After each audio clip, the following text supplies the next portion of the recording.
four-time stakes winner, including a win against Open Company. Back in against New York Breds, it is the one to beat with Joel Rosario.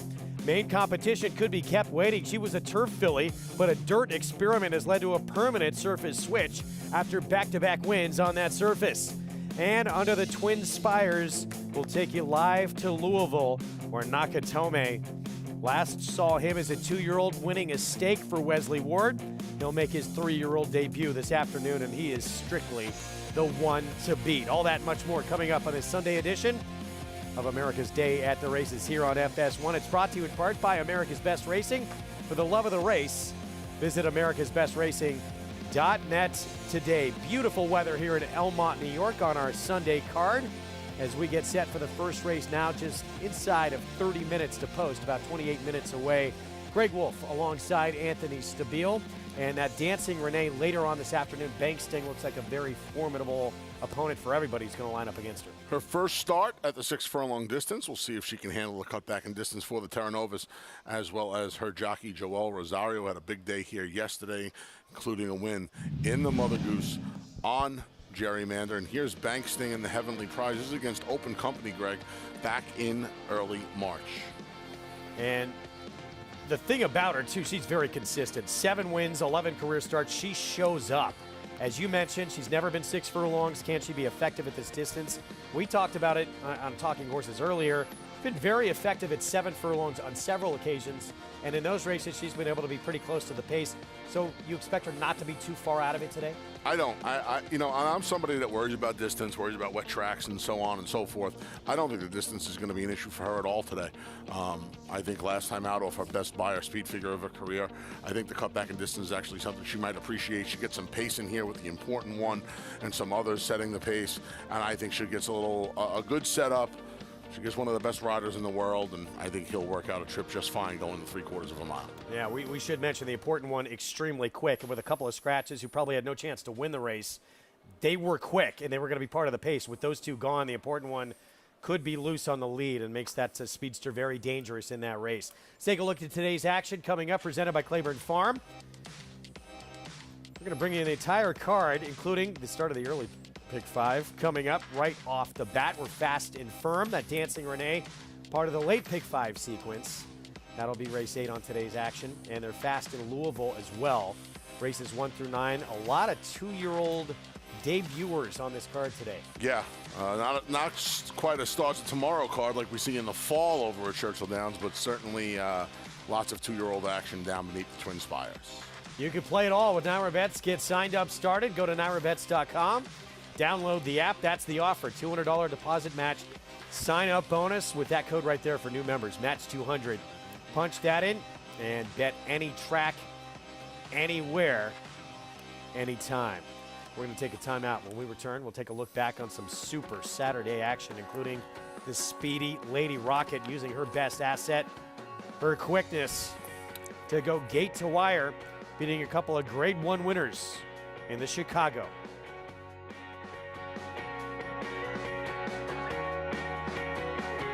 Grade 1 winner and track record setter Lee. Like their sire, his runners have excelled on both dirt and turf, including these standout performers.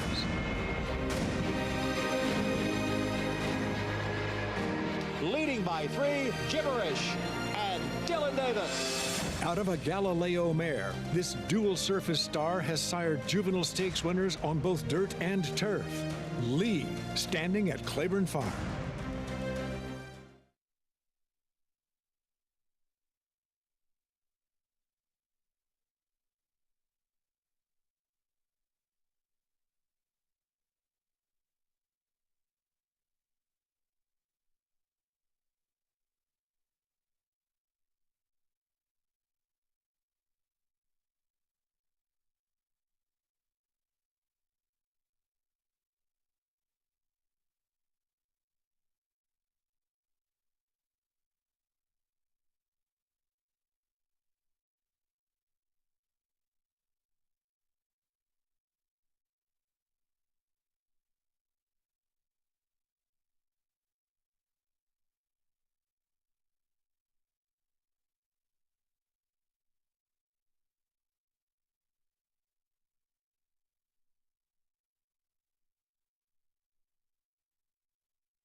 We're back on America's Day at the Races on FS1. Good to have you with us on this Sunday afternoon. Program brought to you in part by legendary Claiborne Farm. 100 years of doing the usual, unusually well. We're inside at 10 minutes to post from this first at Churchill Downs. Going to kick off their Sunday card with a $16,000 claiming race, 7/8 of a mile, and a 5-horse field that will line up as we take a look here at the 5 honorary degree. 9-2 on honorary degree. This son of Malibu Moon making his first start off the claim for a barn that just has just one win on the year. He's actually the longest shot on the board right now at 9-2, Greg, cutting back from the mile and a 16th two-turn distance to the 7/8 around the one turn. 8 minutes to post in this opener coming up. We're going to check in on yesterday's action before we get to today with Paul Aduca. Paul, Lady Rocket, her speed, too good for a very good group of filly and mare sprinters yesterday. It really was, Greg. And, you know, on paper, she was lone speed, and she was going to be dangerous in this spot. But, you know, Wisconsin had the, I guess you would say, the home court advantage. A mare that had won back-to-back races. And then you look at Lady Rocket, she ran in the Madison. She ran in a couple racetracks where there was a sloppy racetrack and a muddy racetrack. And you start looking at her form now. She's age 5, and she's started age 4. When she's been on a dry racetrack, she's got beaten one time, Greg, and she ran 107 by her in one of those races at Aqueduct. The other time she got beat by Bella Sofia, and she went to her nose at the gate. So she's ultra talented when it's a dry racetrack. I asked Brad Cox right after the race, I said, I mean, is she that much better? He goes, Paulie, if they ran on pavement, she'd run 120 by her. She just loves it to be a hard racetrack, and she got what she wanted yesterday, and she was able to just run away from Wisconsin, who just ran an honest race. I talked to Mitchell Morrell after the race, and you know, Wisconsin was starting to lug out a little bit, and I said, what was going on there? He said, you know what, she was just really trying her heart out, and she was just getting tired of chasing Ladies Rocket, and you know, she proved to be much the best. I know, again, she had it her own way on the front end, but she beat 6 nice fillies and mares in the Chicago yesterday. That was a big performance. Looks like Ballerina going to be the next target for her this summer. Saratoga at 7 furlongs. Paulie, as for this opening race here, Soaring Bird right now, the 2 favored. I know it's a class drop, but those last couple of races from this horse have been less than inspiring. Yeah, I'm sort of confused as well. I understand Juan Cano is very good. I will let Steve Buttleman do his thing.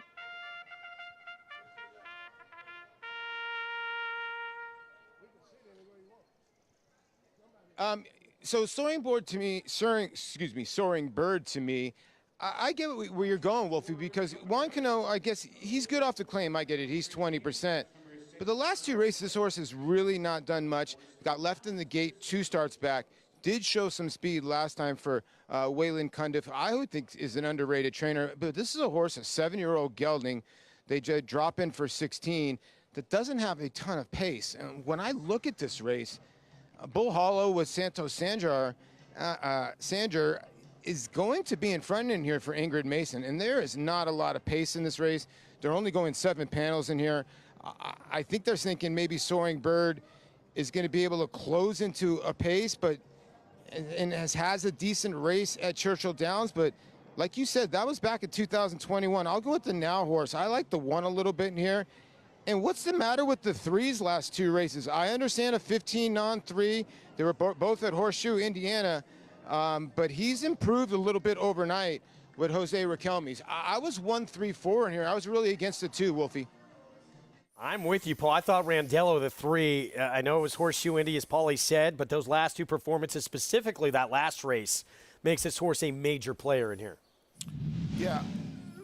The effort last time out, going the 2 turns over at Horseshoe Indy back on May 18th. This was just 15 days after a win in the 15-3 life conditions. So this was the first start really against open claiming horses, any kind of open horses, in a very long time, almost a year.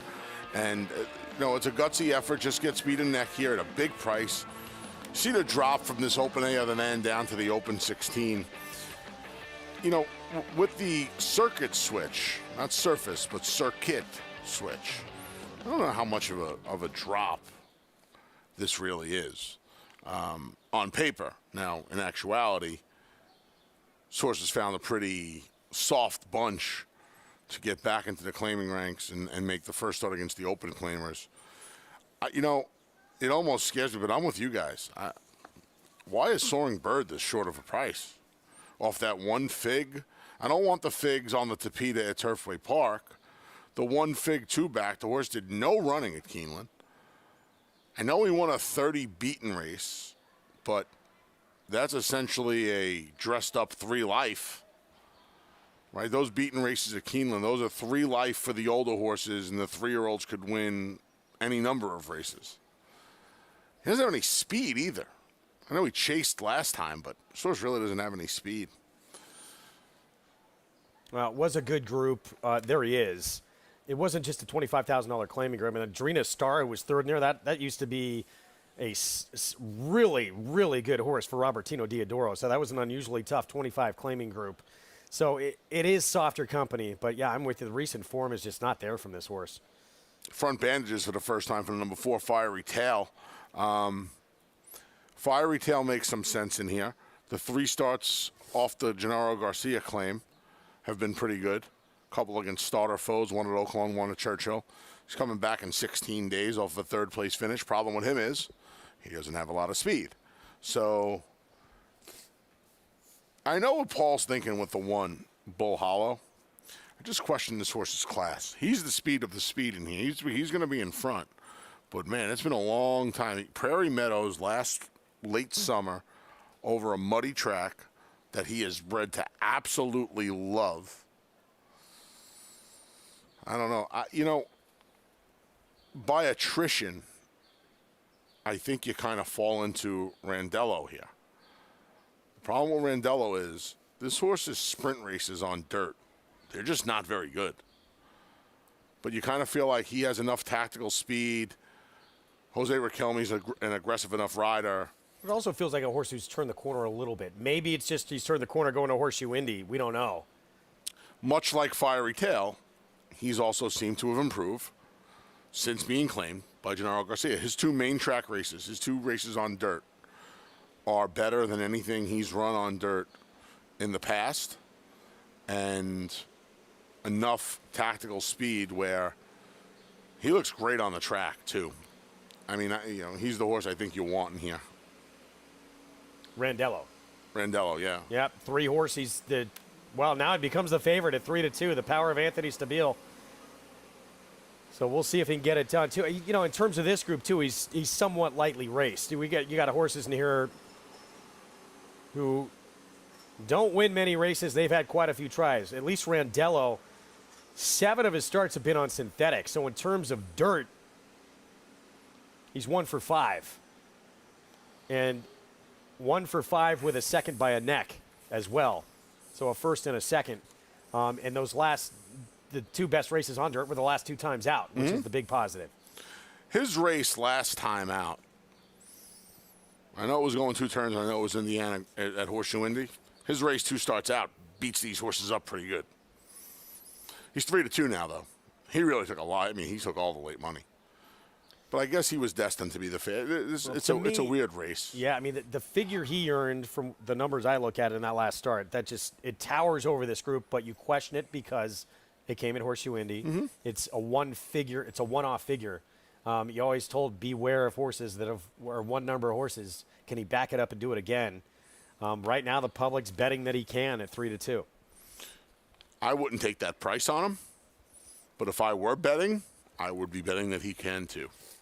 That's just too short of a price for me. Wouldn't even be surprised if he went shorter than that. Because this late money, we see the late money come in at Churchill Downs, and it comes in droves. Right? And is even money his destiny? They're still walking to the starting gate. We'll see. This card today, we mentioned at Churchill Downs, a lot of maiden special weights on the card. And in terms of this early pick 5, race 2, 2-year-old maidens. Race 3, 2-year-old maidens. As well as part of the sequence, there's a maiden 75 claiming route race in the 4th. And then race 5, that's where we're going to see Nakatomi coming off the bench for Wesley Ward. That I think for a lot of people is probably going to be the single in this pick 5. Is Die Hard a Christmas movie, Greg? It is not. Wow, that's incorrect. It is correct, actually. No. 100% not a Christmas movie. Hollis and Queens. is on the soundtrack. It's a Christmas movie. Run DMC. Nakatomi, what do you think? Single? I don't know about No? single. Okay. I think you got to try and. I tell you what, when you have a race like this started off, I think if you're playing a multi-race sequence with those 2-year-old races in the middle, you got to try and get creative in a race like this. But I wasn't able to. Got the We're chalk. set for the opener on the card from Churchill Downs. Let's go to Travis Stone for the call. And they're off. Bull Hollow bobbled coming out of there, got right back on track though, and is looking for the lead. Honorary Degree from the far outside comes on as well. Up the chute then for the main track and down inside it's Bull Hollow. They are now split by Randello and Fiery Tail, and Honorary Degree right up and on the pace too. 4 across the track early. 3 lengths back to Soaring Bird, who settles in at the back. 4 lengths off the lead now. Bull Hollow comes on through to take over, but Randello and Fiery Tail are keeping pace, and so is Honorary Degree, and so the 4 of them continue their battle, heading for the far turn. The opening quarter in 23-1. Soaring Bird working out a good trip in behind and saving ground. Within range is he. 3 furlongs to go. Bull Hollow takes over. Bull Hollow's back in front, opening up once again, but here they come again. Randello, Fiery Tail, and Honorary Degree come on once again, and the 4 of them hit the quarter pole together, and Soaring Bird is switched out for running room. Top of the stretch now, anyone can win it. Honorary Degree short lead, but here comes Soaring Bird, and Soaring Bird is bounding down the center of the track to the front. Soaring Bird has taken over. Honorary Degree is back into second, and Rafael Bejarano with a heady ride sat off the 4-horse duel and won it by 3. Honorary Degree was second. It's tight for third, Randello or Fiery Tail. The early money was right. Soaring Bird, Rafael Bejarano, Juan Cano off the claim big. Reversal of form gets a lot easier company here. Don't you know, Juan Cano? Yeah, this is a heads-up ride by Bejarano, just letting the rest of them battle in that scrum on the front end and just come and pick up the pieces. And this horse won pretty impressively today. Me, you, and Paulie loved this horse today, though. All against this runner. And it just goes to show you this game. America's Day at the Races Head off. scratchers sometimes. Tapioca pudding. Horse won by a length of the stretch today. Back at Belmont, going to kick off our Sunday card here with a 6 furlong sprint, $10,000 claiming race. And the favorite here, Guns Blazing, who won at a little bit higher level at Aqueduct in the slop. That was back in April. Linda Rice just claimed this horse. Jose Lizcano will ride. It's a wide open group, though. We'll talk more about it when we come back. Dylan Davis trying to hang on to that riding title. We'll see him in the opener. He's going to be on the 5-Bay Jewel. Can he hold off Irad Ortiz Jr. before we head upstate to Saratoga? We'll be back.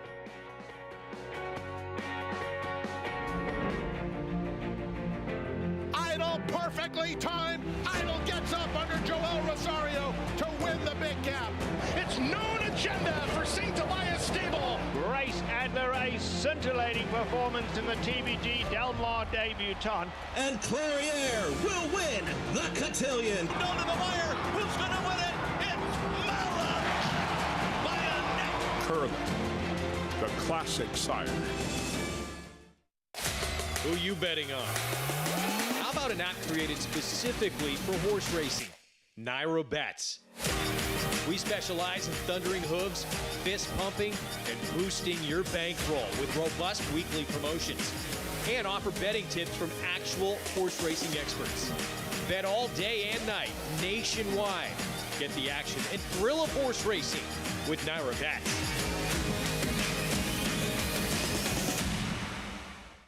The momentum continues for War Dancer. Following a triumphant Saratoga meet as the #1 second crop sire, his progeny have posted 14 more wins in 2022, like Pop the Bubbly. And it's going to be Pop the Bubbly. You Should Be Dancing. On the outside, You Should Be Dancing the winner. And Fun While It Lasted in an 8-length blowout. Final furlong, it's fun while it lasted. Till the 16th left has 8 lengths on them. Now with $3 million in progeny earnings on dirt and turf going long and short, War Dancer is a sire on fire. Join the momentum today at wardancerstud.com.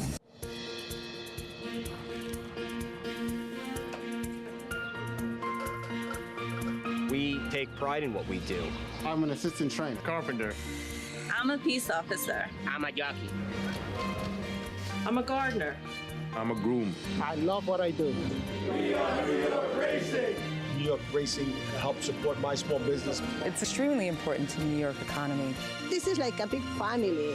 We are New York Horse Racing.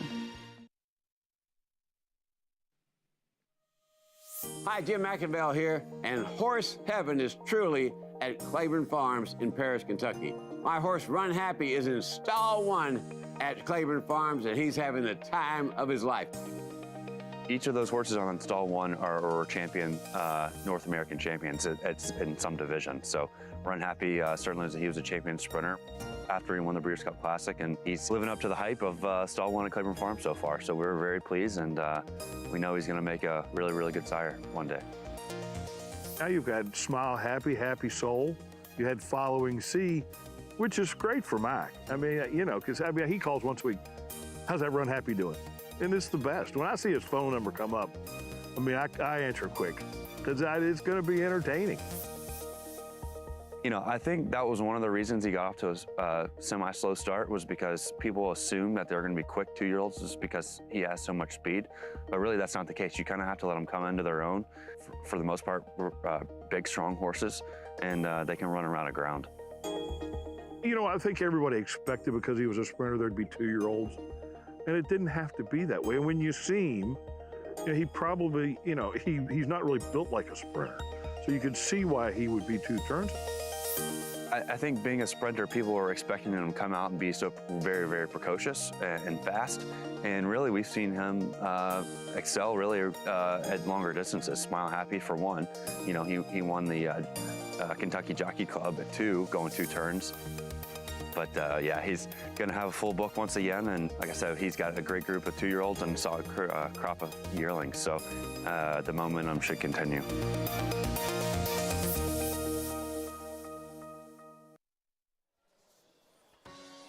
Our program, it's brought to you in part by the champion sprinter Run Happy, standing in legendary stall number 1 at Claiborne Farm. We're going to have a Run Happy on a card today. We're going to see debut in race 6 at Belmont Park. That's Happy Bob, horse who's had some quick works out of the gate. That's coming up later today. First things first, we're going to kick off the card with a $10,000 claiming sprint at 3/4 of a mile. That pick 5 pool, $285,000 and growing. That's who I like in the race. Missing link, I think, is the speed of the speed, getting back on dirt. Blinkers come off, back to the main track. 0 for 3 with a couple of thirds in her career. Peter Walder looking for his second win of the meet with the good riding bug, Jose Gomez. Here's the favorite, guns blazing. Linda Rice first off the claim with his 4-time winner. In a race full of drop downs, here is the filly that has been making her bones at the bottom levels of the claiming ranks. She's hit the board in all 3 of her last starts, including a win 2 back in the slop at the Big A. Jen's Battle, she's going to drop from 25,000 to 10 today. Looking for her first win on a fast main track. She has 2 sloppy track wins, a couple of wins on the turf. I think she's more of a grass horse, Greg. Grudge is quick, but I don't know if she's as quick as the one. Can Missing Lincoln Grudge get into a good old-fashioned slobber-knocking speed duel on the front end? I think so. We'll see how fast they go early in here. Bay Jewel, she is 3-1. She drops out of an entry-level allowance at Monmouth. Yeah, second off the claim for Ray Handel. Second off a almost 6-month break as well. Didn't do much running at Monmouth in the slop.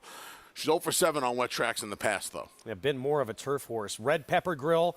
She was on a bit of a roll against softer company at Aqueduct, and then the last 2 have not been good. She'll take blinkers off. And by softer, you mean against condition claimers. She won the 2 and 3 life. She tried open starter and opened 20 foes in her last 2. She has beat 1 of her 10 rivals in those 2 tries. You can play along with today's program without risking any of your own money, but you're competing for real prizes in the process as well, and bragging rights. You'll see that top 10 list at the end of the program. It's a showdown contest. Go to NYRA.com/showdown. Input your selections, and good luck to everyone.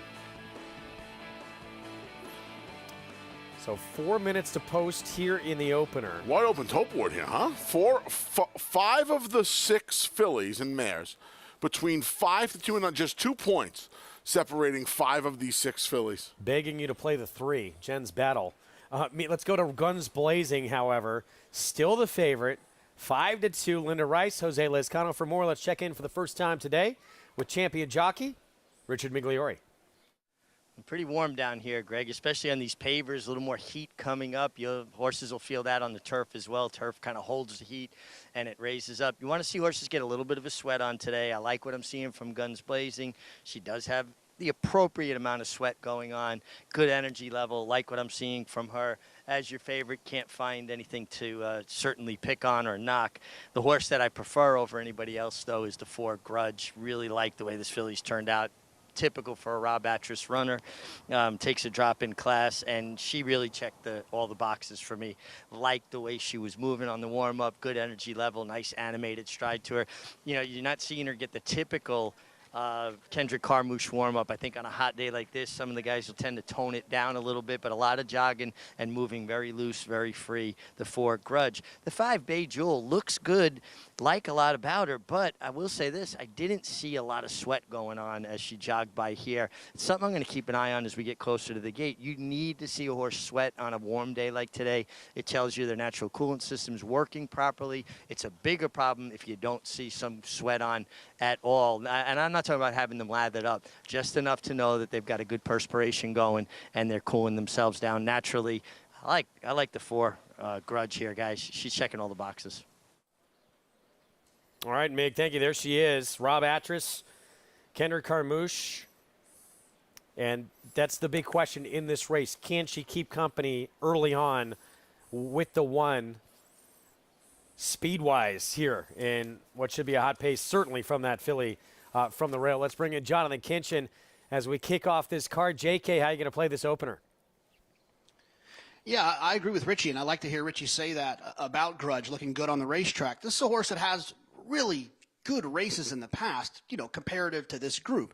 Now, he hasn't really done a whole lot of running since switching to Rob Atras's barn, but he still has that kind of early speed. And, she has that early speed. And I'm just hopeful that in this race with $10,000 claimers, if she can find the front end, that she can get a little bit brave out there and she can maybe open up on these horses. And I know there's some speed in here as well, but I feel like they could be a little bit more aggressive with Grudge in here. You get Kendrick Carmouche, and if he has a horse that can make the lead, they often find themselves making that lead. And I also think she'll appreciate the relief.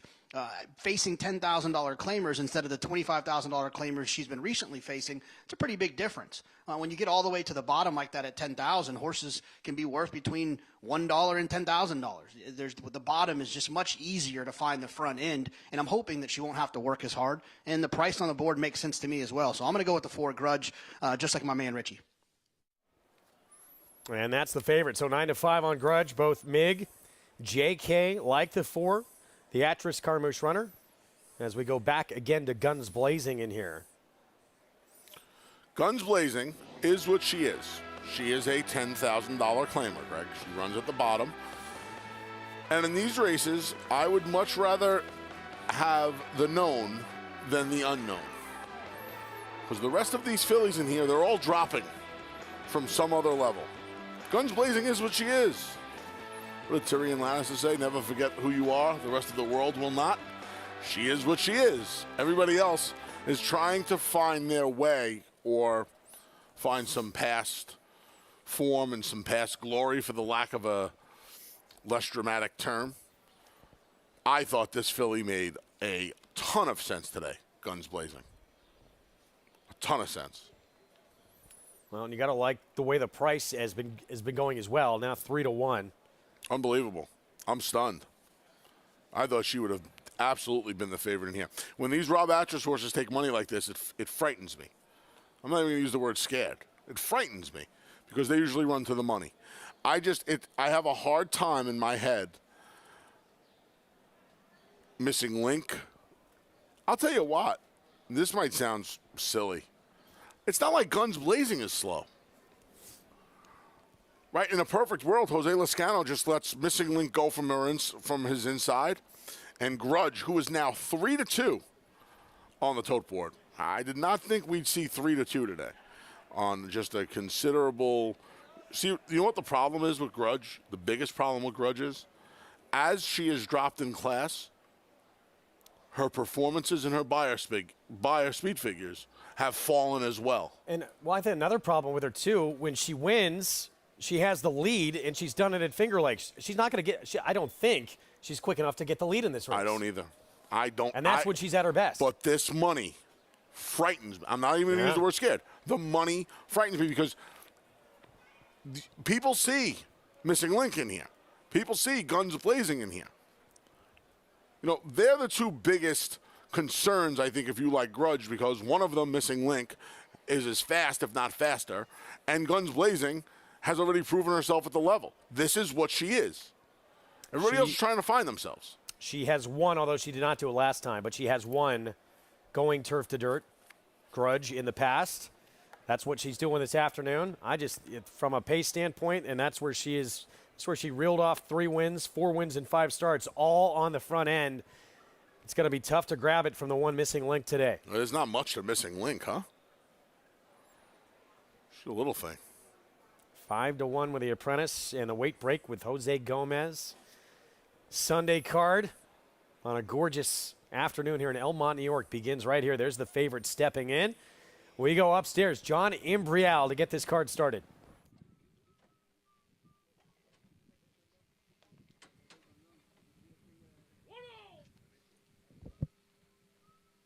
We are set for the start of the Sunday opener.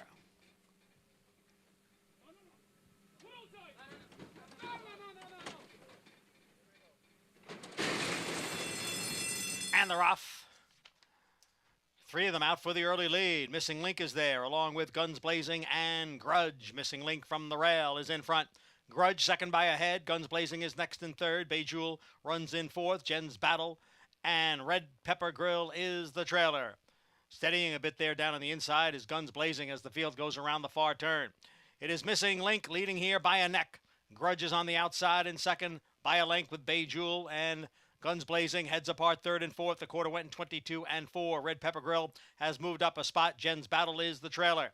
Missing Link and Grudge, and they are right together with Bejewel on the far outside and Guns Blazing in behind those front 3. Red Pepper Grill runs in 5th, 5 lengths from the lead. They're at the top of the stretch. It is Missing Link and Grudge, and on the outside, Bejewel with Guns Blazing in 4th and looking for a way through. They're coming down for the 8th pole. It's Grudge who has the lead. Bejewel on the outside. Missing Link down at the rail. And then it is Guns Blazing and Red Pepper Grill. Grudge is in front. Grudge is the favorite here. On the outside, Red Pepper Grill. But it is Grudge to win it. And it was close for second between Bejewel and the late closing Red Pepper Grill.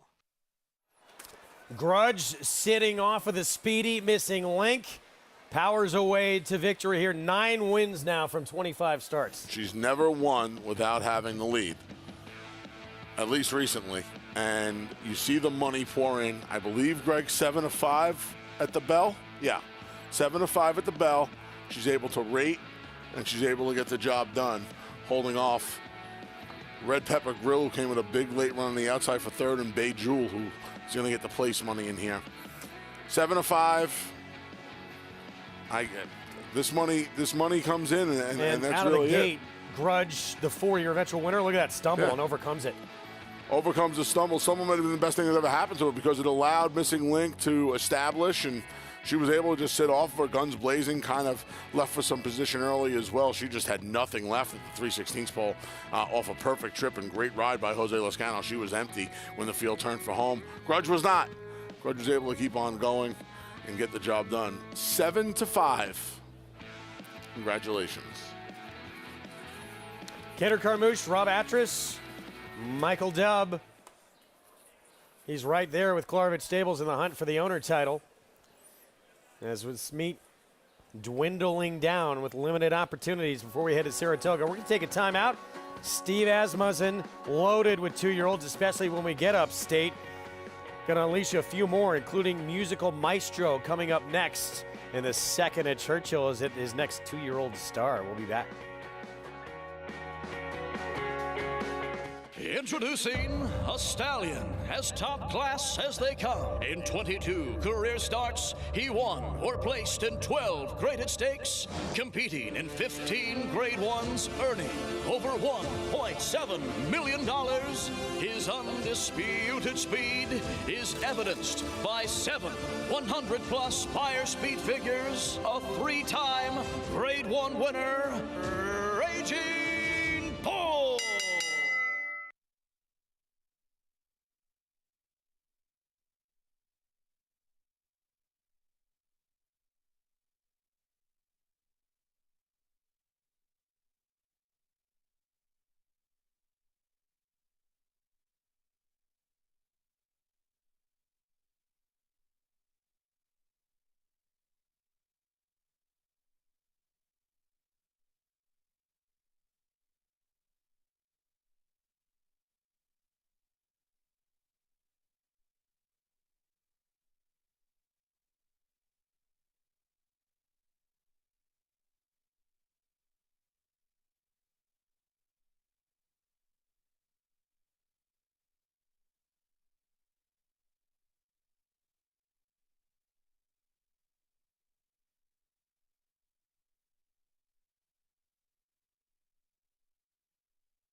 We're back on America's Day of the Races, program brought to you in part by Naira Bets, where you can play it all. Download the app, go to nairabets.com, and bet any track, anywhere, anytime.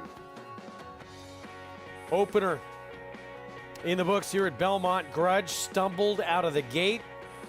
In the end, not an issue. Sat off of the speed of Missing Link, rolls right on by that one, and gets the 9th win of this 5-year-old mare's career. Yep.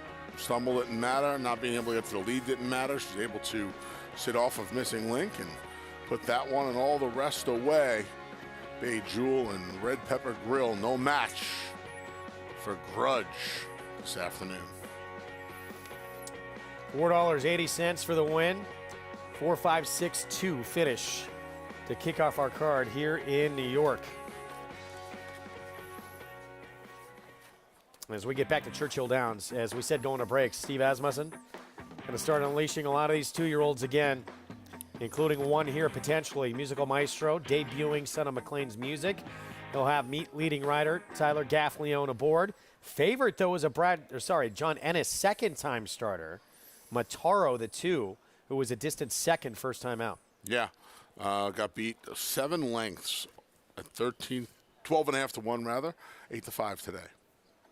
He was a first-timer for Asmussen as well. Liam's Map first-timer. Half to Sweet Melania, who's a stakes-winning turf filly, just 4 works over at Keeneland. We'll see how he does in his dirt debut. Second beat 7 lengths in the debut, showed speed, and it was here at Churchill. Mataro. Same 2 holes, same racetrack. Cuts back a half a furlong today, though. Mastery first-timer for Wayne Catalano. Dan was 4 for 19. Wayne Catalano, much better second, third time out than he is with his debut runners.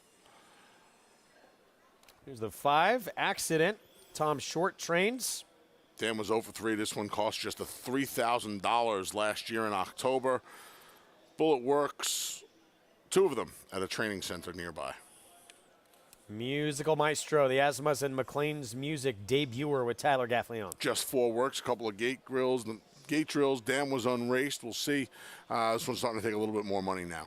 And 5 to 1 outside Jeremy's Jet. That's the 8 for Paul McEntee. 4th start coming for Jeremy's Jet just since May 12th. I don't know if they think they're over at the Red Mile running some harness here with Jeremy's Jet. It was had the lead in the stretch of the second start here at Churchill. It was only beat a half length in the end, but came back and ran a lesser race next time out. Let's check in with Paul LaDuca for more here on the opener, or race 2, excuse me. Yeah, well, this is a race that's kind of getting confusing now, because when you look at the form, obviously the 2 in here, I think Matero is the horse to beat with a tremendous pedigree. I think a lot of people forget her mama could run Lady Tack, and Muktak Dean was an underrated sire when it came to precocity, one of the best sires when it came to that. He was like 17%. So Lady Tack was a champion, and this is a horse that ran really well first time out behind Gulfport, and Gulfport stopped the clock in 56-4. He's by far been the most impressive 2-year-old at this meet for Steve Asmussen. Exploded away from that field. So I can understand the 6 to 5. Now, when it comes to the 6 horse, this horse has been talked all over the track that this horse can flat out run. I talked to assistant trainer Scott Bosby, and he said he's just a character, and he's acting like a character on the racetrack. He was having trouble with the lead pony. He would not he wouldn't really gallop out on his own, or Tyler was asking him with the crop to get him to go to warm up. I think he didn't really like the pony, and then they got him away, and hopefully he's warming up now. The other horse I was really interested in, I thought the 8 horse looked tremendous on the racetrack. I talked to that assistant trainer as well for Paul Entity, who's had actually a very good meet, and Paul McEntee, excuse me. You know, he won with a horse, I want to say 2 days ago or so. And he said, listen, man, my colt's put on about 100 to 150 pounds since his first race. I really think he's turned the corner a tiny bit. So the way the 6 is acting up, I really loved the 6's appearance. But they got to beat the 2. But I'll give the edge to the 6 if he can get out of the gate. I think he's physically the most talented horse in this race, but the 2's the horse to beat. I go 6-2-8, Wolfie. All right, Paulie, thank you. Some good information there. We'll see start number 4 for Jeremy's Jet, and potentially a horse who has turned the corner now, who has the most experience of anybody in the race. Certainly has the most experience. It's not always a good thing. Give him that. Yeah, it's not always a good thing when you're making your 4th start in 6 weeks as a 2-year-old. Well, here's the horse who's the favorite, and Paulie mentioned the horse who beat him. Gulfport, ultra impressive for Asmussen. And that's who beat him by 7 lengths. He did beat the rest of the field pretty easily. He was 3 lengths clear of the third-place finisher. Yeah, that's you don't see that often in the 2-year-old races. You see a little bit more down there anyway. See a little bit more of a herd. But they're really strung out in that race behind Gulfport. A little surprised the Asmussen first are on the outside. Musical Maestro didn't take more money here, Greg. Really surprised. 2-1 right now. As Paulie said, he's a bit of an actor, and we'll see if he can break clean. Let's get JK's thoughts here on the start of this pick 4 from Churchill. Yeah, I think the 2 inside horses are interesting. The 2 Mataro obviously has some experience, and one of the things that I like is that they showed speed. And if you look at pace figures, this horse kind of peaked in the middle of that race with a pretty fast pace figure, but then had to go that extra half furlong. It's not a lot. You don't really say it very often, but this is a little bit of a cutback from 5 to 4.5. You'd also expect the 2 Matero to be a little bit more fit second off of a break. And the horse that Matero ran into last time seems like an extremely talented horse. The horse to the inside, I feel like this horse obviously probably going to have some talent. But being a half to Sweet Melania, it makes you feel maybe a little bit longer, maybe turf. But the rail, no bargain. But I do think that Brian Hernandez does an outstanding job, and Steve Asmussen obviously doesn't need any introductions on what he can do. I think it's the 2 inside horses for me, but I'm going to ultimately go with the one with the experience and a pedigree that feels like 4.5 on the dirt is what they want. I'll pick the 2. All right, yeah, that's important to know. Good point, JK. That was 5 furlongs first time out. Got a little tired maybe. Probably more just facing a really good horse, but only has to last with that speed 4.5 furlongs today.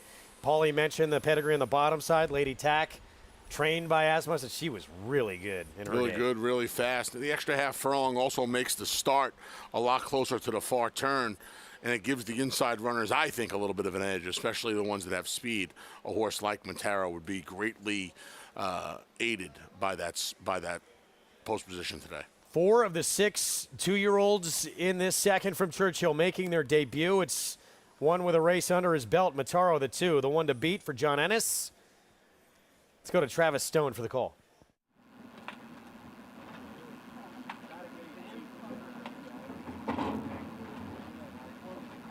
Waiting for Jeremy's jet.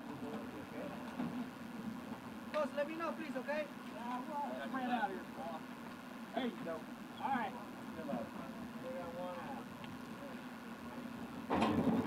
They're in the gate. And they're off. Jeremy's jet from the outside and Mataro from the rail. Those 2 fastest out of there. In the quick run to the turn, they open up together. And Mataro comes on through to take over. Mataro the leader, short lead though. Jeremy's jet is keeping pace and they've sped off. They are 6 lengths ahead of Musical Maestro back in 3rd. Rungus under pressure 4th. Dive Master 5th, and a long way back to Accident the trailer in a strung out field. Top of the stretch.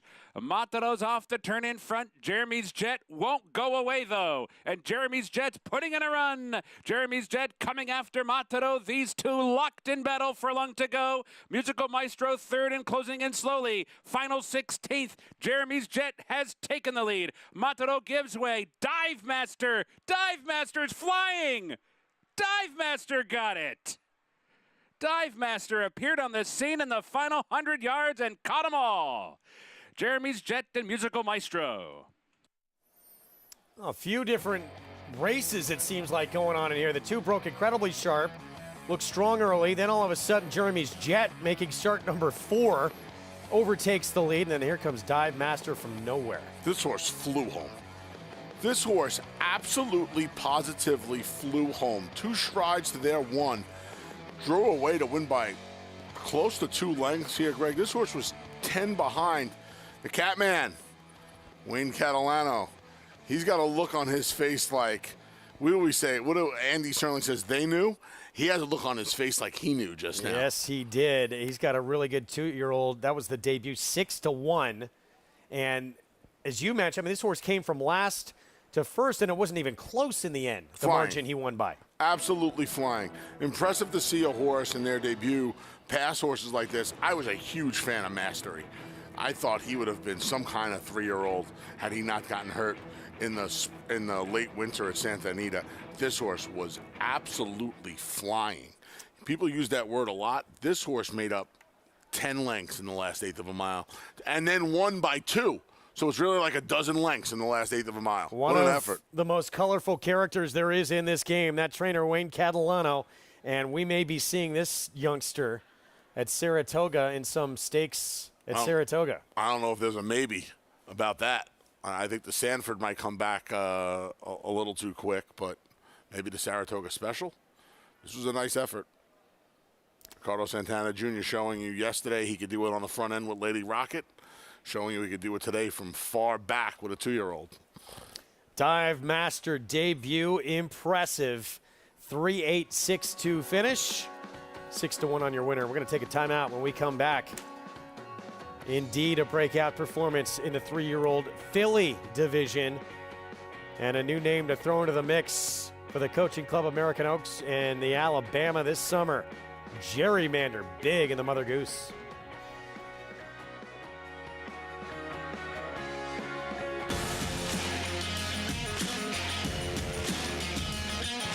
And they're off. Following C.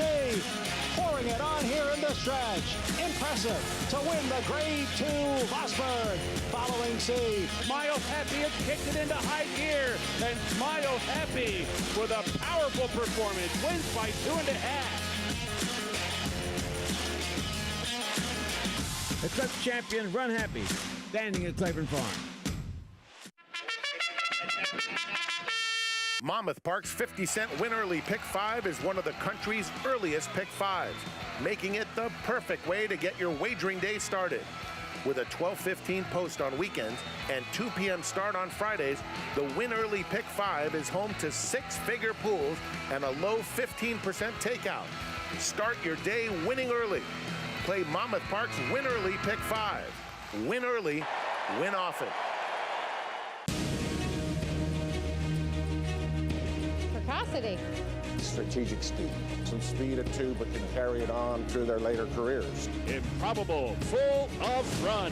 Improbable, now a Grade 1 winner. It is a complete runaway, an authoritative run. It's improbable to win the Whitney.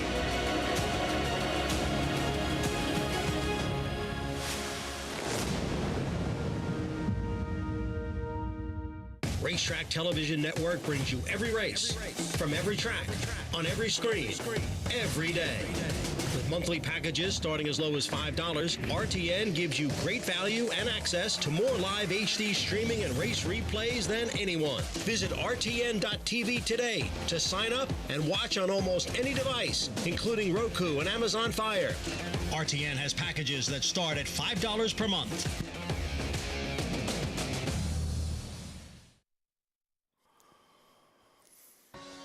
We're back at America's Day of the Races. Good to have you with us. Great look at the iconic Twin Spires at Churchill Downs. Good to have you with us on FS1. We just saw a very good 2-year-old. What a debut from Dive Master. I would believe bigger and better things on the immediate horizon for the Son of Mastery. Yeah, like I said, it looks like the Sanford's going to be too soon. Saratoga Special might be where we see Dive Master. This was a heck of an effort, Greg. I mean, he was, look at him. He's just gone. He was nowhere to be found at the 8th pole. He was 10 lengths behind. He wins by 2. Big effort. Dive Master 6-1 in a sensational debut effort. Let's go to Paulie for more. I'm with the Catman himself, with the winner here, Dive Master. Wayne, I talked to you in the paddock. I said, what do you think of this Mastery colt? And you're like, you know what? I really don't know. No, he acted like he run a little bit, but he was asking me about the stallion. I've never seen a bunch of them run, so I don't really know about the stallion part. But he was doing okay, and I knew he was fit enough, you know, to go here, because I wasn't going to run 4.5 until I seen an extra.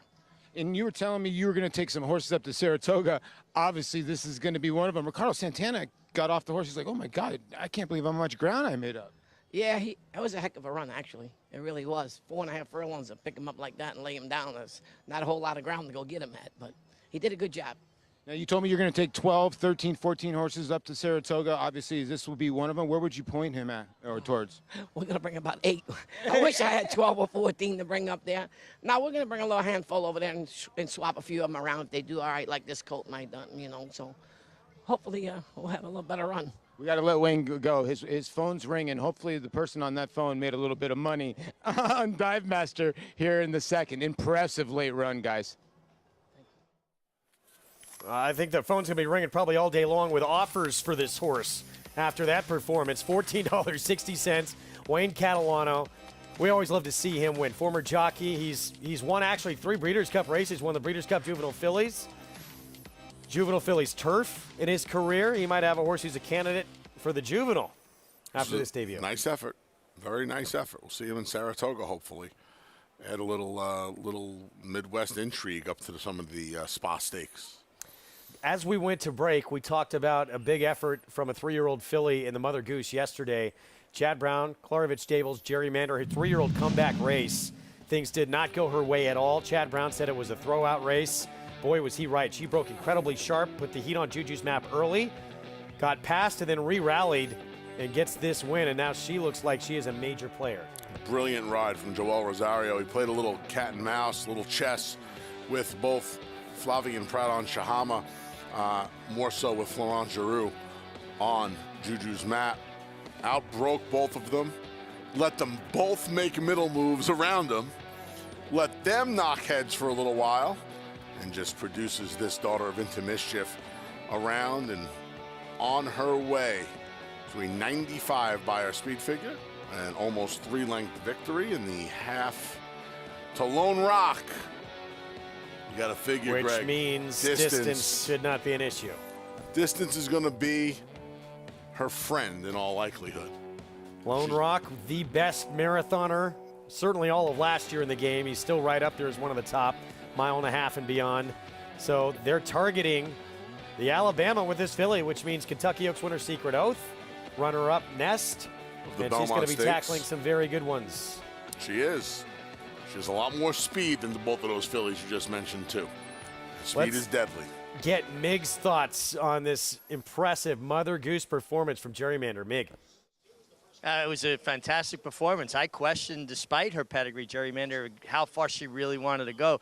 Obviously, distance is not going to be a problem, but let's talk about rides. Joel Rosario was playing chess and everybody else was playing checkers.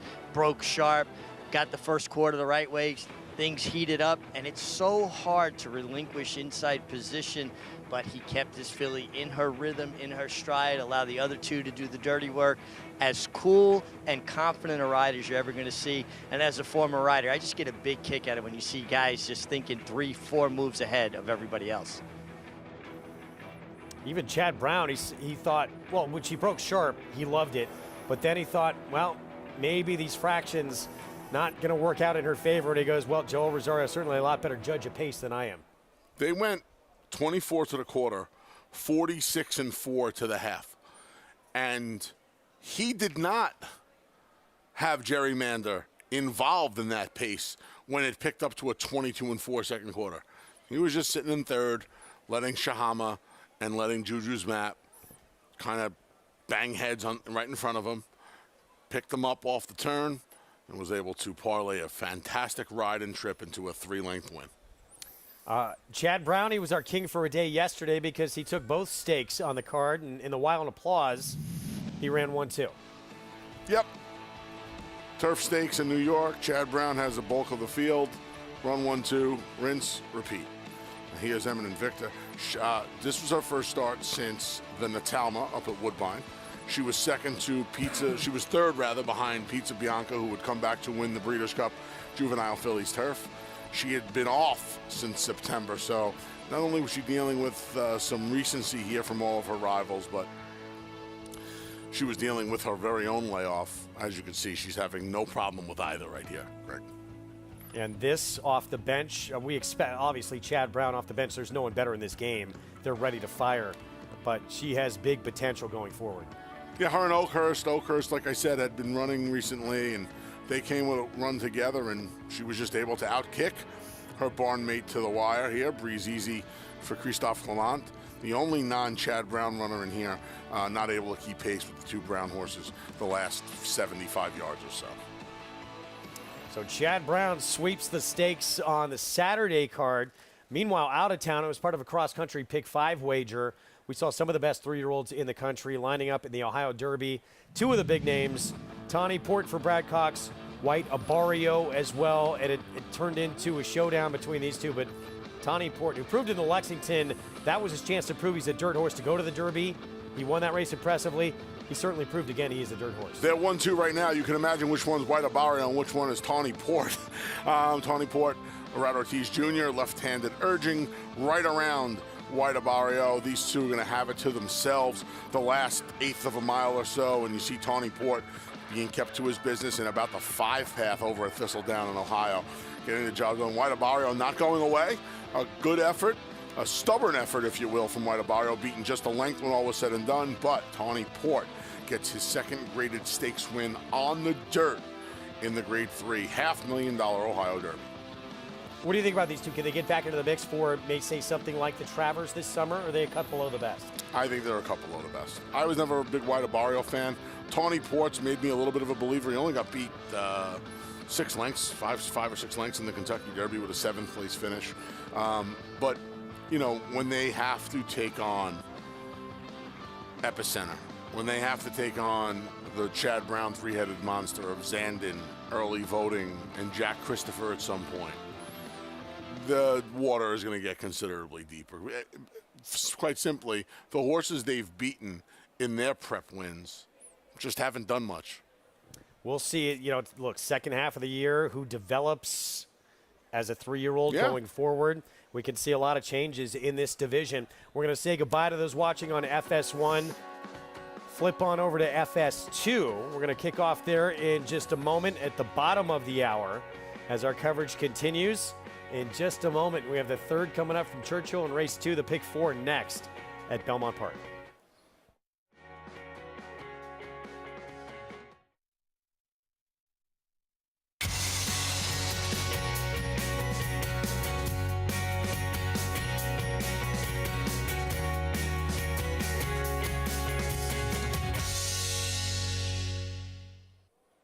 Welcome to those just joining us on FS2. Great to have you with us on a gorgeous Sunday afternoon in Elmont, New York, and under the Twin Spires in Louisville at Churchill Downs. Our program brought to you in part by America's Best Racing. For the love of the race, visit americasbestracing.net today. Greg Wolf, Anthony Stabile, featured today on the Sunday card here in New York, the Dancing Renee and Bank Sting, 4-time stakes winner, including a win against Open Company in stakes. Trying to get another New York bred stakes victory today. Yeah, we'll see what she can do in the Dancing Renee. First start at the shortest distance of her career, 6 furlongs this afternoon, Greg. Right now it's early pick 4 time. 6 furlongs in her turf. New York breds in this maiden special weight. And that 5 filly right there, overwhelmingly the one to beat. She's 3-5 on the board. Let's head downstairs to Richard Migliori for more. Yeah, guys, I really can't see much past the 5 Saratoga Gaze. Her 2-year-old races were good enough to beat these horses, and she should take a step forward from 2 to 3. 3 to 4. But she just looks too good. A horse that I'm interested in, though, at a big price, maybe underneath, is the one Mo the Morning Grouch. I like the blinkers on this horse. Like the warm-up. Think the blinkers are going to get this horse a little more focused. She was a little bit green running with the emergency brake on to me. I think blinkers might give her some continuity to her run. She is moving up to maiden allowance, but I really do like the blinkers on at a big price. And the other, Christophe Clement, the 3 Cool Cats and Kittens. She really good energy level in the warm-up. Like what I saw there. Definitely the path to the winner's circle is through the 2 Clement runners. All right, Mick, thank you. You know, we talked about there's the more favored Clement runner, and by a long way, Saratoga Gaze. The question, the comeback here. It's going to be the 4-year-old debut for her. She's had 3 opportunities to break her maiden. She's run well in all 3, and it looks like maybe today she's just found the right field. Yeah, she could have. I thought Ard Maka, the number 4, made a lot of sense in here. Showed some speed, going 7 furlongs first time out. Cuts back from the 7 to the 6 furlongs now. Not a ton of early pace in here. The Jorge Abreu barn has heated up as well. He was going through a bad run earlier in the meet, earlier throughout the year, really. And now wins on back-to-back days here at Belmont Park with a couple of nice maidens. We'll see if he can make it 3 days in a row to get one of his charges out of the maiden ranks. 4-1's a square price as well. I like the 4, Ard Maka. There's the 2 stepping in, first-timer pedigree-wise here. Dam won her debut. She won it on dirt. This is her first full. The second Dam, though, was a stakes winner on the grass at a mile and was a Grade 1 winner as a 2-year-old, although that was on dirt. But a little bit of turf pedigree with a horse who's 14-1 right now. Manny Franco rides. But the overwhelming favorite, Saratoga Gaze on the comeback here. 4-year-old debut coming up. There she is stepping in. Flavian Pratt for Christophe Clement. Pick 4 starts here. Let's go to John Imbrial. Second race on the inner turf at 6 furlongs, and we are set to go.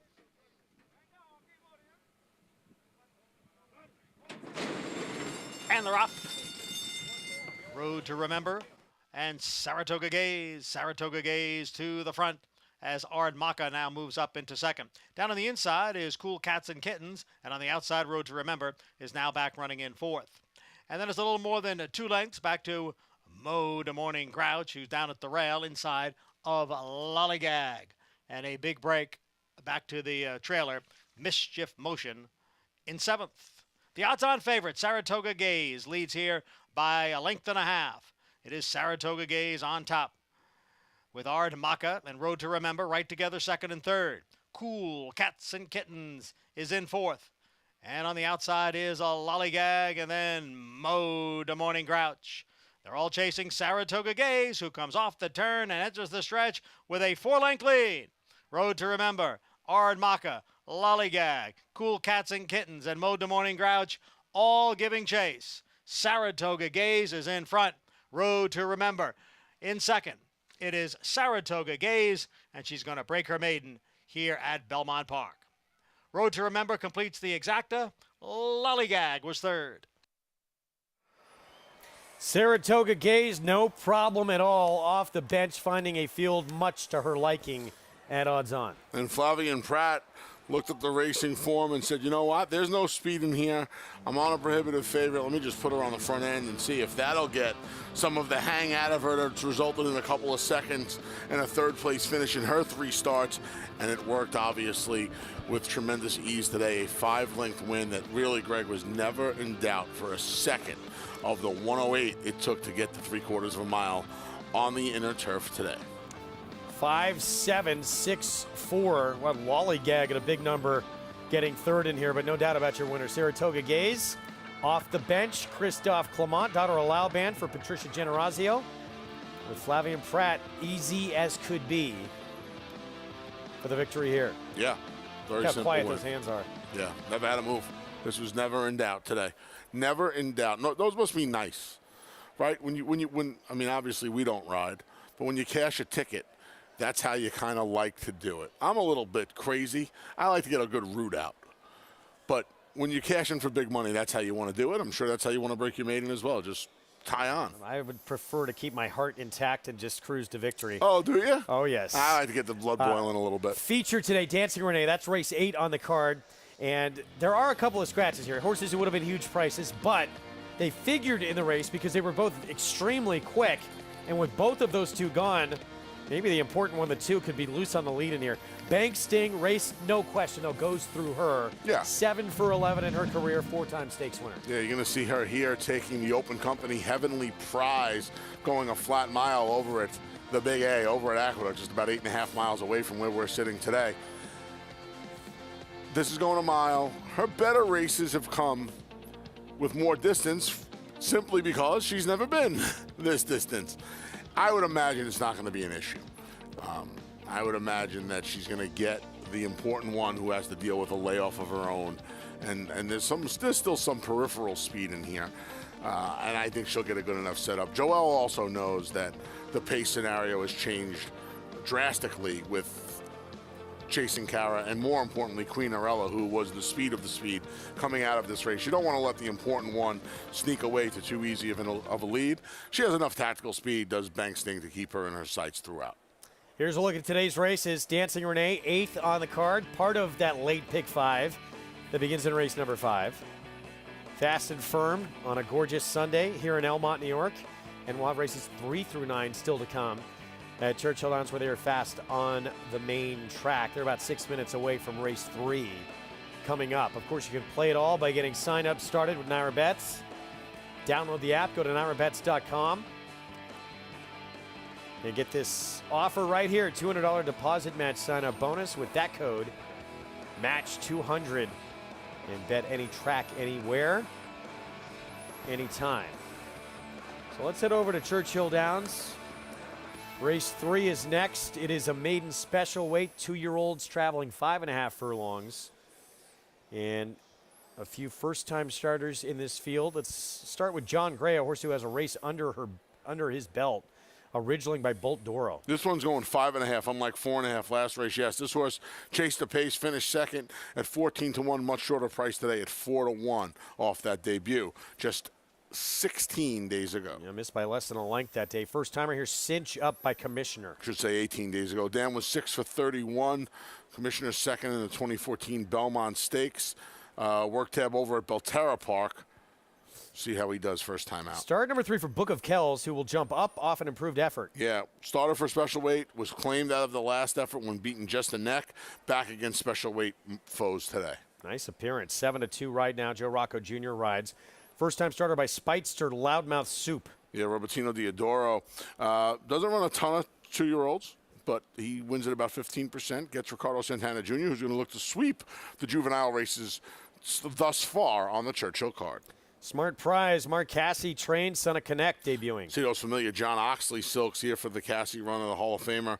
Nice couple of gate breezes over at Keeneland. One at Keeneland, one at Churchill. Adam Beschitza rides first time. Quiet on the board, though. He made a nice appearance, though. Uptown Social, start number 2. Flash speed in the debut at Keeneland over 2 months ago. David Cohen climbs aboard this afternoon. Run Happy, Run Poppy. Here, debuts for Steve Asmussen. Yeah, and this one taking all the money, 7-5 right now. Sharp gate moving 47-1 over the course. Gets leading rider Tyler Gaffleon. Moriarty, first time out by Wicked Strong, a filly facing the boys. Barn looking for the first win of the year. This horse has been training on the all-weather over at a training center. Another horse that has a work at Belterra. Prove right, 8-1.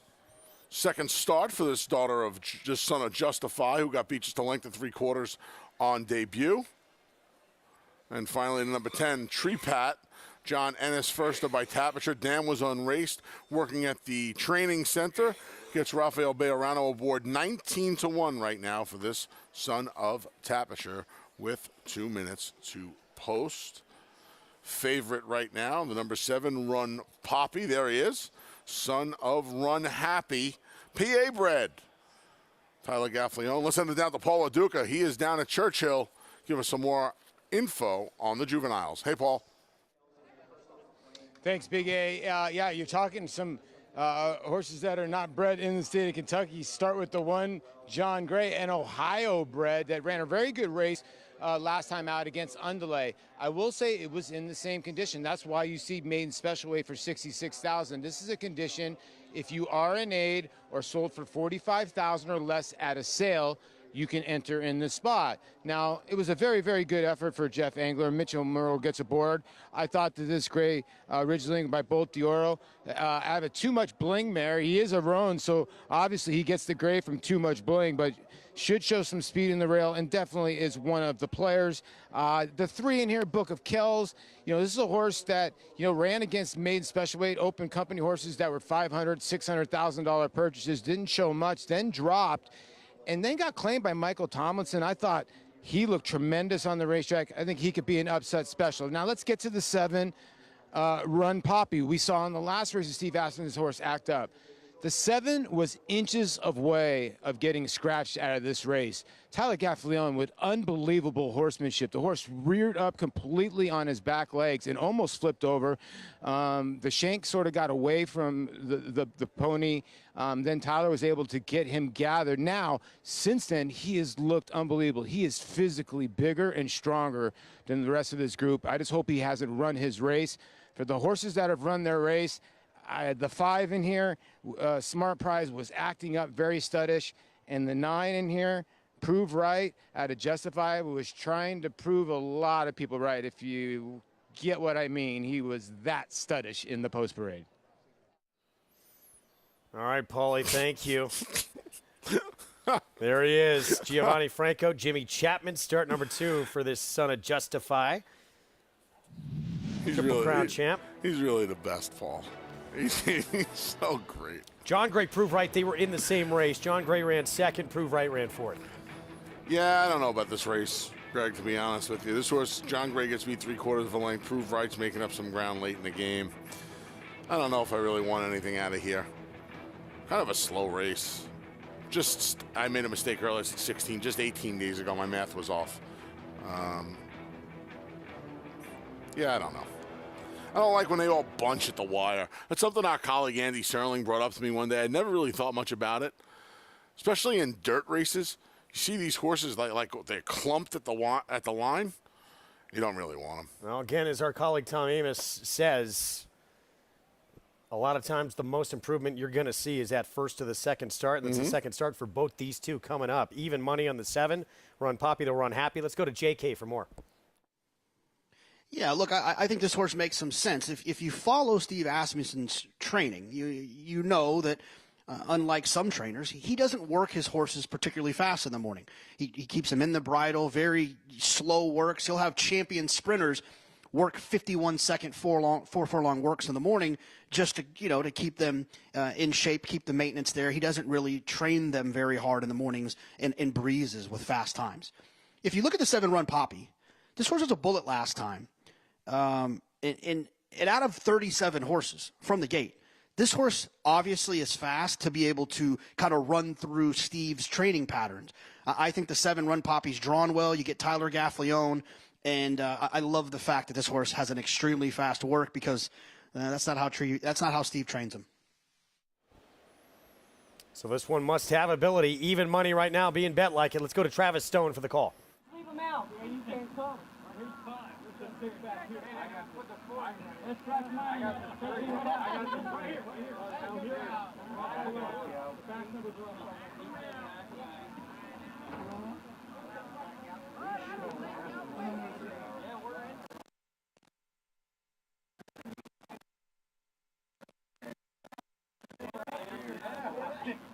A rarity.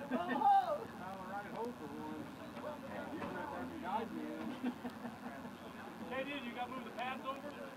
Joey, what the fuck?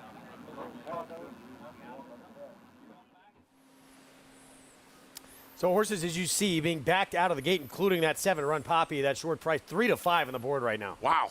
You know, Paul gave us a word, too, that this horse was acting up a bit pre-race. I wouldn't want to take 3-5 on a horse that was behaving that poorly. Do we know what's going on here? See if we can get anything from Paul in a moment. 3-5 on Run Poppy, but yeah, everyone being backed out, so we're in a holding pattern here for this run. I mean, this horse, not only the quick drill, but looks sensational on the track. Sisson Starter just climbed up on the back of the gate. This is an odd move. It's like the Undertaker walking the ropes when I was a kid. Now the starter got off. Was he just showing off there? I couldn't do that, for the record. I couldn't walk the gate, Greg. I don't know if you could. You probably could. Must have known he was on camera. That was impressive. All right, so they're going to load him back in. There we go. There's the favorite, the Run Happy, the 7 Run Poppy. Stepping in for Asmussen with Tyler Gaffleone. They're moving in quick. Let's go back to Travis Stone. And now just waiting for Prove Right and Trepat.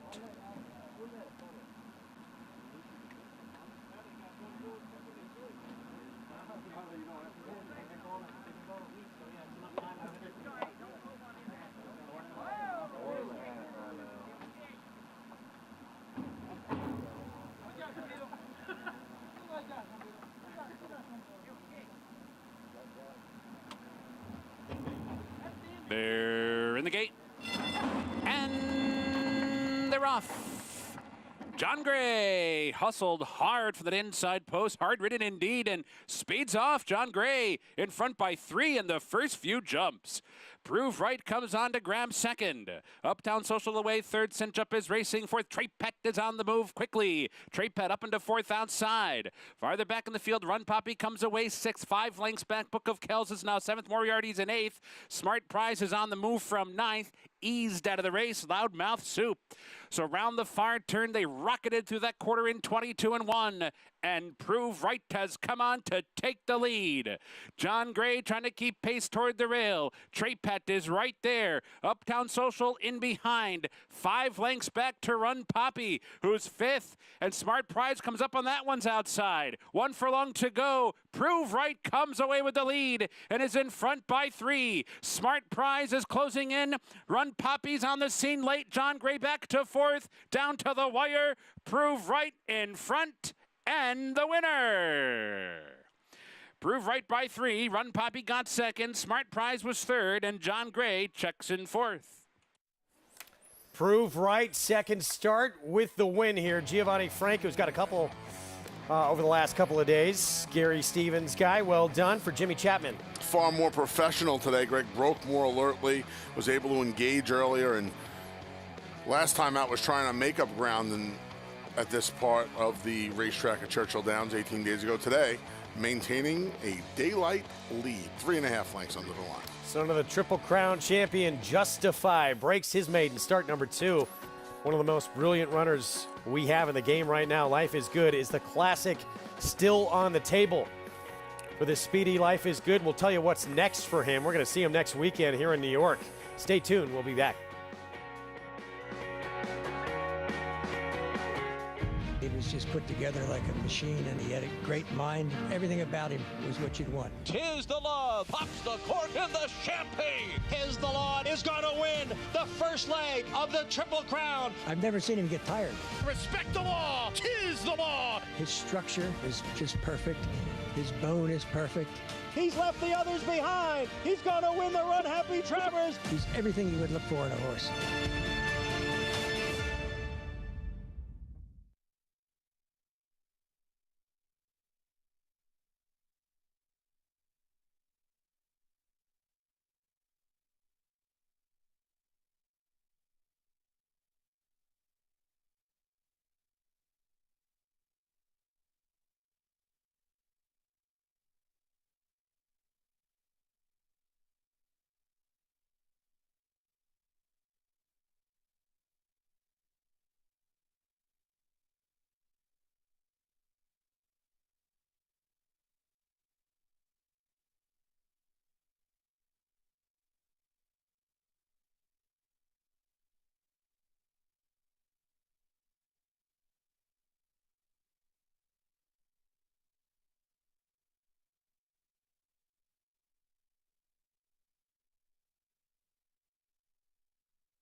We're back on America's Day at the Races program, brought to you in part by America's Best Racing.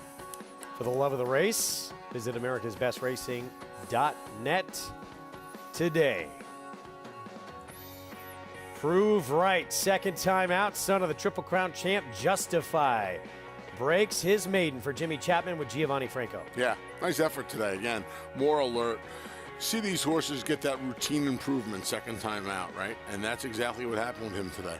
He was able to be more assertive early on, lead the field into the stretch as opposed to having to make up ground, and find that things in 2-year-old races are a whole lot easier. Dive Masters, fantastic performance in the 2nd race aside. 2-year-olds kind of have to learn how to pass horses, so it's just easier for them to get the job done on the front end. That's why you see so many 2-year-old races won by speed. Right? They're still learning how to pass. Prove Right learned very quickly because he had a pass last time and they had to try to pass him today, but they couldn't. $12.80 for the win. First 3 races on the card. That is a healthy pick 3. It is. That's also what I call a Louis Lazzanaro superfecta. all the even or odd numbers. Louis likes to box all the even or For odd. those who don't know who randomly. he is. Yeah, Louis, of course, owns Nove. He was part of the ownership of Eminent Victor yesterday. Congratulations to all the connections. And that's going to be your regular spot as usual at Saratoga this I'll summer? be, we set the over-under yesterday, up there for 54 days. I come home to see Mom and assorted others throughout the meet. So up there like 40 days, the over-under set at 32. Okay. Bet the over. I'll take the over. Back at Belmont, mile and a 16th on the dirt, one turn. Mile and a 16th in this New York bred allowance optional claiming race here. Even money on Tiergan. Short price as we welcome in for the first time of the program today, Acacia Clement. Hey, Greg, and we'll get to Tiergan momentarily and the other Linda Rice runner, but wanted to start with the 3 Troubleshooter, as we'll just go numerically speaking. Troubleshooter is a massive horse, and he's a horse that did win going 6 furlongs at the Finger Lakes. I have no idea how, but I think distance and this Belmont track is really just what suits him best. Last time out, said that he was 6'7" wide.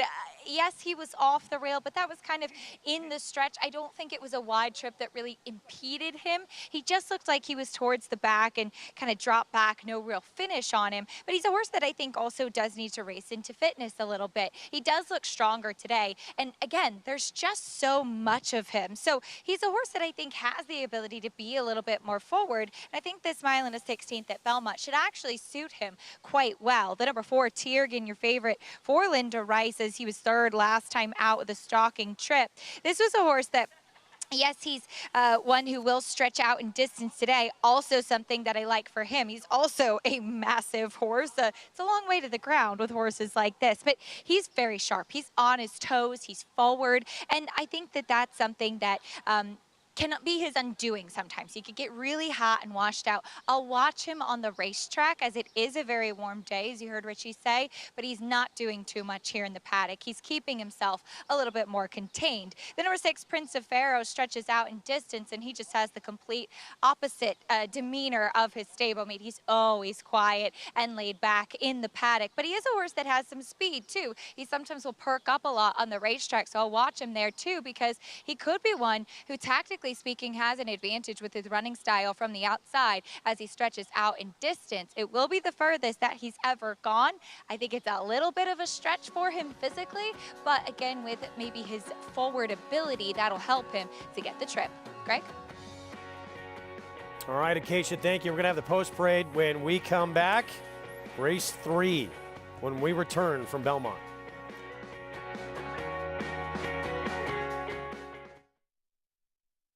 Catalina Cruiser. He won 7 of 9 starts coast to coast with 6 triple-digit buyers and 5 dominating graded stakes wins, including a record in the Grade 2 True North Stakes.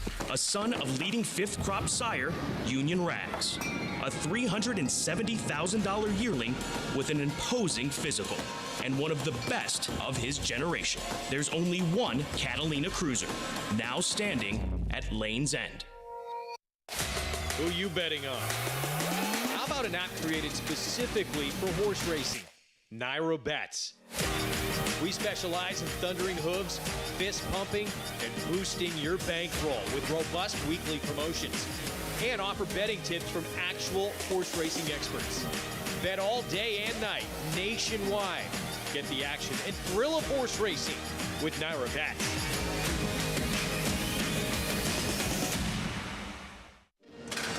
They're off in the hopeful. Here's Basin now running up alongside, and Basin grabs the lead. Basin and Jose Ortiz are running away in the hopeful.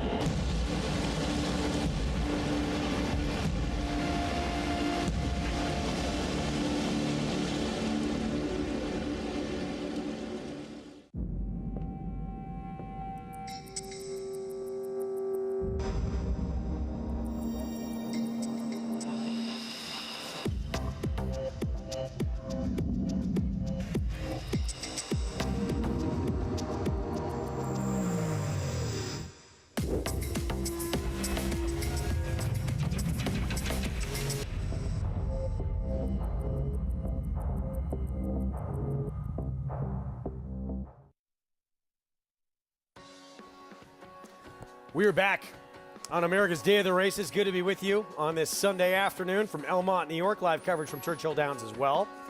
Third at Belmont, approaching the 4-minute mark to post. And I picked Tiergan in here. I like the 4-horse. This 4-5 is ridiculous right now. Not for me. He's all yours, my man. He's all yours. Listen, I see the allure. Tell you what I don't like. I like his appearance, I'll tell you that. I don't like his quick turnaround. This is a horse that ordinarily has some time between starts. When Rudy Rodriguez, who had him prior to his last start, he was claimed by Linda Rice 2 starts back. When Rudy ran him back on the 20 days, he almost had to, because we had our claiming championship day over at the Big A, and he ran second in the More to Tell. Horses like this, when they can run for that kind of money and not be eligible to be claimed, you have to run them almost. And he ran them back quick. This is a horse who ordinarily has 5-6 weeks between his starts. And Linda Wright's pretty good Not at for me. this move, bringing him back on short notice. So I got to tell you, the way he looks, he's going to run his race today. Whether that's good enough or not, we'll find out. But he looks sensational. I think Linda's going to get her picture taken in here. I just think it's for Prince of Pharaoh's, who is going to be on the bill daily, as we like to say, sir. Here's Vintage Hollywood. Gustavo Rodriguez trains this Son of Country day. He's been a little faster since Gus has taken over his training on this day. Going to finish second here. Big effort behind There Is a Storm Brewing. Yeah, this was at the same condition that he's going to run in against today. Yep. And his last 2 starts, he is paired up the same number, running the same figure. So that oftentimes means there's going to be a move forward coming. If there is, he's going to be right in the mix in this group. 9-2 right now on Vintage Hollywood from a 5-2 morning line. Yeah, he showed some speed in his last 2, like I said, off the Gustavo Rodriguez claim. So we'll see if Jose Lezcano, he's not as fast as Prince of Pharaoh's. And if I'm Kendrick Carmouche on Prince of Pharaoh's, I just boot, scoot, and boogie out of there today. Prince of Pharaoh's the 6 from the outside slot. That is the other Linda Rice runner. New audience joining us right now.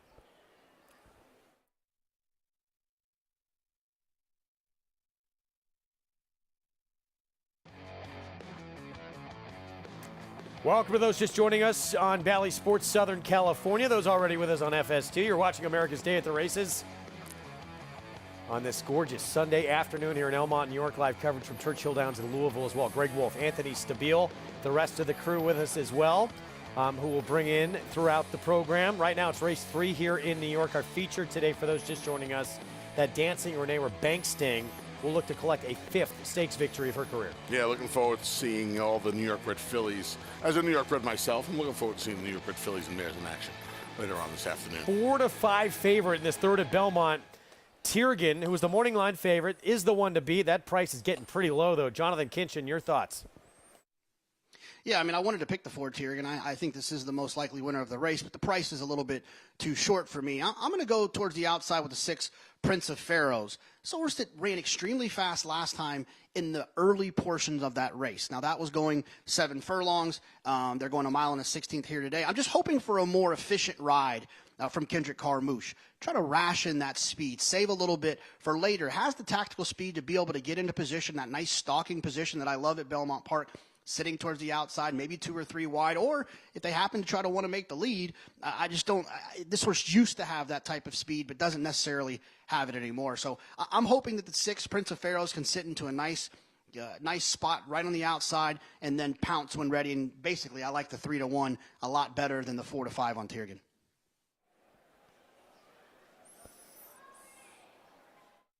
On the price with Tiergan is concerned on the racetrack. He's the one that I like best, but trying to get a little bit of a price as 4-5, very short on him. But a wild card in this race is the one Control Group down to the inside, who does come in off of a layoff. And He's a horse that I just really didn't trust on paper looking at him coming in here after 2 very poor efforts, but he had some very fast races on the go back. And he was a horse that was getting a bit light in 2021. He wasn't carrying his weight well after a string of races. He comes back, and I don't know if he's still got any run left in him, but Steve Caceres has him looking sensational. Hasn't run since October. His weight looks great. He's strong. He's fit. He had a terrific warm-up out there on track under Trevor McCarthy. At a price, if he's able to bring things back to the racetrack, maybe we could see him have a little bit more of a say as this year's concerned. But Tiergan, the one to beat, Greg.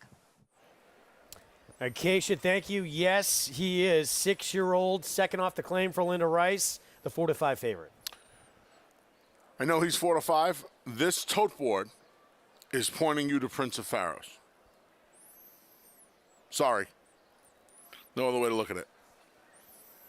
Prince of Pharaoh is the 6-horse who will try and steal this on the front end under Kendrick Carmouche, you would think. Yes, There's the favorite stepping in. Looks sharp today. He's faced some he was against a lot tougher company a couple starts back. Southern District, the Reds in that allowance optional 62. And there's Prince of Pharaohs. We're set for the third. Let's go upstairs. John Imbrial, the call. They're in the gate. And they're off. And from the outside, it is Prince of Pharaohs who is going out for the early lead. Vintage Hollywood and Troubleshooter, they're second and third. The favorite Tiergan is now ranging up on the outside. Control group is down at the rail and State Planning. As they move up the backstretch, Prince of Pharaohs leads by 2.5 lengths. Vintage Hollywood is second by a half length. Troubleshooter is in between horses with Tiergan in the clear on the outside. And then it is State Planning, and down at the rail is Control Group. The quarter went in 23 and 3. Prince of Pharaohs by 3 lengths.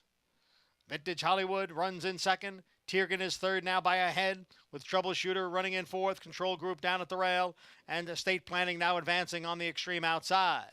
Prince of Pharaohs shows the way here. It's Prince of Pharaohs in front as they head for the far turn. The opening half mile in 47 and 2/5 seconds. Prince of Pharaohs on the lead here, and the lead is 3 lengths, with Vintage Hollywood and Tiergan giving chase second and third. Farther back it is Troubleshooter, Control Group down at the rail, and State Planning. Prince of Pharaohs leads by 2. Tiergan and Vintage Hollywood right together second and third as the field comes for the top of the stretch. 3/4 up in 1:12 and 1. It is Prince of Pharaohs who's had the lead right from the start and still has the lead coming into the stretch. Prince of Pharaohs by 3. Tiergan in second. Then Vintage Hollywood. Farther back it's Troubleshooter. And on the outside, State Planning. Prince of Pharaohs has the lead over Tiergan. It is Prince of Pharaohs. Tiergan with one last try on the outside. Prince of Pharaohs. Here's Tiergan. The two of them come for the finish. Prince of Pharaohs holds on by a head. Tiergan, the odds-on favorite, was second. It got a little tight late. Tiergan made one last run at the lone speed, but Prince of Pharaoh was able to hang on. We should record this race, send it to jockeys' rooms around the country. That's how you ride a loose speed horse. You don't open up a length and go 24.48. You don't open up a length and a half and go 23 and change, 47 and change. You open up 5. You go 23 and change, 46 and change, and leave them with too much work to run you down. They're going to pay the people who took Prince of Pharaohs the same money for winning by a neck than they would have if you won by 5 lengths. Kendrick gave this horse a brilliant ride today. It's a textbook speed ride that we just don't see enough around here, Greg.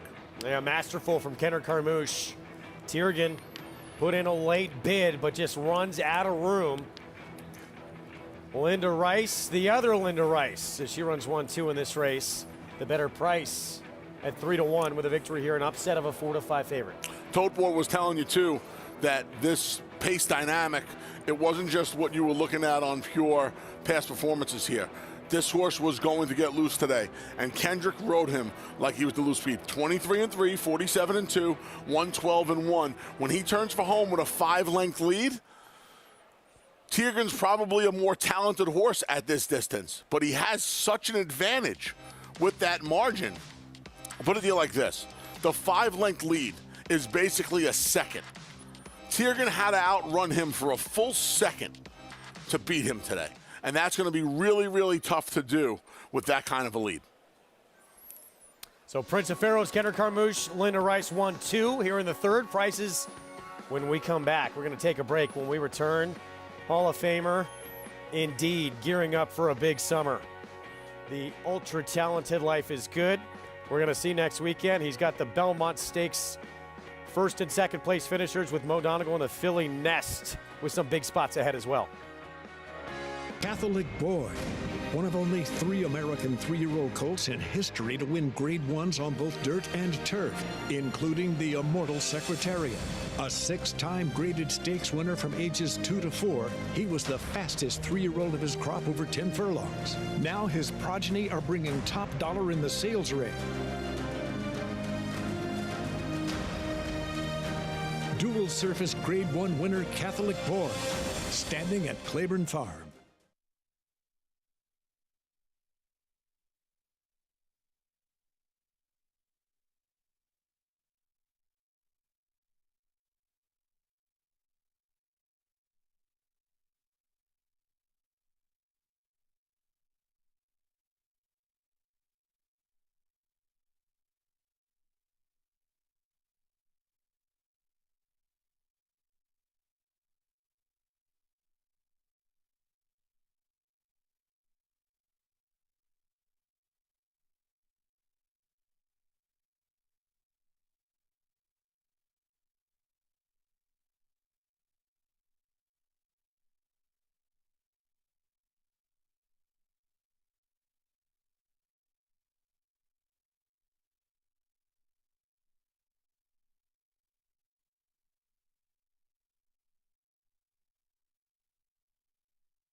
We're back at America's Day of the Races. Good to be with you. Twin Spires in Louisville. We're getting set for the 4th at Churchill Downs. We're 4 minutes away. It starts at Derby City 6, and it's a $75,000 maiden claiming 2-turn mile and a 16th race coming up. We're enough already. The 4-5 favorite, 2 back. The last time this horse was on dirt was 3rd to Creative Minister, who many people liked going into the Belmont Stakes. It's a dangerous name, isn't it? Enough already? A little bit. I don't like it. I don't like the name, folks. I think that's important, too. I think the name is very important for a horse. I don't like enough already. I think he's going to win today, but as far as the name goes, I think you're just tempting fate too much. Son of Tappet, who off either of his first 2, he faced the really talented Charge It in his debut. He was a distant second to him. Then 3rd to Creative Minister and Pioneering Spirit. 2 horses on the Triple Crown Trail. Who were Triple Crown races. Preakness 3rd place finisher, Creative Minister, yeah. Here's the one, Strong Light, Dale Romans, Joe Talamo. Yeah, 1 of 2 in here for West Point. This horse got beat length and 3/4 for 50, bumps up to 75 today. The other half of that entry, Faith Runner breaks 3rd to the outside. Dropping, surface switch, 2 dirt races. He was beaten a combined 66 plus lengths. Old Hickory, Jimmy Graham, Bernie Flint. Another one going back to the dirt. He was beaten only a combined 27 lengths. Blinkers go on. He'll try 2 turns on the dirt for the first time. Mystical Curlin, Kenny McPeak. Lasix for the slight drop from the special weight to the 75. Haven't seen him since a next-to-last performance at Oaklawn this past winter behind the Ethereal Road. Unified Dreams at 19-1. Raylu Gutierrez aboard. Another slight drop. He went from 6.5 to a mile and a 16th last time. Hoping that drop in class can help his cause, but he's a big price and should be.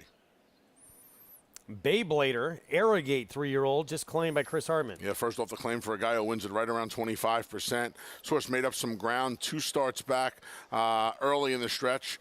going to need to improve off of his recent form. Perfect Flight. This horse, the second start of his career at Aqueduct, was very good. Yeah, first time for Rudy Brissett.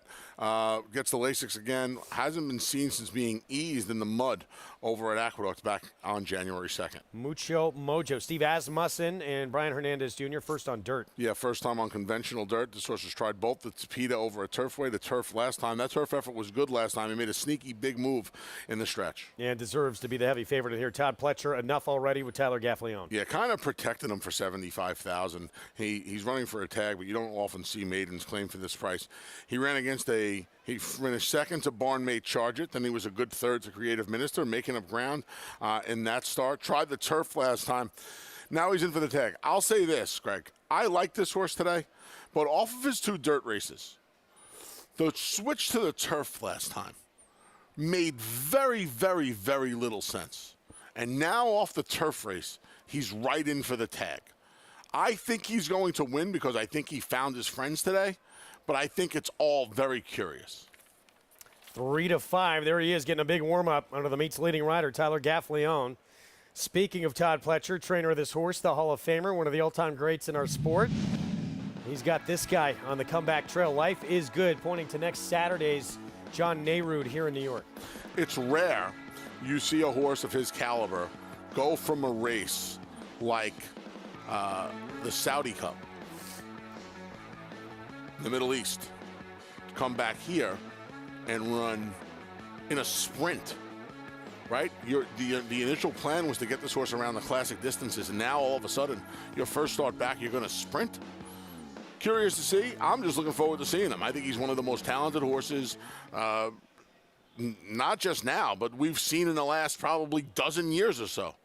And I'd be curious to see what he does next weekend. I'd be curious to see his path the rest of the season. We have some really nice horses in all of the divisions right now. And I'd be curious to see where Todd Pletcher points him the rest of the year. Well, Pletcher, meanwhile, with this horse here at 3 to 5, enough already, a son of Tappet. Let's go back to Jonathan Kinchin for more.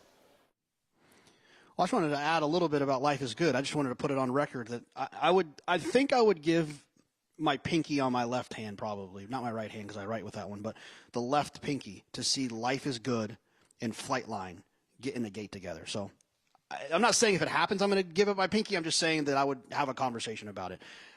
As far as this Pletcher horse, the 9, enough already. I agree with Anthony on being suspicious of this one, but I will say this. The figure that this horse earned on February 12th on the dirt is like 15 to 20 points faster than anything else in here has ever run. And I think that they tried the turf as that one last effort. Is this a maiden special weight type of horse? Maybe we'll try him on the turf. Okay, this is a maiden claimer. Let's drop him in. But there's even a chance that he won't get taken for 75. We'll have to see here. A lot of horses don't get claimed at that level. I think he's the most likely winner, but he's a pretty short price. The other horse I thought was interesting was the 1 Strong Light. It's a horse that was closing into a slow pace last time and was wide all the way around there. So you add up the geometry of that and the fact that the horses on the front end still have a lot of energy when you're closing into those slow paces. I thought Strong Light's previous performance was better than it looks on paper, and I think that's the horse that will beat the 9 enough already if the 9 enough already doesn't show up. All right, JK, thank you. 3 to 5 still on enough already. Been odds on pretty much throughout. Imposing presence in this race. We talked briefly about Perfect Flight. We saw him in New York. We saw him at Aqueduct, second start of his career. This race puts him in the mix. He was second beat neck against Courvoisier. Constitution Lawyer was third behind him. They both came back to win out of this race. Yeah, Courvoisier won our Jerome. I don't like the Van Dolph last time. I don't like the break. 6 months almost. He's the second choice right now. Yeah. No, he's the third choice obviously right now. Fine. I mean, I don't think you should be concerned about the Van Dolph. He's come back. He's worked several bullets. He's obviously working sharp. He's got to go 2 turns off that layoff, too. I don't know. He wasn't for me. You want a long price to get second here? Give you a long shot for second here. The 3 Old Hickory. They're my favorite. See, I'm a little, people that know me know I'm a little, when I give out a 9-3, it's not, people feel like it's not real because those are my favorite numbers. 9-3, favorite numbers. How about that? Little fun fact for the day here on America's Day at the Races. But I think Old Hickory, I think the turf races, I don't know if it was so much the turf as it was the distance. He gets a pair of blinkers. I'm going to try a 9-3 in here, sir. He's a huge price, too. Bernie Flint, Jimmy Graham with the 3, who is the 30-1. Third biggest price on the board. Jonathan mentioned Strong Light, the 1. That horse, interesting. You see if he could step up out of a maiden 50 race where he's produced the biggest figure of his career last time out. Yeah. Definitely the part of the entry I would want, and then the part of the entry they're betting is the solid 1, Strong Light. His 2 races for the tag were both pretty good, equally as good, actually. Going up a little bit more in class, but I think they're the 50 and the 75 are almost interchangeable. Race goes through this guy, though, right here. Son of Tappet for Todd Pletcher. Enough already. Third try on dirt. In a route race, here we go. Travis Stone, the call from Churchill.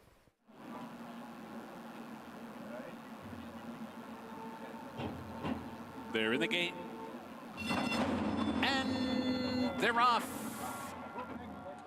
Bit of an awkward start there for Unified Dreams, who stumbled and veered out soon thereafter.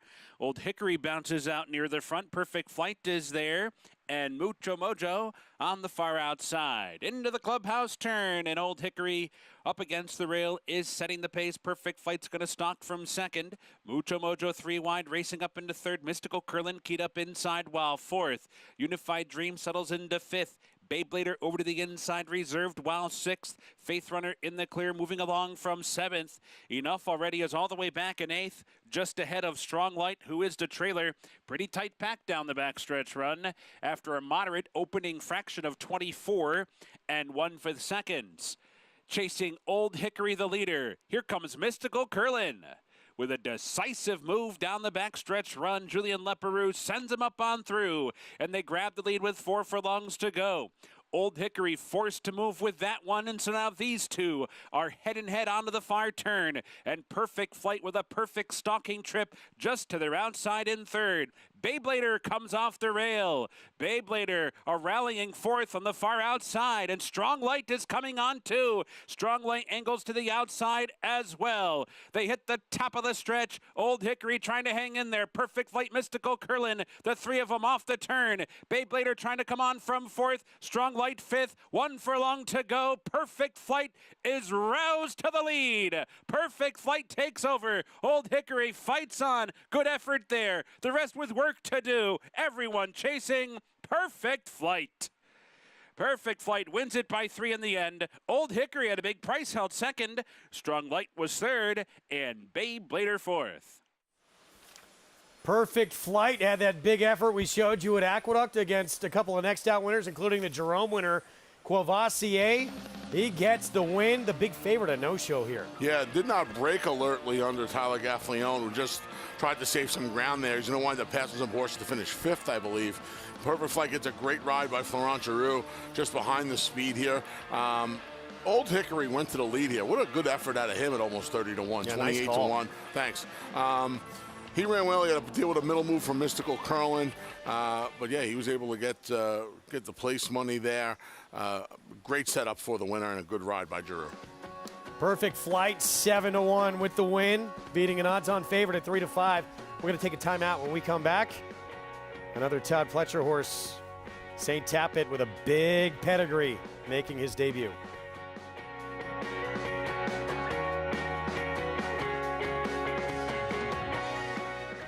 Anybody going? 70, 50, 75, 850, 75, 175, 175, 150, 175. Ralph, 850,000. Thank you. Volatile in front by 2. Whitmore is down at the rail. Forense Fire and Mind Control. It's Volatile in front as they pass the 16th pole. Volatile victorious in the Vanderbilt. 1 by 2 lengths. 850,000. Thank you.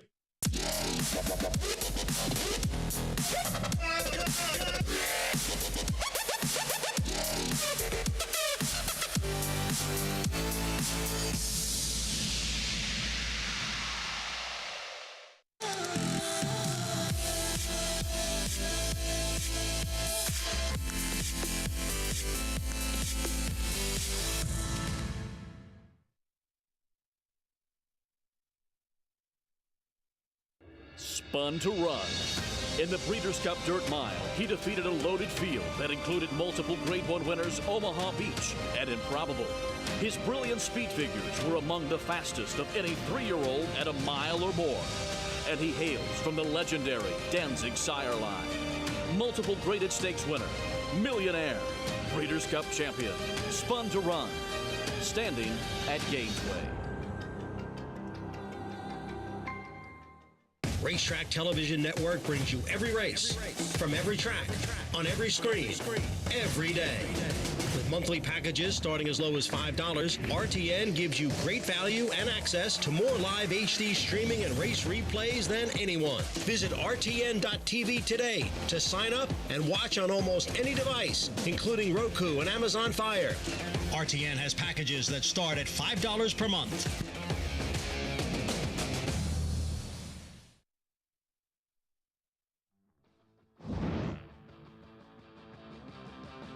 Of the Grace is full out, and those two in a battle as they enter the final furlong now. In behind them, flat out is third, and the filly is in front. It is Havre de Grace, flat out with the final try coming down to the finish, and it will be Havre de Grace. Horse of the Year in 2011, Grade 1 Woodward winner, also won the Apple Blossom against her own division. She was a superstar. And we're going to see a colt out of Havre de Grace coming up for Todd Pletcher. Yes, we are. She has not been as reliable in the breeding shed, Greg, as she was on the racetrack. And you see her there. It was 2 times in 3 years a filly won the Woodward. Of course, Rachel Alexandra did it back in 2009 in that fantastic 3-year-old season. And speaking of fantastic, look at this card. Just one off-the-board performance in her career. 6 victories at 6 different tracks. Double Eclipse winner in 2011. She was good. She was incredible. Her foals, they've all won. Only one has been a graded stakes performer. We'll see if this could potentially be the next one. St. Tapit out of Havre de Grace. For more, let's go to Acacia Clement.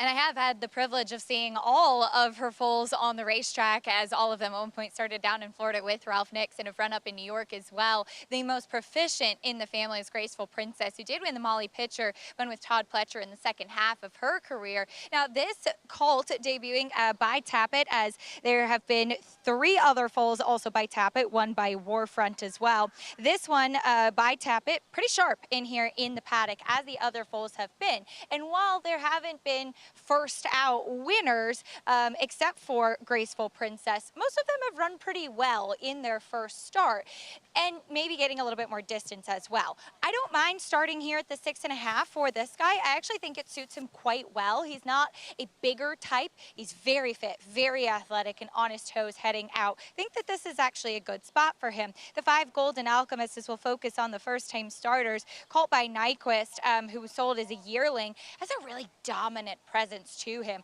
I really like what I see from this colt. The only thing I'm thinking is that he probably wants to go a little bit further than this, and maybe could even do on the turf as well. But he's a big, good-looking son of Nyquist, whose runners have been very precocious as well. The 7 Flute Master also has a huge pedigree. He's originally by Gunrunner, who has had so many great runners on the racetrack. The 2nd dam is multiple Grade 1 winner Flute, who won the Kentucky Oaks, the Alabama, and she also produced Grade 2 winner Filimbi. This guy just lacks some focus. He was vocal coming into the paddock, tried to rear up when they were putting the tack on him. He's settled now once they have the tack on and the rider up, and Joel Rosario has climbed aboard, but has cotton in his ears, and he's one I'm just going to watch out on the racetrack, because that mental side of it, just as important, if not more, as the physical. Greg? All right, Acacia, thank you. Post-parade here coming up in a moment. Joel Rosario is going to team up with Steve Asmussen. Talked about the Grand Dam Flute, the Oaks, an Alabama winner of Flute Master. And they've had some very good success recently together. Clariere, Echo Zulu, Epicenter, Jackie's Warrior. The list goes on. They sure have. And they do great things together. We'll see Echo Zulu come back at some point. We'll see Epicenter back, Jackie's Warrior, of course. And Lots of good things to come for that duo throughout the summer. So up at here the is spa. the first-time starter out of Havre de Grace, the champion mare, St. Tappet. I heard this horse could fly, but he's dead as disco on the tote board. 7-2 right now. See if he can outrun some of his siblings so far to date. Homebred for Whisper Hill Farm. Here's the 2 Mount Craig. Dam 1 dirt debut that was taken off the turf in the slop. Half to my nemesis Brazilian Air, who cost me the pick 5 yesterday because I'm an idiot. Son of Arrogate has a sensible work tab for the Mott debut. Dam was graded stakes placed. Feliciano, Nick Zito, and Trevor McCarthy. Just missed on debut at Oaklawn, went to Churchill, took a ton of money and got beat a long way. See if he can recover and run the debut as opposed to the second race. Son of Run Happy. Yeah, Blinker's coming off today. That's not listed in the form. He's gotten off slow in each of his first 2 starts. Triple Elvis, he's the one to beat. 3 starts for Chad Brown back as a 2-year-old. All of them against very good company. Is today the day? Not surprised he's taking money, Greg, but I'm surprised he's the favorite right now. I had a good push on St. Tappet, but this horse is really getting pounded at the windows at 6-5. Golden Alchemist, Chad Brown, as well as the first-time starter. It's been training at Monmouth. Yeah, Dam was 1 for 19, son of Nyquist. Another horse, decent enough work tab. Not taking much money, though, at 5-1. Nice appearance at 5-1. Upper level, Jimmy Jerkins, first-time starter by Midnight Storm. Yeah, Dam was 2 for 19. See a sharp 47-4 move from the pole. It was a 47 move from the gate as well. A little quiet on the board. This was the longest price on the board. And Steve Asmussen's Gun Runner, the second Dam, of course, Flute. Joel Rosario aboard. This is an interesting work tab. This horse, you know, Jonathan was talking about how Steve Asmussen trains his firsters. This is a spec on the sharp side overall of a work tab. He's taken some sneaky money, too. He's third choice into the Chad Maiden as well as the well-meant Pletcher firster. This horse and St. Tappet were the same price about 3 minutes ago. Price slowly starting to come down on St. Tappet. Let's go to Jonathan for more. Yeah, well, we'll start with the 1 St. Tappet. You know, when you have these horses like this with these types of pedigrees, it's always exciting. And it's one of the things I love about this game is you can fall in love with these male and female horses, and then you get to watch their progeny run, and it kind of reminds you of them from time to time. So it's always exciting. The issue is that these horses do work in the morning, so although this horse does seem to have some talent, when you look at some of the workout reports, there's a suggestion that maybe this one doesn't break particularly well. Well, being drawn down on the inside and not breaking particularly well for a horse who the pedigree says wants to go much longer seems like a recipe for disaster. Now, I will say this. If St. Tappet breaks, right, figures it out today and pops away from there and finds himself close, I think he's the type of animal that will finish and can beat these and will win the race. But that's a big if. I feel like he might break a step slow. I'm going to go towards the outside. Like Anthony mentioned, some sneaky money on the 7 Flute Master. Anytime I see Steve Asmussen with these gun runners, I start to think, I bet you Steve cares how well gun runners are doing, considering he trained gun runner and probably still has some type of financial interest in gun runner as a stallion. So I think that there's that idea that the gun runners are always going to be meticulously placed throughout the country in Steve's big organization. But more than anything, I like the outside draw. You get Joel Rosario, and I love that for young horses. 9-2, JK. Thanks on this Gunrunner debuter for Asmussen. Gunrunner made one of the biggest splashes we have ever seen as a first crop sire, and it's continued, of course, with early voting, winning the Preakness, now already a classic winner as a sire. It's been incredible. It's been unbelievable. You know, Bolt Doro off to a big start as well. Not comparing the two, but it's good to see. It's always good to see some young stallions, right, come out of the box running, so to speak. And I think that's what we're seeing here. Last year with Gunrunner, and now this year with Bolt Doro. So yeah, I'm like Jonathan. I think this horse is a little sneaky today. 9-2. Let's head back down to Acacia. And he's acted so much better out on the racetrack, too. Talking about Flute Master, who was a little bit tricky back in the paddock. But another first-time starter with an intriguing pedigree is the Mott Firster, and that's the 2 Mount Craig, who had a big warm-up out there as well under Jose Ortiz. Called by Arrogate, the dam is the sister to Glinda the Good, who's the dam of juvenile champion Good Magic. Good Magic was not that big. I've noticed Arrogate's progeny in general are not that big, don't carry a lot of substance. So that's kind of what I'm seeing for this guy. I think 6.5 could be an interesting starting point for him. And he was warmed up like a horse that could potentially break a little sharply today. We'll see what he does under Jose Ortiz, but the one with experience and the favorite is the 4 Triple Elvis. He was one that was a little bit green back as a 2-year-old too. Looking back at my notes, that he was tough to get the tack on. He's a lot more focused and professional this year. I just, to be honest with you, found him a little bit underwhelming versus the first-time starters, particularly the one in the 7 as far as the physical does go. He's fit coming back, but he hasn't grown too much from 2 to 3. He's run some big races as a 2-year-old, but 2 second-place finishes, and he did duel last time out with pace pressure.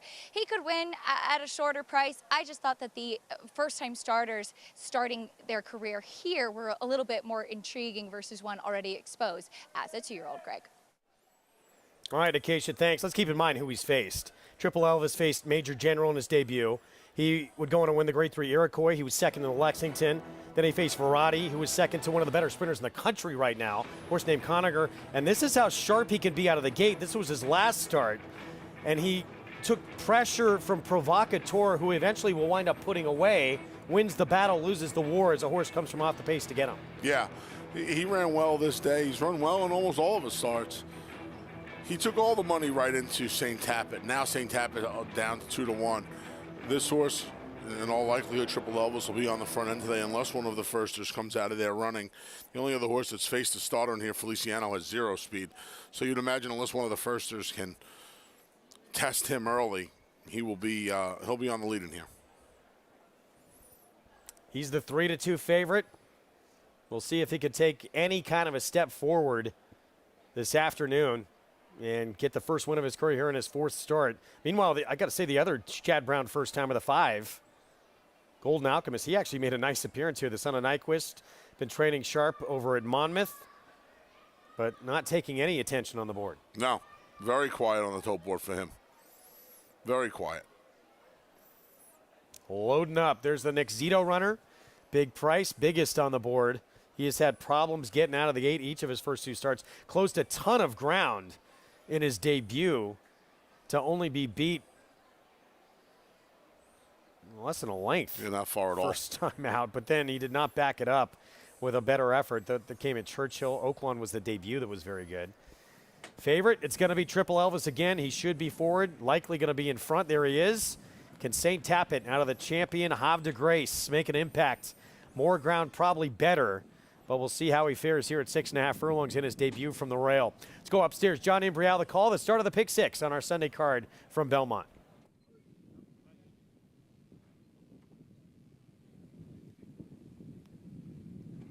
One to go here for race 4. It's at 6.5 furlongs on the fast main track. Flute Master, one of the firsters, the last to go in, and we're all set.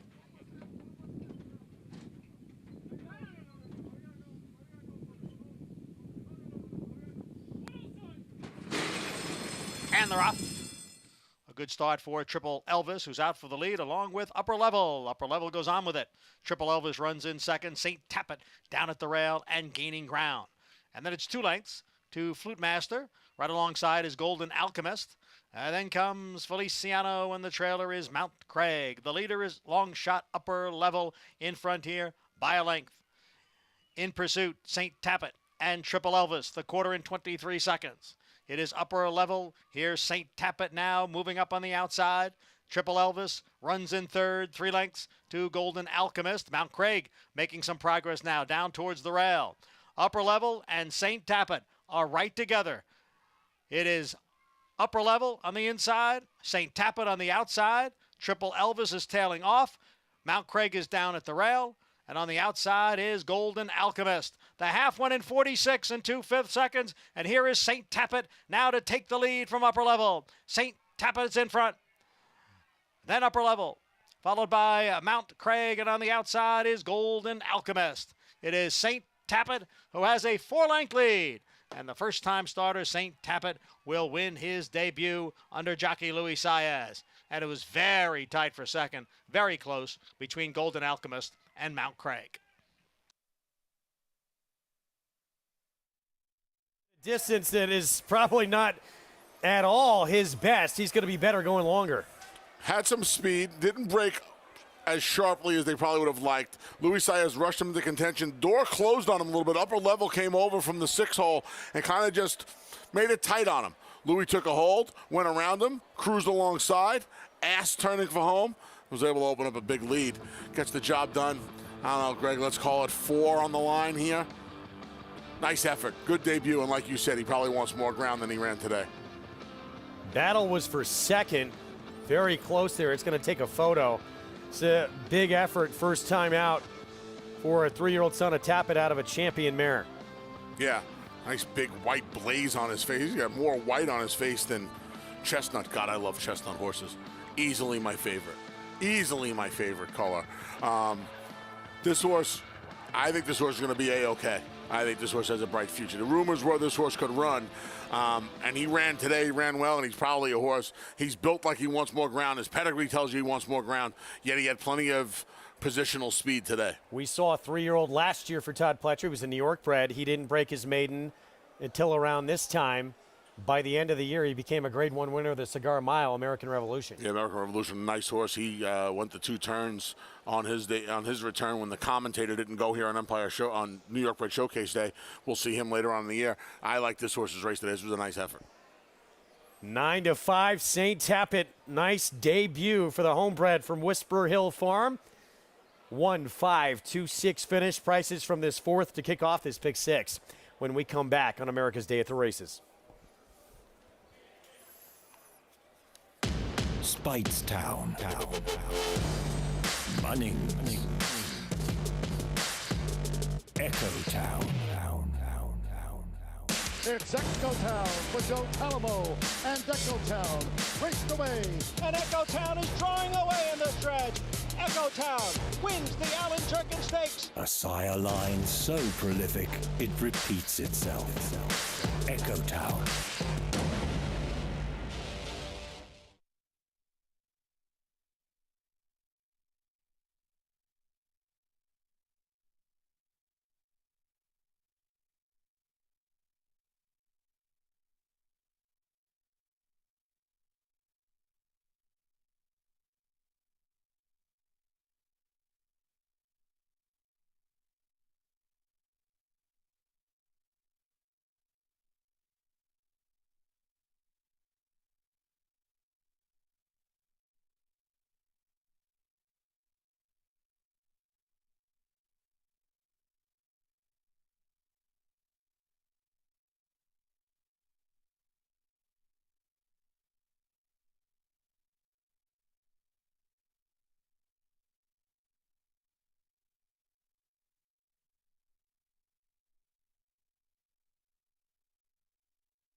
We're back at America's Day of the Races on various networks across the country. Good to have you with us. Program brought to you in part by Claiborne Farm. 100 years of doing the usual unusually well. We have race 5 next at Churchill Downs, 5.5 furlong sprint.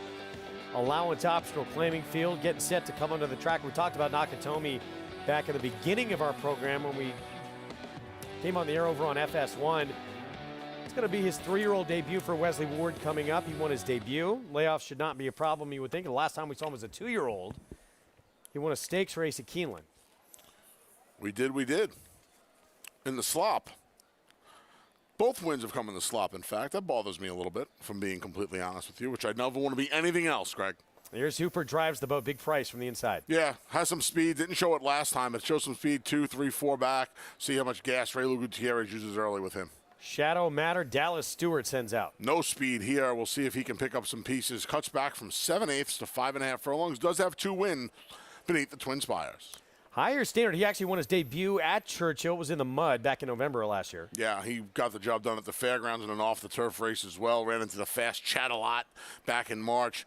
Returns to the main track after trying the Animal Kingdom on the Torpedo over at Turfway. Yeah, Tom Amos sends out the 3. The 4, Swiftsure.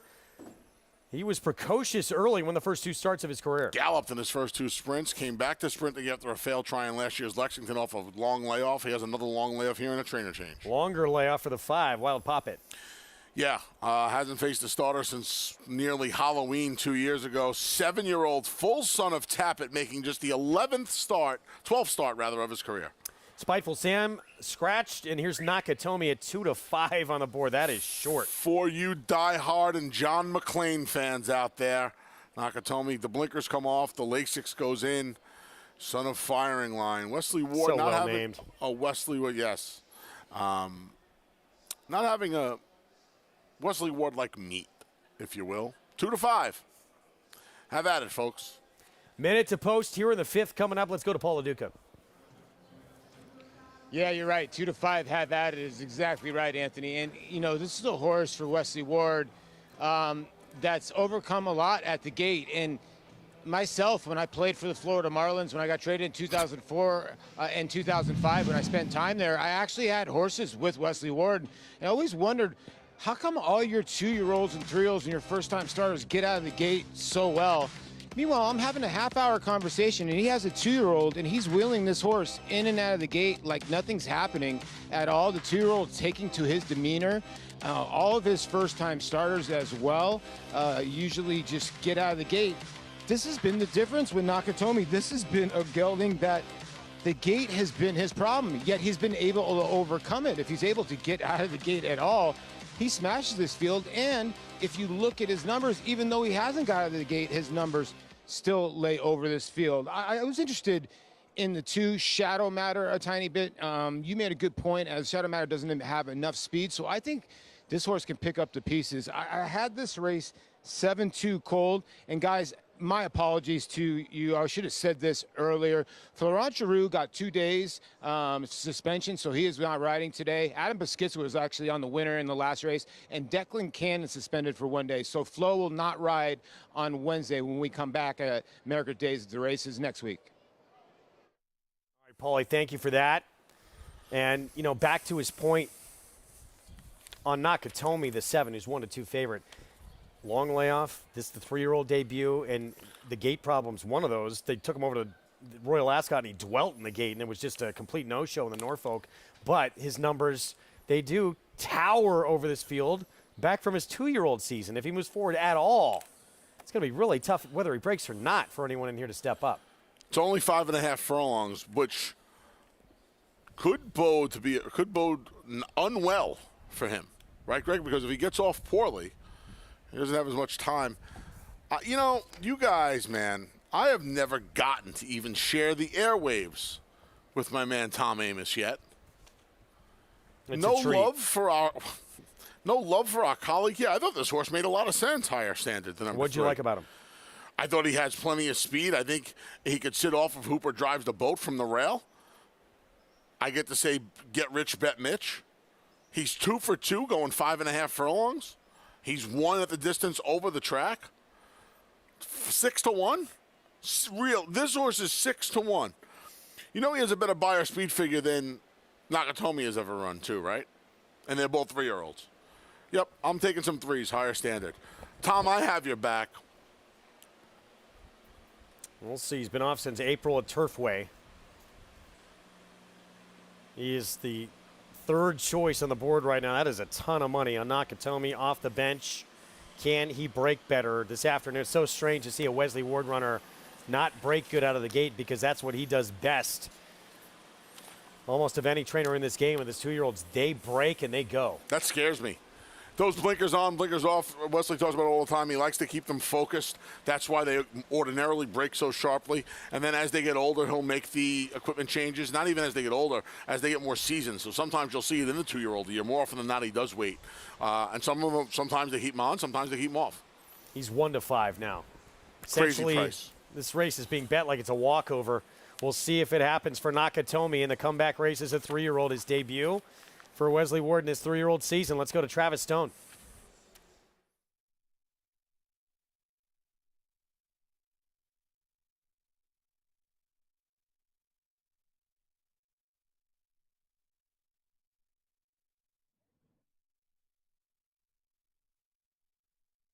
They're the gate.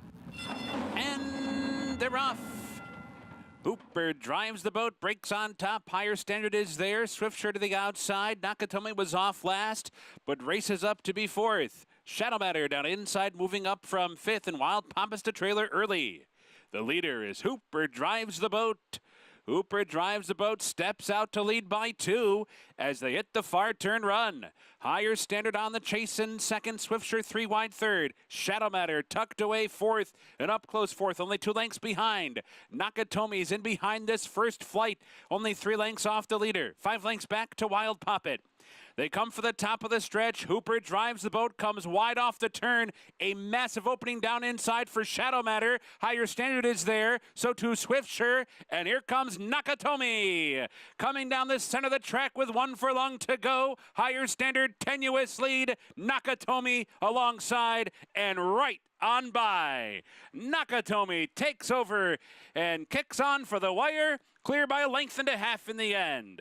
Nakatomi first, Higher Standard second. Hooper drives the boat and Swiftsure. Not a terrible break, but he did break slow again here. Nakatomi just not good out of the gate. That's the bottom line, but he was in close enough position. Massive opening down inside for Shadow Matter. Higher Standard is there, just too good. so too Swiftsure. Best way to put it. And here comes Nakatomi. Rest of them ran okay. Our buddy Tom Amos's charge ran really well, chasing the 40 plus 1-to-1 shot. Hooper drives the boat. Higher Standard is going to be able to hold on for second. No match for Nakatomi. John McClain getting it done at 2-5.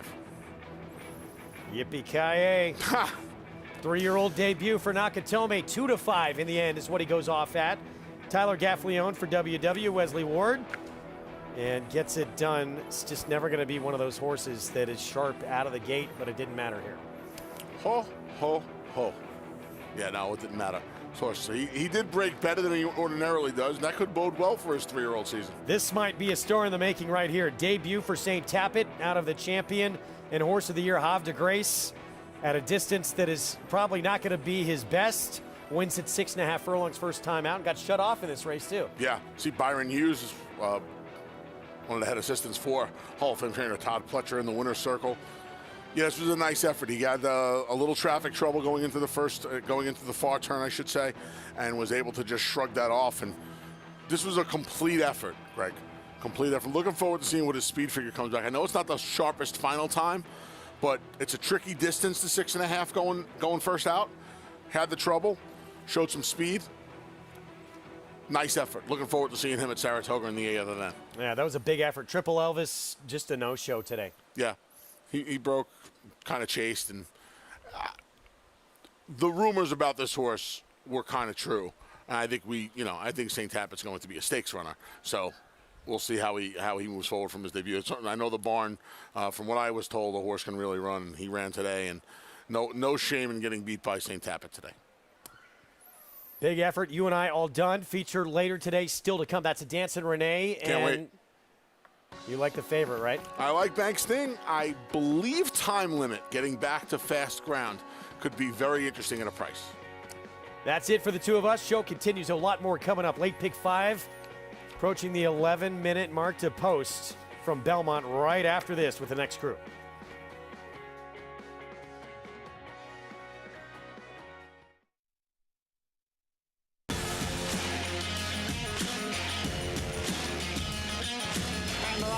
Following C. pouring it on here in the stretch. Impressive to win the Grade 2 Vosburg. Following C. Smile Happy has kicked it into high gear, and Smile Happy with a powerful performance wins by 2.5. Eclipse champion Run Happy, standing at Claiborne Farm. You don't have to be a multi-millionaire to get into this game. You can have a few $1,000s and have fun with it. But with the bonds, you're actually going to win. I've had the opportunity to win multiple races. In fact, this year won 2 times in one day, which is almost unheard of to be able to do. This is going to happen with them. You will get into the winner's circle in Saratoga. You will walk that horse in, and you will stand there, look at the crowd, and the bonds will take you there and get you into that winner's circle. And it won't cost you a lot of money.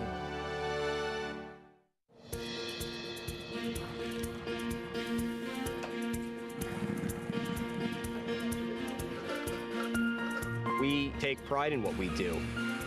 For me, it's more of a passion than actual work. I'm an assistant trainer. Carpenter. I'm a peace officer. I'm a jockey. I'm a gardener. I'm a groom. Clocker. Assistant starter. Trainer. ESL teacher. I love what I do. There's so many jobs that come together every day. It's a collective effort that really makes this ball go round. We are New York Racing! I couldn't imagine working anywhere else. For me, riding horses in the morning is the best thing I can do. New York Racing helps support my small business. It's extremely important to the New York economy. Like my dream come true. This is like a big family. We are New York Horse Racing.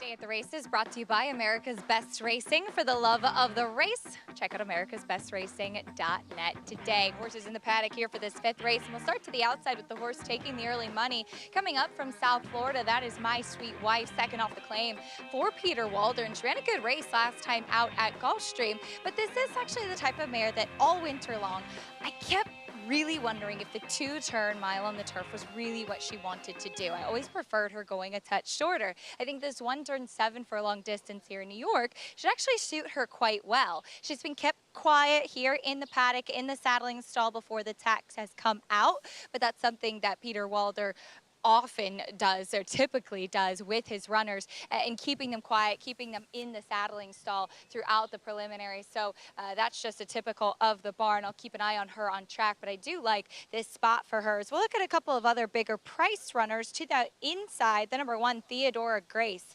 She looks sensational today. She won 2 starts back, went off of a layoff. I was concerned with the layoff, with the layoff numbers for the barn, and she was really hot. She was really agitated. She just looked really uncomfortable on track, and yet she was able to overcome all of that and come back with a big win. Last time out, it was a disappointing effort. It was against that New York bred first level allowance company, so she takes a significant drop in class today. She's so much more fit. She's got a good amount of sweat on it as it's a very hot day, which I like to see, but she's so much more relaxed, well comfortable within herself. I really like what I'm seeing from Theodora Grace, and also I've always felt that 7 furlongs is truly the best distance for her. The number 10, Blissful Change, also takes a drop in class of this non-winners of 3 condition, coming out of Churchill Downs for Joe Sharp. My first time ever laying eyes on this filly by Treasure Beach, but she is so beautifully put together. She also does not look like the type of filly that wants to go 5.5 furlongs. There's a little bit more of a stretch to her frame. She's carrying great condition. She's really, really strong. Joe Sharp's horses are always well turned out in the paddock, and they do always come in with cotton in their ears, and then Joe leaves it up to the rider whether they want to take that cotton out on track if they feel the horse is relaxing. This filly has done everything right in the preliminaries, and I think we'll appreciate with the stretch and length to her frame to have the ability to get a little bit more ground and go the 7/8 as we welcome in our team for the second half of today's show. Lafitte Pinkai up on the set alongside Richard Migliori. Hey guys. Acacia, thanks so much. Richie, were you a leave the cotton in guy or take the cotton out jockey? I don't want the stinking cotton. We still have so much to look forward to on this Sunday afternoon. The late pick 5 starts here. We have the featured Dancing Renee Richie, we've had a lot of stakes races lately with some smaller fields and heavier favorites. Not the case in today's featured event. No, not at all. And, you know, it's kind of appropriate to me for it to be the Dancing Renee, because Dancing Renee was one of those hickory-type mares. She was a cut below the very best, but on her day, she could handle them. Won the Honorable Miss aboard her, and she ran very fast that afternoon. A hickory kind of horse, and this is a hickory kind of group. Looking forward to that Dancing Renee a little bit later on. Feature here, Belmont Park, that late pick 5, and if you haven't signed up with us here at Naira Bets just yet, here is another opportunity. Offer still stands with the $200 deposit match bonus. Sign up, use that promo code MATCH200 and earn up to a $200 deposit match after your first deposit. Bet any track, anywhere, anytime. Join now at NairaBets.com to earn your $200 deposit match. Nice breeze here at Belmont Park, Richie. A little sticky earlier. Picture perfect day for thoroughbred racing. No, it is. It is warm, though, and I think it's important, critical what Acacia said. You want to see horses sweat on a day like this, and you got to be able to discern, too, because a lot of these horses get sprayed down with a hose when they get to the paddock, and you'll see some of them dripping wet when they're leaving the paddock, but you got to watch that they don't dry out when they get on the track, because a horse needs to sweat on a day like this. For newer viewers, I think it's such an interesting point. I've been around the sport a long time, and the first time I heard you explain that a few summers back, I hadn't paid attention to that. It hadn't been explained to me that way, because I think a lot of even horse racing fans that have been close to the game, there's an association with a horse who's sweating pre-race, that's like automatically a bad thing.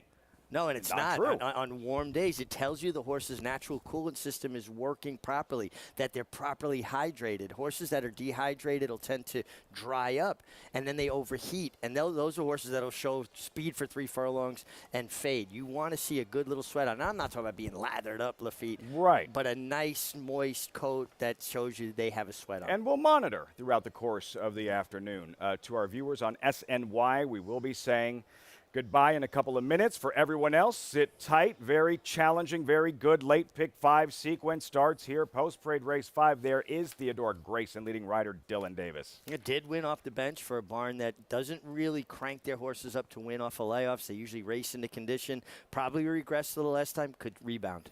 Lioness of Brittany, New York debut, unraced in 15 months. Yeah, long layoff, comes back on 7/8, and she's got true sprint speed. She is very fast.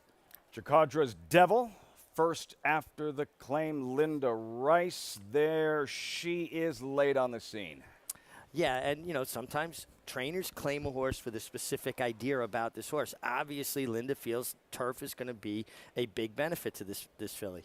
Summer at the Spa, soon enough, Richie, soon enough, Summer at the Spa. Another look, Jacadra's Devil with Jose Lascana would be a big upset in this first leg of the late pick 5. Summer at the Spa. 9-1 winner in her latest. Can she do it again? Yeah, I mean, she was real good last time. It was against, I think, a little bit of an easier group, but she won nicely. Better get this post-parade moving if our SNY viewers want to see it. Stella Mars and Joel Rosario. Well, you get Joel Rosario, horse taking money. Joel, best sprint turf rider in the game. Weekend fun, defeated 3-5 favorite in a sloppy off-the-turf race June 3rd. Yeah, I don't think she appreciated that, and I think it just makes her form look a little less. I like her getting back to the turf. Get the candy for Michelle Nevin, having a big meet. More speed signed on. 9 is out. Blissful Change, Ohio Derby winning jockey Irad Ortiz. Jet-setting Irad Ortiz. We bid a farewell to our viewers on SNY. Everyone else, sit tight. Pick 5 coming up, Belmont Park.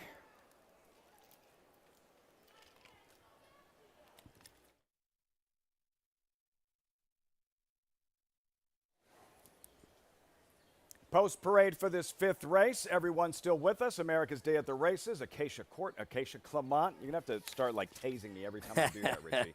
Hey, it's easy to slip back into it, but I keep saying San Diego Chargers, all right? And that's been 2 years. Richie Migliori, I'm Lafitte Pinkai. My sweet wife right there, Louis Sias, 3-1 contender on the outside. Yeah, it makes a lot of sense. Enough run down the backstretch to her to sort out a trip, and she's not slow. She's kind of got a stalk and pounce kind of style. That's the field. Big field. $35,000 claimers, non-winners, 3 lifetime, 7/8 of a mile. Fillies and mares, that pick 5 pool increasing. It's swelling, and we have some advice from a pro. Jonathan Kinchin is with us. You know, I'm not going to ask you how you feel about the pick 5, all right? So let's just see the strategy. Let's see the approach, your ticket you put together today. I don't want to annoy you right at the top of the show. Until I don't feel good. I think this is a fun sequence, and there's a single in here that I'm going to use to get started. I'm going to use 5, 8, 10, and 12 in here. Summer at the Spa, which I'm very excited about, by the way. Get the Candy, Blissful Change, and My Sweet Wife. In the next leg, the second leg, I'm going to single the 6, Southern Flag, a horse that had really fast numbers last year. Comes back, I think is going to run even better this time around. In the third leg, I only think you need 2. The 5, Deep Cover, the 7, Phantom Smoke. In the fourth leg, I'm going to use 3 horses. I think Bank Sting, the 7, is a very likely winner, but I'm going to use the 1, Keep Waiting, and the 2, the important 1. I'm going to use 3 in that spot. And then to wrap it up, 2, 5, 8, and 9, the 2 latest addition. The 5, Our Jessica, the 8, Sweet Moeve, and the 9, Smoking Hot Kitty. Best of luck, JK, and to everyone playing this late pick 5 at Belmont. Back to Acacia Clement watching the warm-up. We've had some big warm-ups out there on the track, Lafitte. Talking about one of the horses that JK used in that sequence, the number 8, Get the Candy, for Michelle Nevin, who does have a lot of speed, too. This is a horse that will be piloted by Jose Gomez. And last time out was really kind of hustled out of the gate, and then just plain and simple looked like a horse that got tired. She threw her head up late. She was completely off the bridle and fading there and was off of that layoff. She looks so much stronger in here today. Just an interesting note, and this was the same last year, she's one of the rare Michelle Nevin runners that doesn't wear a shadow roll, that piece of fleece over the noseband, and she's the one that was pretty high-headed last time out. But no equipment change once again today. I expect her to be fitter and have more stamina here on the track. A layoff runner who is taking a little bit of attention. She drifted up now, but the 3, Lioness of Brittany, she's a horse that was entered a couple weeks ago in a turf sprint too. It was rained off. She comes back here, does have a touch of class versus what she did last year. It's just been such a long time since she's been on the racetrack. She's small, she's compact, she's quick. She doesn't look like she's 100% off the layoff as far as fitness does go, but she does lure John Velasquez, and I thought it was a little bit intriguing because mentally she's improved a lot. She used to be really sharp all over the place. She's very focused out there on the track. One that I want to watch, though, as far as getting a race under her belt as for fitness on the track, Lafitte.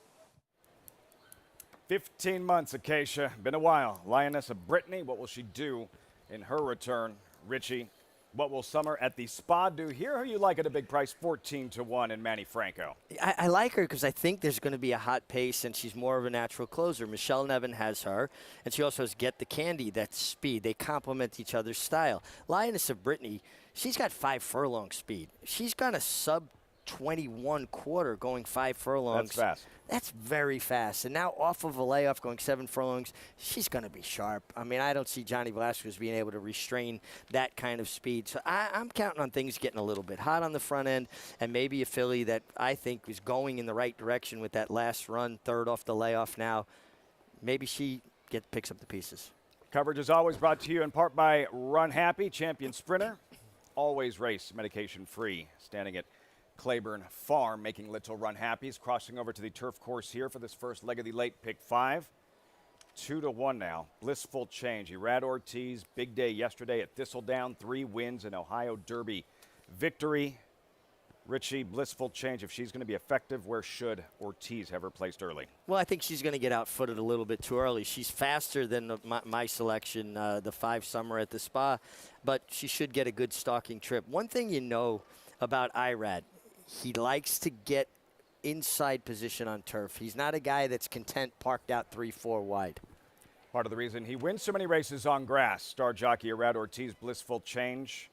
The presence of Joel Rosario, Richie, on number 6, Stella Mars, who was 15-1 on the morning line. This is a key rider upgrade in a turf sprint. Rosario jumps in the cockpit, and she's 6-1. He delivers horses with that perfect timing, and even when he doesn't win, they outperform. The first race today, he came from well up the pace on a 14-1 shot to get second behind a big favorite. And when I say upgrade, Dylan Davis did leading rider. It's just Rosario in a different league when it comes specifically to turf sprints. See how it all unfolds. This late pick 5 on a Sunday from Belmont Park.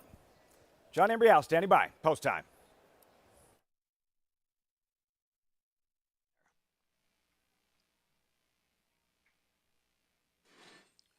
And they're off. And there goes Get the Candy, who's got the early lead. Blissful Change. Now moving up, Jacodra's Devil. Down at the rail is the gray Lioness of Brittany. So it is Get the Candy who has the lead. Lioness of Brittany, Jacodra's Devil. Also in the mix there on the outside is a High School Crush. Weekend Fun has now come on through. Summer at the Spa is racing in 6th. Blissful Change is running in 7th. Theodora Grace down on the inside in 8th. And My Sweet Wife. And trailing the field is Stella Mars in 10th. The quarter went in 22 and 2/5 seconds over the firm going here. And it is Get the Candy, challenged by Lioness of Brittany. The two of them are heads apart. Get the Candy narrowly. Lioness of Brittany runs in 2nd. And then High School Crush on the outside in 3rd. Weekend Fun is down towards the rail. Summer at the Spa is on the move on the extreme outside. Will be forced widest of all as they hit the head of the stretch. The half mile in 45 seconds. Get the Candy is in front as Summer at the Spa moves up on the outside into 2nd. Theodora Grace has advanced into 3rd. Stella Mars on the extreme outside as they come down for the 16th pole. Here's Theodora Grace, and here's Stella Mars driving up on the outside. Theodora Grace and Stella Mars, the two of them come for the finish, and it's too tight to call. Theodora Grace right there, Stella Mars right there. Photo finish in race 5. What a finish.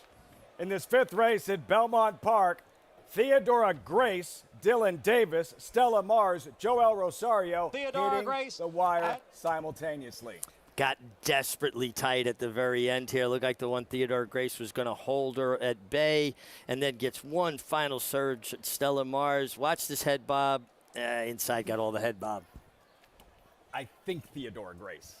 I believe Theodora Grace. Yeah, and Stella Mars, just what we were saying, though, Joel, and you were saying it early on during the running of the race, last to first. Last to first. Look, dead last, Stella Mars, gathering momentum. Joel Rosario angles out, doesn't lose all that ground. She finds a seam, she takes off, but Theodora Grace with Dylan Davis, who had ridden Stella Mars, gets first run. Theodora Grace strikes the front, Stella Mars outside, and what a finish. And, Theodora Grace, she followed the move of Summer at the Spa, who didn't have quite enough in the tank, ran well to be 3rd, but he came wide where even though Joel finishes outside of him, he saved ground into the stretch before he angled out. It's so important to watch how they make that corner before they commit to getting to the outside. 9-2 at post time it is. Theodora Grace, 1-6-5-8. Chalk Racing, Epona Racing Stable, trainer Tom Albatrani. You can see the tiring filly up front. Where's the wire? Get the Candy. Theodora Grace, red cap, Dylan Davis. Strong hand ride, and it's like that Jaws theme on the outside with Joel Rosario. You know he's coming. Stella Mars, but Theodora Grace just enough to hold on. Great ride, Dylan Davis, in a thrilling first leg of the late pick 5. Yeah, good ride by Dylan, held off Joel, and his filly never changed leads, raced on the inside or incorrect lead through the stretch, but was good enough to get it done. 2nd win out of 3 starts this year as a 5-year-old mare. Theodora Grace, 1-6-5-8. Race number 5, Belmont Park. Meantime, back at Churchill Downs, in case things didn't work out for you in the late pick 5 at Belmont, there's always something else. Reset and reload. Late pick 4 coming up, Churchill Downs. That's next on America's Day at the Races here on Fox Sports 2.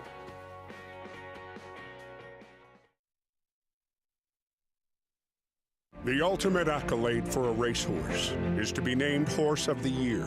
To be enshrined to the Hall of Fame is to achieve immortality. As a stallion, genetic immortality is defined in 2 words: breed shaper, plain and simple. 2-time Horse of the Year and Hall of Fame inductee, Curlin, is just that. Breed shaper, Curlin, the classic sire.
Thanks for spending part of your Sunday with us on America's Day at the Races.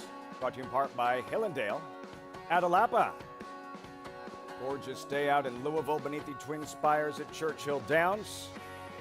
Time for the late pick 4. Field for the 6 as they leave the paddock. $50,000 claiming event. Older horses, 1 mile. Current favorite 5-2. Number 3, Critical Threat. By the way, well done with Summer at the Spa Belmont. Big Price ran 3rd. I was paying attention to the top 2, and I didn't see it. She got a good trip, too, under Manny Franco. He tipped out maybe a slight touch early, but just 3rd best. Exciting race to kick off the late pick 5 Belmont Park here at Churchill.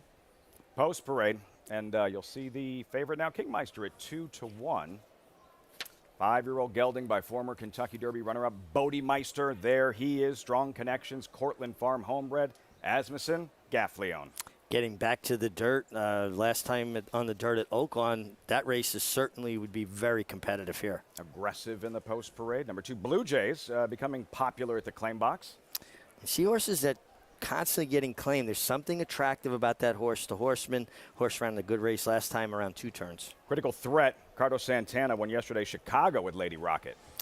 Ricardo Santana has been riding so well and, riding for a lot of different people, so it must feel good to him. All his eggs aren't in one basket. Have to give Andy Serling credit. Loved Lady Rocket in the Chicago. Endless Sunset, you saw 8-1. Pico Doro exiting a series of sprints. Stretching out, has run long in the past. It just looks like it would have to get faster. 2nd of July, a Belmont Futurity winner 2 years ago.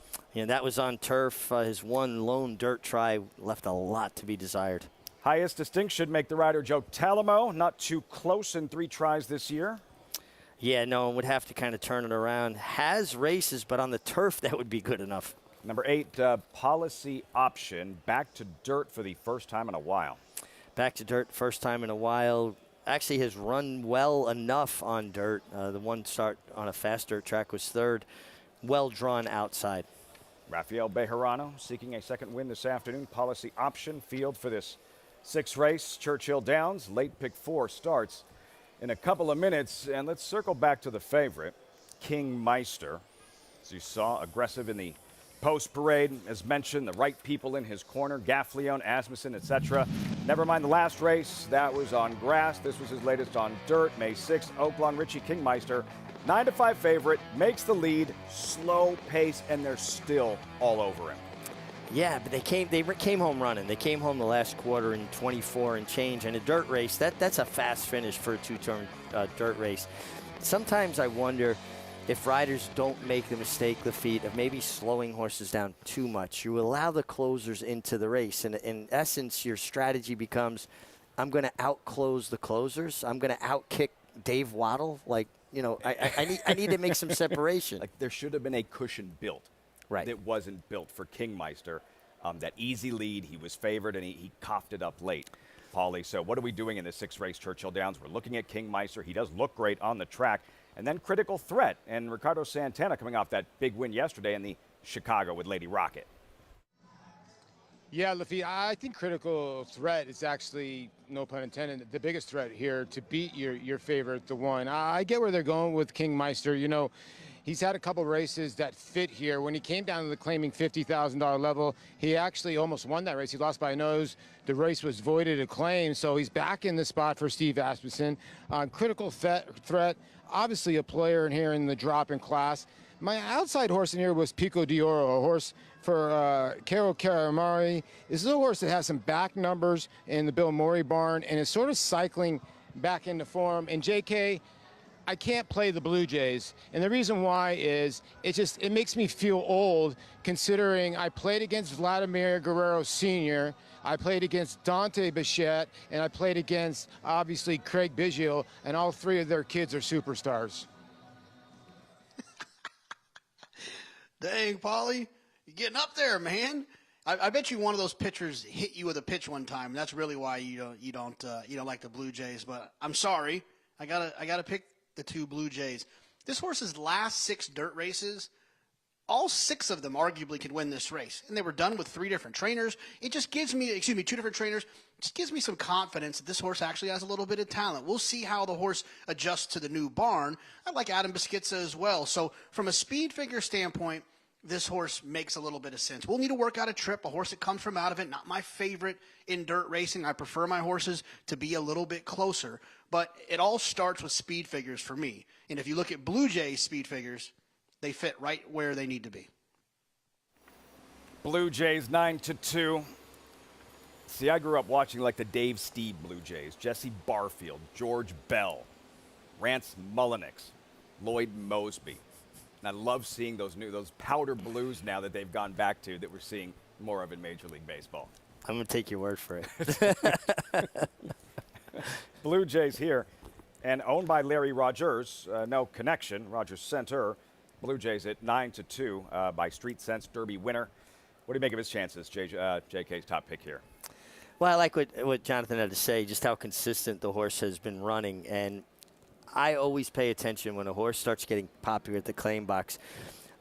Other trainers are scouting other trainers' horses constantly, particularly people that are active at the claim box. Horses are put into a race with a assigned price tag on them. Anybody that's eligible to claim a horse, they can reach in and essentially they buy the horse out of the race. The horse runs for purse purposes for the current connections, but after the race he will be cooled out and brought back to a new barn.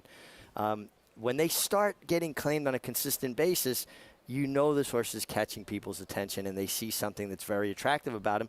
And these are people that are good at what they do. Right. Out of his last couple of races, Blue Jays, and now with Juan Cano here, 4-1. Adam Beschizza, Kingmeister, though, drawn inside the heavy favorite. All set for the start of the late pick 4 at Churchill Downs. Travis Stone standing by.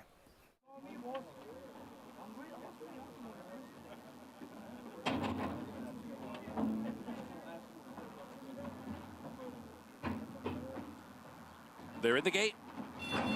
And they're off.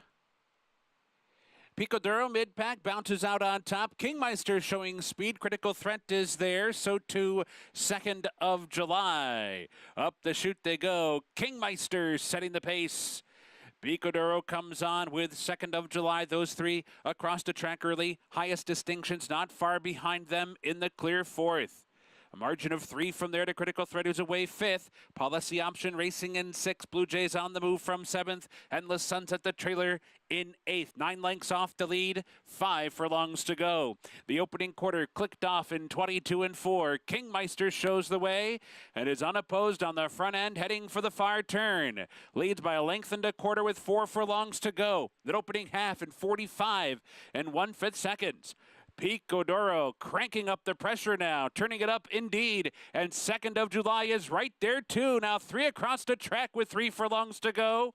To their outside, highest distinction is 4th and starting to come on. From the back of the pack, Blue Jays is rocketing past horses with a wide sweeping move. Policy Option is there well. Kingmeister stopping down toward the rail. Kingmeister's now the trailer. Top of the stretch, 2nd of July's in front by 2, but Blue Jays continues to rally. 2 lengths to make up, and down inside it's Policy Option. Final 16th, 2nd of July, still there by 3.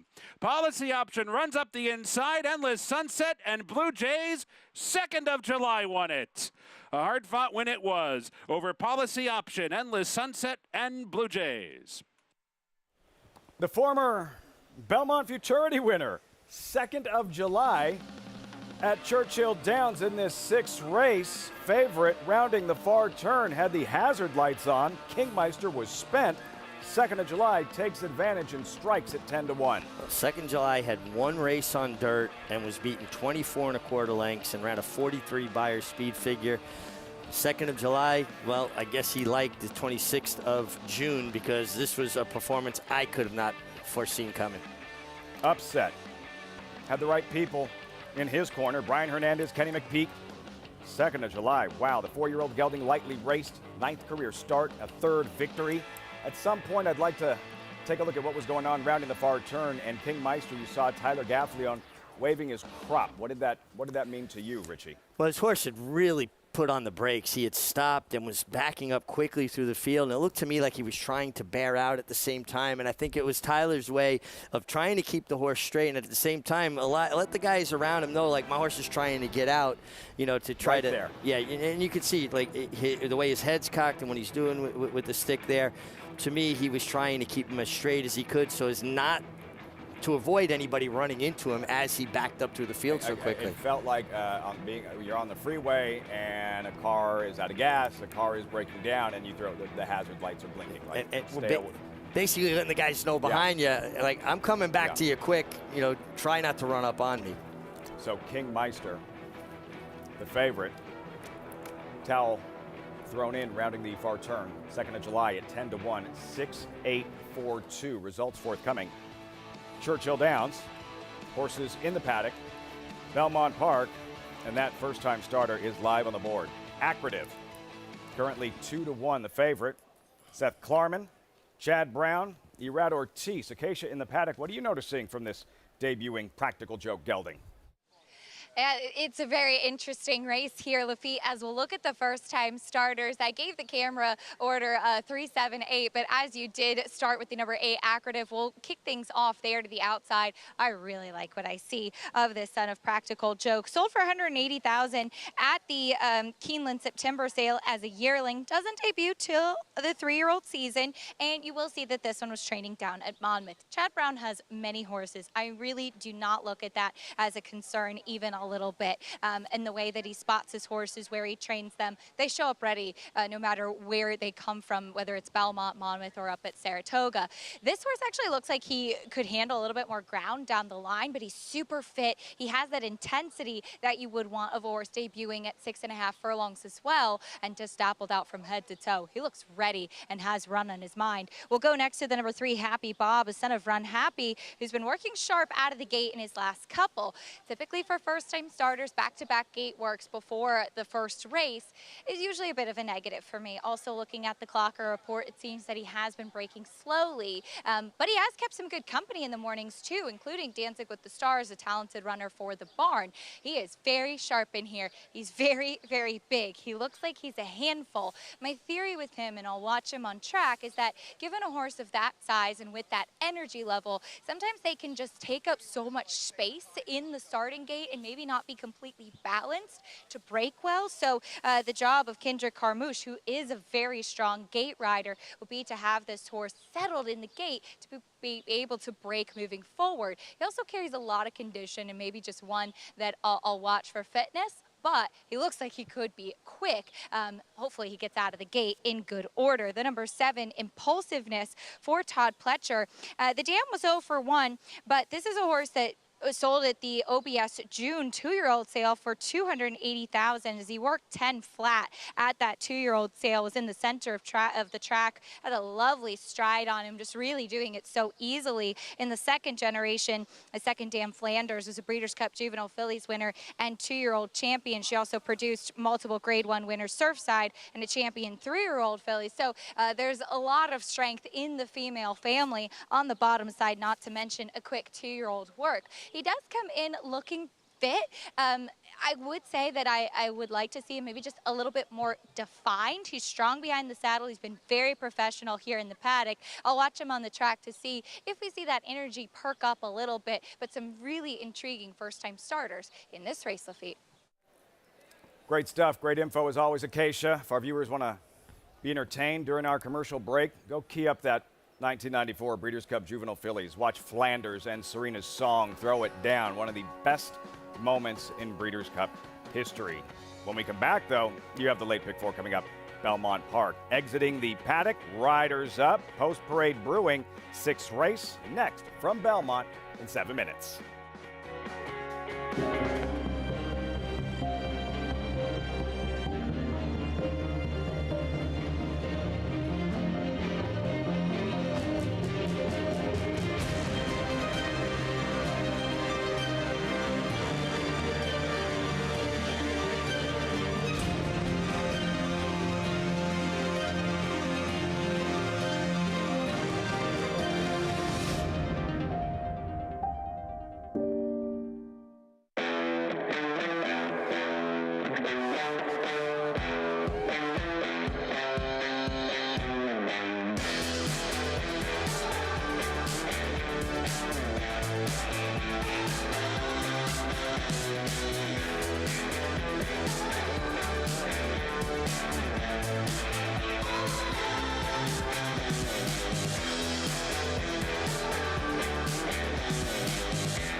difficult to get a sire that can upgrade your mares like this stallion can. This horse does produce runners, very talented runners, 3-year-old runners, Derby contending runners. This horse is priced where anybody can afford to breed to him, and if you're trying to improve your mare, he's a horse that's shown he can do it. There is no younger AP Indy that moves his mares up like he does. Racetrack Television Network brings you every race, from every track, on every screen, every day. With monthly packages starting as low as $5, RTN gives you great value and access to more live HD streaming and race replays than anyone. Visit RTN.tv today to sign up and watch on almost any device, including Roku and Amazon Fire. RTN has packages that start at $5 per month.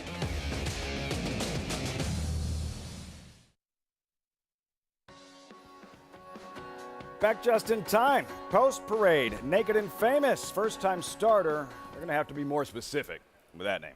Out of a mare that had one full race, one winner. Capital Velocity, Cedar Meadow debuting colt.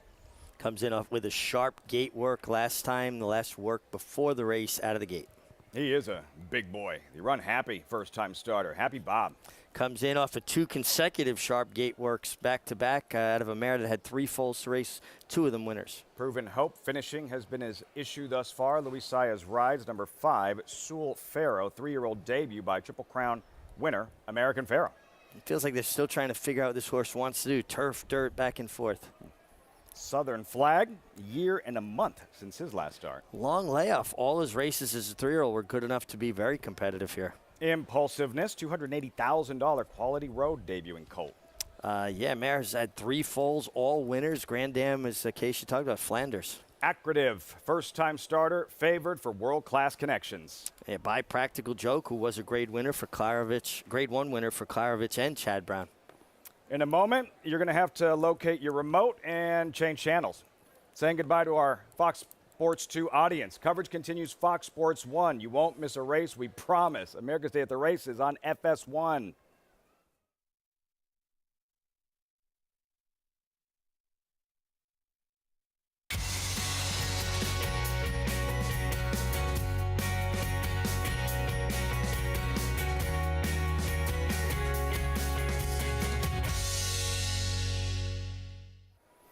Late summer Sunday on Long Island. Fans here at Belmont Park, great to have you with us on America's Day at the Races, brought to you in part by America's Best Racing. For the love of the race, visit americasbestracing.net today. Sunsplash, Belmont Park, and Elmont. You're just in time for the best racing of the day, winding down another terrific week of thoroughbred racing at beautiful Belmont Park. On the 3rd floor, welcome everyone. I'm Lafitte Pinkai. In less than 3 weeks, we'll be at Saratoga Racecourse for the 154th season of racing at the Spa, but there's so much good racing between now and then right here at Belmont. Over the next couple of weekends, 11 stakes races, 6 of the graded variety, and today's main event still coming ahead. The Dancin' Renee. Here's the field. Dancin' Renee, fillies and mares. Sprint, a couple of key scratches, Chasing Cara very quick, Queen Arella very quick. They're both out. 2-1 morning line favorite is Bank Sting with jockey Joel Rosario in the saddle, as I'm joined by champion jockey Richie Migliori. Richie, Dancin' Renee here, very competitive race going in. Bank Sting, who is the morning line favorite, despite the fact she'll be doing something she's never done before, sprinted 6 furlongs. Yeah, but you know, she's never been slow. I mean, she's always put herself in forward position. Now, she might get outfooted a little bit here, but I just think she's getting into a spot that makes a little more sense. You know, Make Mischief, filly beat her in a restricted stake. It's a good filly, accomplished filly in her own right, and she's been facing open company as well, actually winning the Heavenly Prize. She's a cool mare, like a wind machine. You see that big white blaze on Bank Sting, but again, I guess it's just an old handicapping adage that handicappers accepting a short price on a racehorse doing something they've never done before is kind of a no-no. Theoretically, but the fact that she has won at 7 furlongs, you know, so she's not slow. I think that applies more to when you see horses that have never sprinted at all. I mean, she has sprinted, just not that short a sprint. 3/4 of a mile dash. See how effective she is for the first time sprinting 6 furlongs in the Dancin' Renee 6 over 7 wins at Aqueduct. Today's race is brought to you by Claiborne Farm. Gearing up for this late pick 4 at Belmont. Dancing Renee is the 8th, post time 4:40. Live racing Churchill Downs, good allowance sprint. Highlights the card, $127,000 purse. Haven't signed up? No worries. Offer still stands. Join today, Naira Bets. Play the action on our program and more while earning up to a $200 deposit match bonus. Sign up with promo code MATCH200 and earn up to a $200 deposit match after your first deposit. Bet any track, anywhere, anytime. Join now at NairaBets.com to earn your $200 deposit match. Late pick 4 starts here. We say hello to Acacia Clement standing by. Acacia, you have tracked these maidens from the paddock. Now on the main track, the warm-up, the first-time starter, Aqueduct is currently favored. What have you noticed in the warm-up? Yeah, I get my steps in, Lafitte, going back and forth from the paddock to the winner's circle, but Aqueduct out on the racetrack. He's just been the ultimate professional. You know, this is a horse that physically I do think will appreciate as the distances get a little bit longer, too, and can handle it. I've been really impressed with what I've seen from the progeny of Practical Joke, but I like the warm-up that Irad Ortiz gave him. He's keeping him moving forward for a horse that's been professional and maybe not the most energetic type. He's kept him moving forward overall, which I think is important. And he does have an outside post here and will be able to let the race unfold to his inside. A different type of demeanor is the 6 Southern Flag. He was always very sharp last year. He is right back in the same kind of demeanor coming back this year. See him pretty hot on the track. That's typical of him. He's been very energetic throughout. He's grown and filled out, though. He was a little bit of more of a handier type for Union Rags, who the sire line typically can just carry a little bit more substance. He looks really fit coming back too. Jose Lascano did keep him with the pony for the warm-up. Given how energetic he is, I would have liked to see him maybe gallop out a little bit more, but I think he's trying to keep him quiet there on the track. I don't mind him cutting back a little bit in this spot either, and he's one that's been training sharply in the mornings for his return to the races, Lafitte. Southern Flag, Richie. First start in over a year. What are you expecting? Well, I like his work tab. I like the fact that he has been consistently working pretty much every 6 or 7 days. It tells you a horse is doing well, he's healthy, he seems sharp. And I like when horses warm up. And I understand the thought process of nervous horse, trying to keep them quieter. I don't believe that works. Motion relieves tension. Allow a horse to get a good gallop into them and then give them an opportunity. They expel some of that nervous energy, and then they'll be more inclined to settle in with you. With these first-time starters, we pay so much attention to the money coming in, right? Yep. Aqueduct on the outside, debuting gelding, first-time starter, 8-5, very live. Happy Bob is Acacia earlier, watched him in the paddock. She's like, man, he is big, the big Run Happy colt. He's getting bet now 6-1 for the debuting Run Happy colt. Off a very sharp gate drill, a minute flat. Basically, that's 12 seconds to every 1/8 of a mile. I will say this, it's about 5 furlongs on the Belmont training track. It's not an exact poll, and honestly, I believe it's a little bit short of 5 furlongs. So you've got to take fast gate works going 5 furlongs on the Belmont training track with a grain of salt. 5-1, Happy Bob, Kendrick Carmouche. Filing into the gate, started the late pick 4, Capital Velocity, coaxed forward. Aqueduct towards the outside. Is that an advantage for Irad Ortiz on the first-time starter that he gets to load last?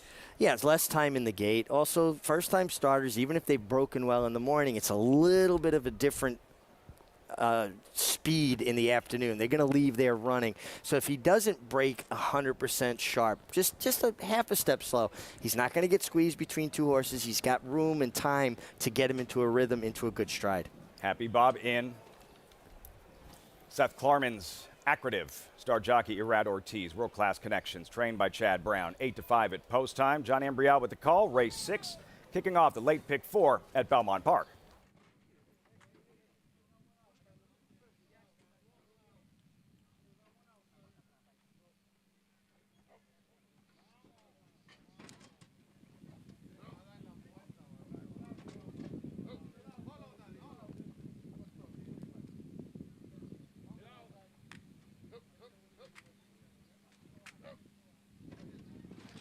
Accretive moves in.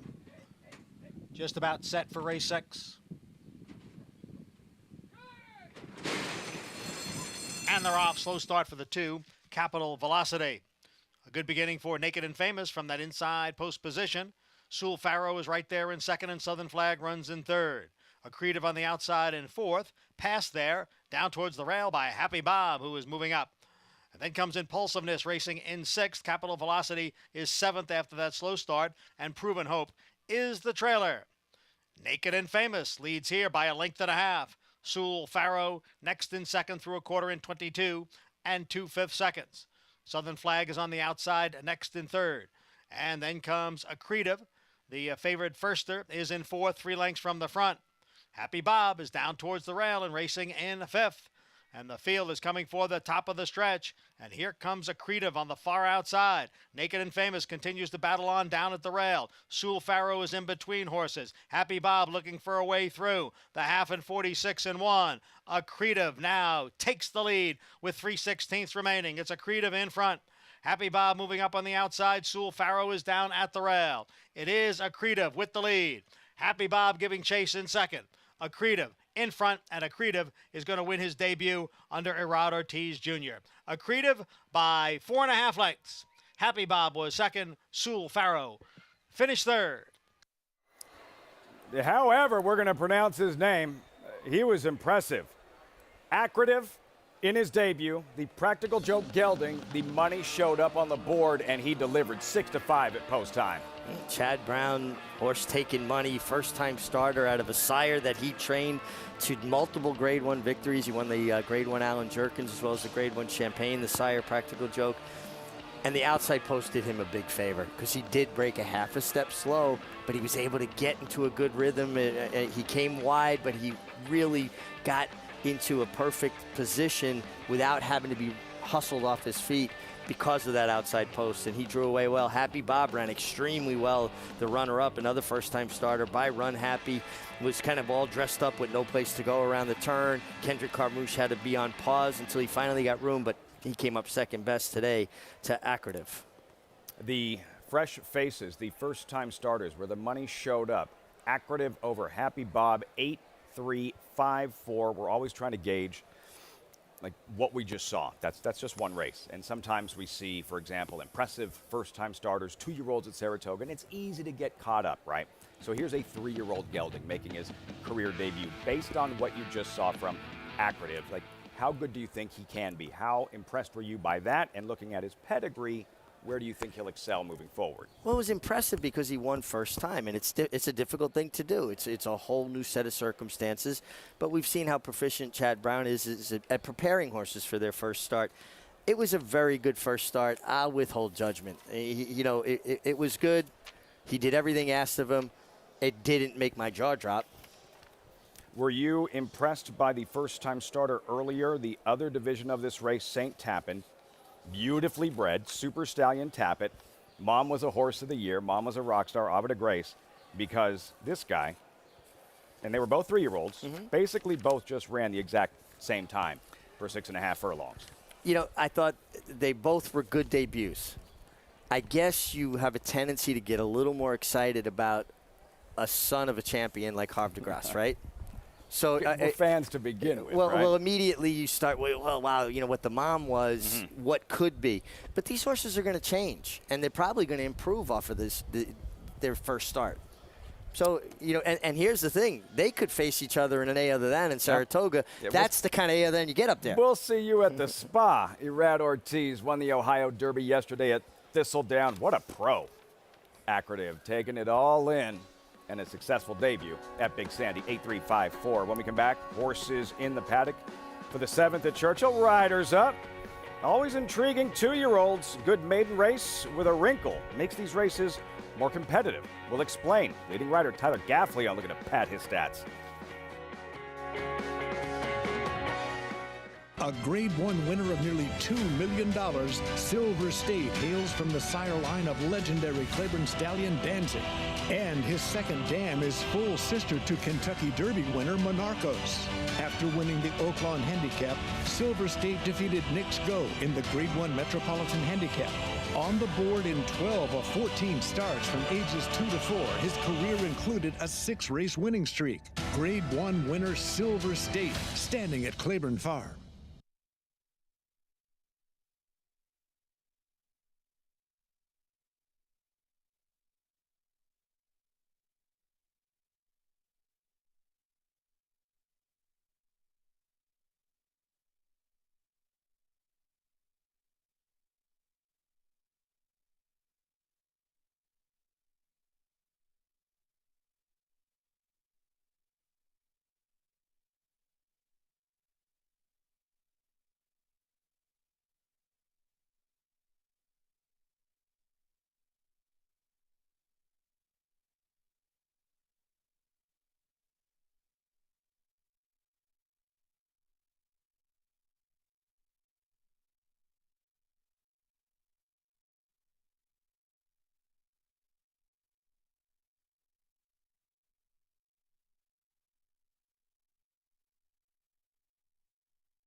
Great to have you with us on Fox Sports 1.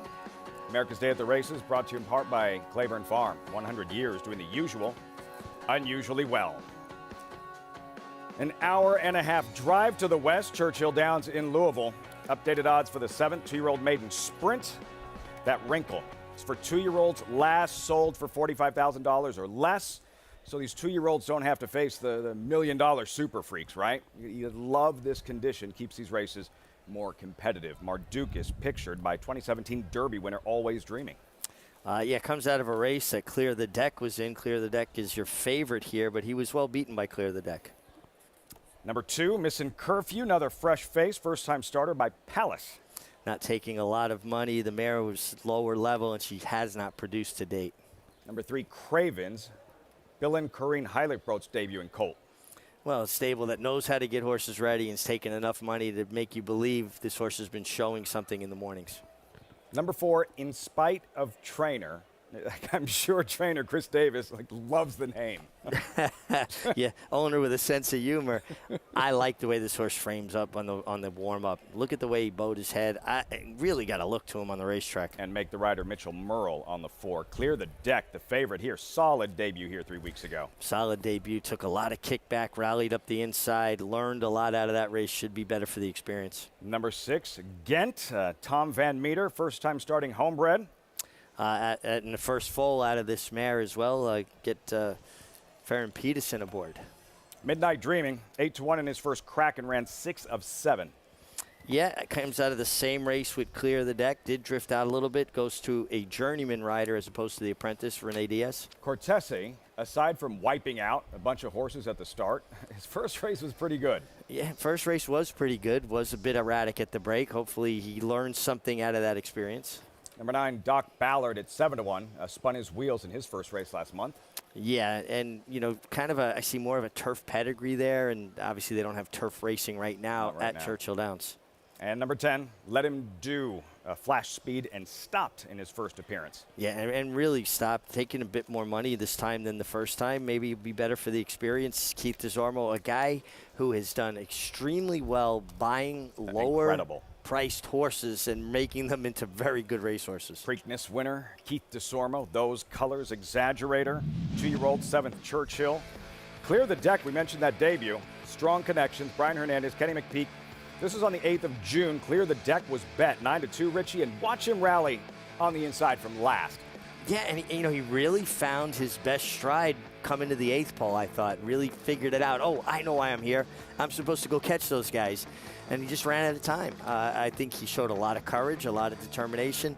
We see a lot of baby races where horses go wire to wire, 2-year-old races. They don't have to deal with kickback. They don't have to overcome adversity. The only thing you learn about them is they're fast. You don't learn anything about their character. Well, Clear the Deck clearly showed he has courage and character. He was out there pretending he was like Street Sense in the 07 Derby. Clear the Deck, lots to build on, has some ability. Clearly even money. Paula Duca, how do you see this one unfolding? And get off the racetrack, man. You're not supposed to be there when they're running the race. I'll get off the racetrack right after this interview, Lafitte. I mean, he warmed up tremendous, did Clear the Deck. Brian Hernandez got him away from the pony immediately. In his last race, he was a tad slow away from the great break. I thought the comment line was absolutely perfect. And then he sort of flowed up into the race. The inside of the racetrack was okay. I'm with Mig. He showed a lot of promise towards the end of that race. And I know a lot of people say, oh, the gallop out is overrated, but he galloped out about 5 lengths in front of that field. Now, that field that he ran against, John Gray ran earlier, did not run well, but the 4th place finisher came back and won. So the jury is still out on that race. Now, the first-time starter for Steve Asmussen, the 3 Cravens. Of all the ones that Steve's rolled out today, at least this one acted okay on the racetrack. As again, like you said, Lafitte, the 42,000 lays right underneath the conditions here. This horse is taking money at 5-2. The interesting horse to me is the 2 Missing Curfew. This is a horse for Gary Krupp and Rick Wee. I thought a horse that fit in here. The works are way too slow for me and Raylu Gutierrez and Robertino Diodoro. It just smells to me a tiny bit sneaky. And my other horse I like in here, and I'm surprised that the 8 is 7-1 in here, Cortese, because if you look at this horse actually ran in a $121,000 maiden special weight against some of the horses that are 500,000, 100,000. I get it. Came in the start, wiped out a couple horses, but John Innes's horses usually show a lot more speed. I would think Cortese will be a lot more involved today, and you're getting a great price right now at 7-1. Good stuff, Paul. Thanks so much. At the gate, these 2-year-olds, Cortese, yeah, he made a left-hand turn leaving the gate and stacked up a bunch of horses, but the performance itself, as long as he breaks straight and true today, he ran very well. He did run very well, and it's something he should build on, that he should learn from. It's interesting looking at all of these horses. So you've got Craven's 42,000. You got In Spite of Trainer 42,000. Out of a mare that had 2 foals to race, both winners, and a horse that made a dynamite impression on the racetrack. If this condition didn't exist and this was just a 2-year-old maiden special weight race with a $92,000 purse at Churchill and some, $1 million baby shows up, half this field isn't here. And well, why bother? Exactly. And, the purchase price is the first expense. It costs the same whether they cost $1 million or $20,000 to train them and feed them and maintain them. So you're giving people an opportunity to recoup on their investment without having to face horses with astronomical price tags. Paulie. Yeah, real quick, guys, there's an alarm going off, and I don't know if it was the alarm. Late change in here that was just announced by Travis Stone. The 4 first-time gelding, and I'm with you, Mig, looked tremendous on the racetrack. In Spite of Trainer, first-time gelding. Also Mitchell Merle riding. Doesn't mean superstars can't emerge from these races. A filly by the name of British Idiom debuted and graduated in a race just like this. All she did was go on to win the Grade 1 Alcibiades, Breeders' Cup Juvenile Fillies, and crowned a 2-year-old filly champion. Oh, absolutely, but it just gives them an opportunity so they don't have to run them maybe in a maiden claiming race and run the risk of losing a horse that maybe has that kind of future. Just trying to make it as easy on your horse as possible. The old idiom, keep yourself in the best of company, your horse is in the worst of company. Travis Stone standing by. Remainder of the load and call. It is post time. Race 7 live, Churchill Downs.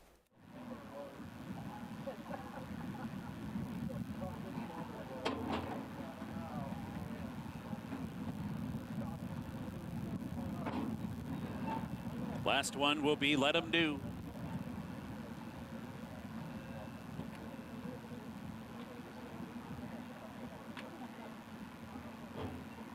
They're in the gate. And they're off. Clear the deck, off to a good beginning. Missin' Curfew is there, Midnight Dreaming. Mardukas down toward the rail. Missin' Curfew sent on for speed right off the mark and opens up to lead by 2.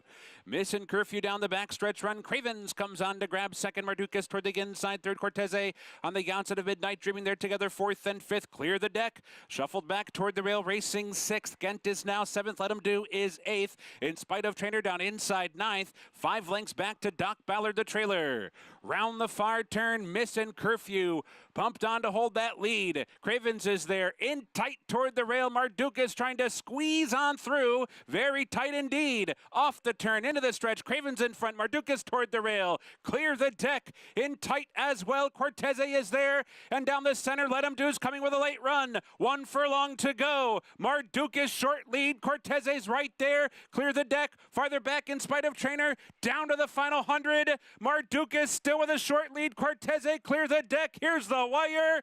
Mardukas got it. 44-1. Cortese was second. Clear the deck and In Spite of Trainer. A race you're going to have to watch that replay 15 times with so much going on, and bombs away at 44-1. Biggest price on the board. Mardukas, brilliant ride. Corey Lannery repels the late charge of Cortese in the 7th race at Churchill Downs. Wow. Yeah, a lot going on in this race, and that is a race that you're going to have to watch more than a few times to get a full feel for it. It was a roughly run race. Mardukas daring do from Corey Lannery, squeezing through on the fence with Mardukas. The 8, Cortese, Carlos Villasana, long time getting his crop over to his left hand on a horse that was trying to lug in again. Eventually went back to his right hand and said, well, to heck with it. I'm going to let him go ahead and fall in. And It just feels like you got to be more prepared when you know a horse already has the propensity to want to do those things. He did that at the start of his first career race. Yeah, and you could this see. This time he did it late. You could see he wanted to, that was the direction he wanted to go. Clear the deck, had a very tough trip, was in very tight, turning for home, had an angle out, finished with some interest again. But there were a lot of trips in here. A lot. Corey Lannery doing his best Calvin Burrell impersonation, scraping paint down along the inside where it looked like there was no room. He found a crack, slipped through. 44-1 Mardukas. Incredible. By Derby winner, always dreaming it was not 40-41 when he won the 17 Kentucky Derby. So difficult to do on any horse, but especially on a 2-year-old with only one start under his belt. They get in tight. You're not sure if they're going to bail out on you, and you need a horse to be as brave as you are in a situation like that. Mardukas was as brave as Corey Lannery. Results forthcoming, 1-8-5-4 at Churchill Downs here at Belmont Park, race 7. Horses in the paddock. There is deep cover for my racehorse, Tom Morley. Javier Castellana at 8-5, down to Acacia in the paddock with deep cover. We'll start with him, 8-5 here, Acacia. A short price, and good to see a lot of my racehorse owners here in the paddock too, and they do tend to support their horses at the window, which we appreciate. But as far as deep cover is concerned, was physically just the standout last time out ahead of the rest of his field. Now coming in here today, the waters get a little bit deeper as he has to go to the next level of competition, and that reflects just in what he's matching up against. He looks very fit once again. He is one that's a little bit on the smaller side, and I think given his running style too, really skipped over well the softer turf last time out. But he looks good coming out of that race, certainly well conditioned, a bit of a handier type too. So I like that they stick at the 6, and maybe one that's just continuing to improve. There could be some other speed in the race, and we'll be curious to see how those warm-ups are concerned. But overall, I do like how he comes out of that last win, as he'll face Tougher in here today. Tougher would be the 2, as we just see deep cover throwing a few bucks in here. He's feeling fresh today, said I'm ready off of that last win. The flies are pretty bad out at this time of year as well. But there are 2 horses for trainer Christoph Amatos. We'll look at the number 6, Panster, who is accompanied by the pony in the paddock, as he typically is. Typically will go out last in the post parade. He's one that can be very difficult prior to the races. He's been super professional and composed today, especially by his standards. And I think that he is one that has come along mentally too, especially since he was gelded last year and just being able to focus when in training and prior to his races as well. Ran well 2 starts back, and then last time out with the outside post. It's not mentioned in the short comment, but he was actually forced really wide by another foe in the stretch too. It was kind of herded out as he was trying to close. So I think you could be a little bit more forgiving of him that race.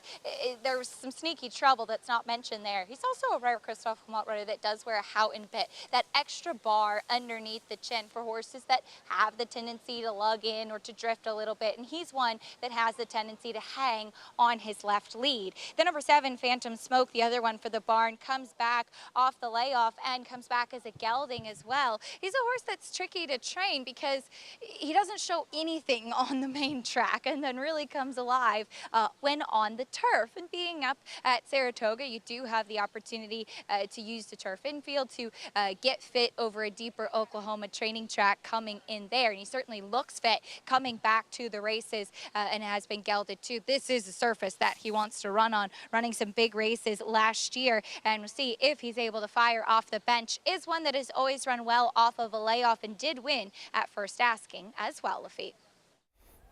Rest versus Rust. Phantom Smoke pictured 2-1. Irad Ortiz looking to go back to back. When we come back, My Racehorse Stables, deep cover. There he is.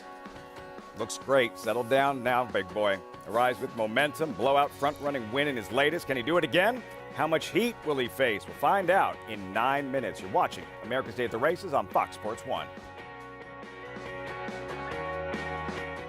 Maximum Security proves he's the real deal with a gate-to-wire win in the Florida Derby. Champion 3-year-old. Maximum Security has won the TVG.com Haskell Invitational. 11 triple-digit bias. Maximum Security, he smoked them in the Cigar Mile. Grade 1 winning 4-year-old. Maximum Security takes them all the way in the TVG Pacific Classic. Secure your mare's future. Maximum Security. Who you betting on? How about an app created specifically for horse racing? Naira Bets. We specialize in thundering hooves, fist pumping, and boosting your bankroll with robust weekly promotions. And offer betting tips from actual horse racing experts. Bet all day and night, nationwide. Get the action and thrill of horse racing with Naira Bets. Harris Farms, proudly standing Smiling Tiger, a triple Grade 1 winner, defeating Breeders' Cup champions Dancing in Silks and Amazombie, a leading California sire with over $9.7 million in progeny earnings, with 94 winners in 2021 and graded stakes superstars like Spice Perfection. Spice Perfection wins the Grade 1 La Brea. And Tiger Dad. Smiling Tiger, a leading California sire, standing at Harris Farms. It pays to be Cal-bred. The July Selected Horses of All Ages sale, now featuring both horses of racing age and breeding stock. Since 2013, this sale has produced 28% stakes horses, no less than 60 stakes winners, and over $60 million in racetrack earnings. Recent graded stakes winners include Cross Border, Fast Boat, Fearless, Jalen Journey, Stiletto Boy, and Summer in Saratoga. July Selected Horses of All Ages, Monday, July 11th in Lexington, Kentucky. Where will you be? Winding down another terrific week of racing at Belmont Park. Great to have you with us on America's Day at the Races. As always, brought to you in part by Naira Bets. Bet any track, anywhere, anytime with Naira Bets. Get started at nairabets.com and check out the bonuses available to all members. They're playing your song, Mig. Call to post, race 7, Belmont Park. New York bred, allowance optional claimer, 6 furlong sprint on a firm inner turf course. There is Shiraz, 8-year-old gelding, 46 career start. It was a little bit fresh last time off the layoff, laid up close to a tepid pace, going 7 furlongs, cuts back to 6, should revert to more of a closing style. 5 wins, 10 seconds, that's the problem. Valmont, first after the claim, Bruce Brown. Has races good enough to be competitive here. Last race left a lot to be desired. Number 3, Not Far Now, quick gelding by Triple Crown winner American Pharaoh. Certainly could lend to how this race will be run. Should be a part of the pace. Manny Franco in the saddle, number 4, running with scissors. Always good advice. 10-time winner is the 6-year-old gelding. A 10-time winner, but 0 for 1 on the turf, and didn't show his customary speed in the turf, but they put Luis Saez. Luis Saez is a guy who can get speed out of a horse. Deep cover, coming off a big win, 8-5. Javier Castellano in the My Racehorse Black. A big win, following up a really tough trip second, and really looked like he's a horse for the future last time. Number 6 is Panther. That's Phantom Smoke, 9-5. Adds some pace to the affair. Is drawn outside, could get a stalking trip. The gray, Mission Wrap It Up would be a shock. It would be a bit of a surprise. This 5-year-old son takes Mission Impossible, takes blinkers off, would surprise me. There's Panster, Joel Rosario, Turf Sprint, look out. Well, and there's pace signed on here. If they go after deep cover early, like Phantom Smoke, like the horse inside, towards the inside, Not Far Now, Joel Rosario is going to produce this horse late. You can never count him out, particularly in a turf sprint. 9-2, Panster, the field for the 7th race, Belmont Park. This turf sprint for New York breds and deep cover, 8-5. As we mentioned, Saratoga just around the corner.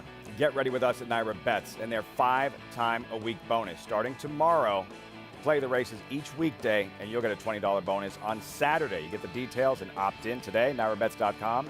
Be sure to play all week. Just over 2 weeks, opening day, Saratoga. But as we mentioned, so much good racing left here at Belmont Park. Still have the Sunday feature coming up here. Dancing Renee, and this good 7th race, Belmont Park, with deep cover. And this a big part of the reason why, Mig, he is the heavy 8-5 favorite. Well, Eric Cancel aboard for this victory here with deep cover. Had ridden him the time before at Aqueduct, and he was inside, and he made the decision to take back when I felt like he really should have went forward. Well, this time he didn't take any chances, and he went forward and allowed deep cover to stride out, and the end result was, an overwhelming victory. To put that much separation on a field in a turf sprint you are just decidedly best. Race shape, deep cover, the 2 wins when he made the lead. He was dictating things up front. He was in control.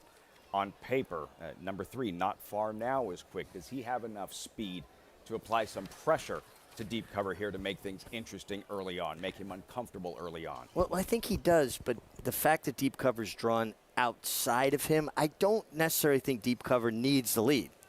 I just don't think he wants to be inhibited where he's held up and, fighting with the rider in behind horses.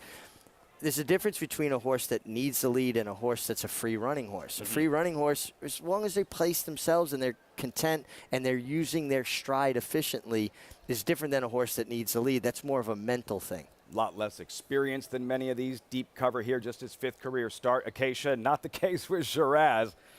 The 8-year-old, again, about to make his 46th career start. 20 of them have been here at Belmont. He has a very friendly face, Liffey. And if you're wondering, if you look through his past performances and you see that he's won this New York bred Tour the end before, he is in for the $45,000 claiming race. So given the condition, he has the opportunity to run here and potentially be claimed. So he has certainly that seasoning.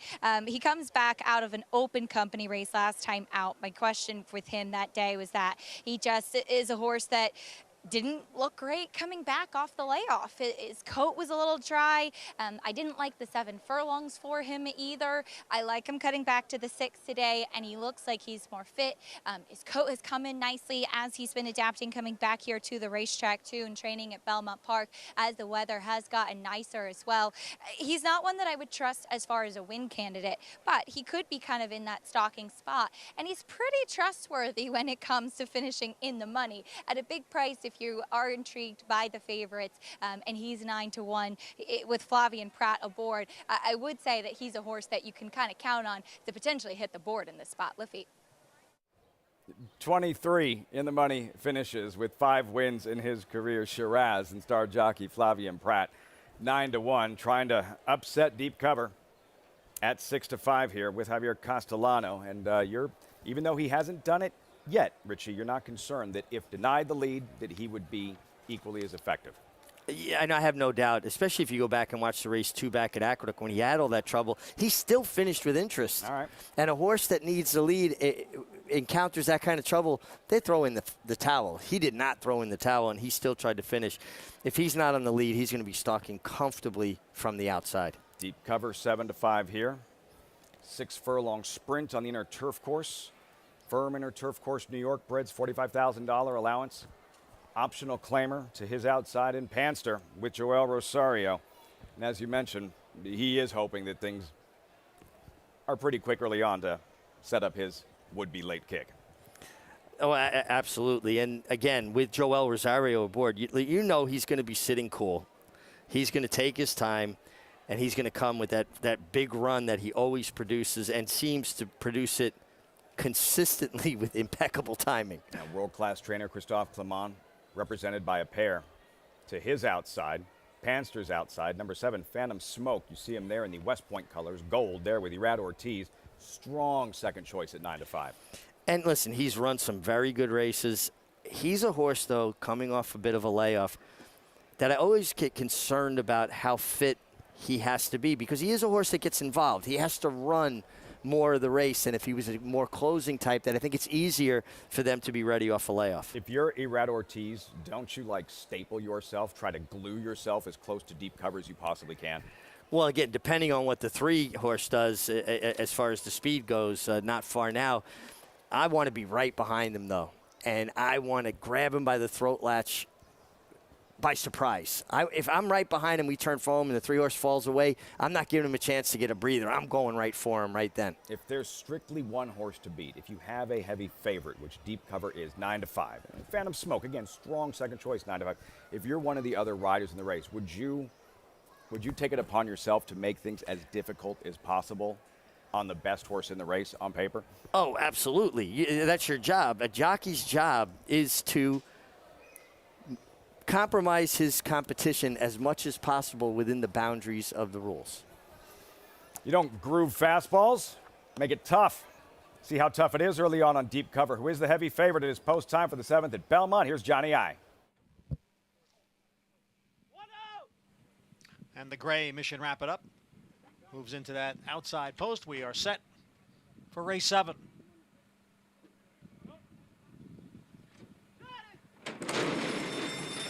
And the rough. It is Phantom Smoke, who is sent out for the early lead, but quickly joined there by Not Far Now, and in between horses, Deep Cover. Not Far Now, Deep Cover, Phantom Smoke, 3 of them across the track, and they quickly open up 3.5 lengths on Belmont, who's racing in 4th. Running with Scissors on the outside is next in 5th, then Panster, Mission Wrap It Up, and Shiraz is down at the rail. It is Not Far Now, leading by 3/4 of a length over Deep Cover. The front 2 have 4 lengths now on Phantom Smoke, who sits behind in 3rd through a quarter. That's posted in 20 and 4/5 seconds. Not Far Now, blazing the way here, leading by a length. Deep Cover next in 2nd, with Phantom Smoke on the outside in 3rd. They turn into the stretch, the half in 43 and 2. Not Far Now, Phantom Smoke now, and Phantom Smoke just gobbles up the field there to take over the lead. Phantom Smoke is in front, but here comes Running with Scissors, who's a challenger on the outside. Phantom Smoke, Running with Scissors, has now taken over in deep stretch. It's Running with Scissors, and a huge upset here at 21-1. The time on the board, 1 minute 7 and 1/5 seconds. Whistling 3/4 of a mile like a relay race. We had a 44-1 shot at Churchill Downs. Now 21-1 shot Running with Scissors, taking advantage of the meltdown and Luis Saez in an upset at Belmont Park. Wow.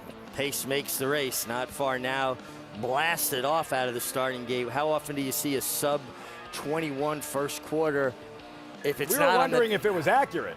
Yeah, but when I saw the separation on the field, it leads me to believe it was accurate, because they had about 8 lengths on the field in the first quarter of a mile.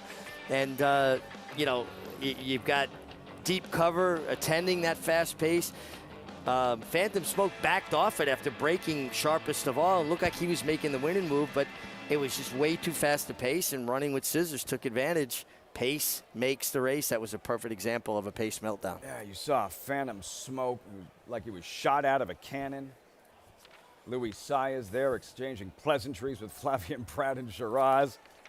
Not Far Now, flashing his speed. Deep Cover not as quick leaving the gate, but you saw him right on the engine, right there mixing it up. Not Far Now, those blazing early fractions and sitting chilly off the pace. Running with Scissors. Told you that's always good advice.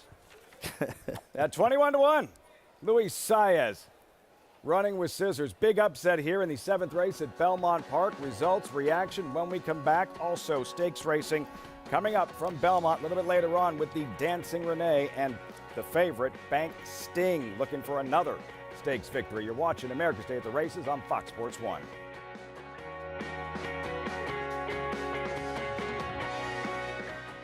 The sun shines bright on Caraconte.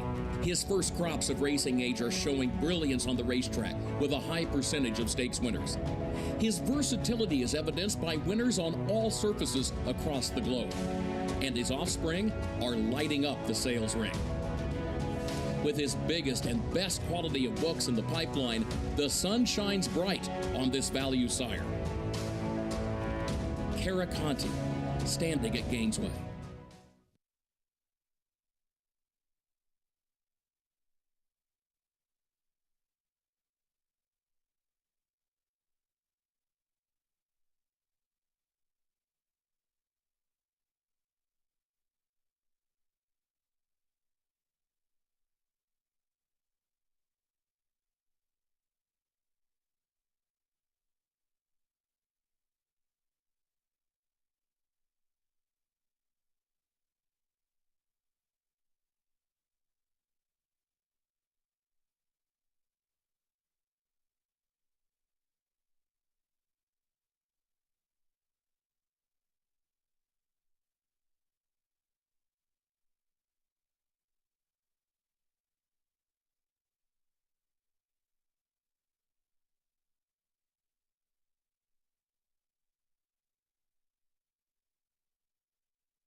Crowd still buzzing after that big upset, Belmont Park.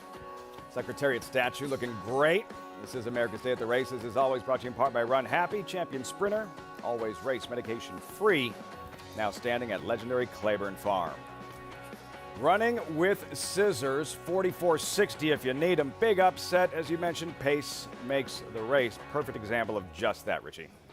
Yeah, absolutely. They went very, very fast in the lead. The only time you usually see a sub-21 first quarter is down the hill at Santa Anita. This was when on they're the literally flat. running downhill. When they're running downhill. This wasn't downhill. This was on an even level playing field. And yeah, big run, honestly, from the 7 Phantom Smoke, who had every right to come up a little bit wanting off the layoff, getting involved to the teeth of that, and running with scissors, laid back with Luis Saez, and now is 1 for 2 on the turf, the 6-year-old son of Congaree. Really easy to Monday morning quarterback in this game. Like, really easy to do. Sure. But if Irad Ortiz could have that one over again, and again, he's keeping his attention on the favorite, as he should. Sure. Does he wait a little bit longer? You know what? I think he gave the horse a perfect ride. It's easy to say after the fact that, sure. Yeah. But I actually think he made the winning move. And he did it the right way, too. It wasn't like he went all in on the horse. He allowed the horse to take him there, and it looked like the winning move. Man, the pace just completely melted down, though. They went so fast. And listen, we'll get confirmation that that was legitimately the first fraction. But when you see 2 horses open up that much distance on the field, it leads you to believe that that was pretty accurate. Especially the way Phantom Smoke tired late when he looked like he was the easiest of winners with about a 16th of a mile to go. He tired. Running with scissors took advantage, and sometimes there can be a misconception as we head back to Churchill Downs, a misconception that like the pace doesn't quite mean as much in sprints as it does in longer distance races. Yeah, actually, when you go that fast, it really does. Yeah. Churchill Downs, 8th race, horses on the track. Start with the favorite, Minute Waltz, Martin Garcia at 5-2. Good allowance race here, the feature with a $127,000 purse. It's a stake. Minute Waltz just in very good form, has good speed to maintain inside position. Stakes quality. Hazy Command contender 9-2. Contender from Tom Amos, our friend and colleague. Philly's just missed in her last 2. Mercy Warren, number 4. Brian Hernandez Jr., another contender. Competitive race. Very competitive race. Philly had strung together back-to-back wins, was well beaten 3rd in a very tough race last time. Lavender Lane, Rafael Bejarano seeking a 2nd win this afternoon. Philly that just looks like she'd have to improve a little to handle some of these, but a nice filly in her own right. Stone Street filly by Gunrunner, Ari Oakley and Tyler Gaffleone. Yeah, another one that should be involved early. She's one of the speeds for sure. Current 5-2 favorite for North America's all-time leading trainer, Steve Asmussen. Portilla, Ricardo Santana, 8-1. Hasn't been seen since Saratoga last summer. Broke her maiden first time at asking at 6 furlongs at Churchill Downs. Social Dilemma, the latest was disappointing.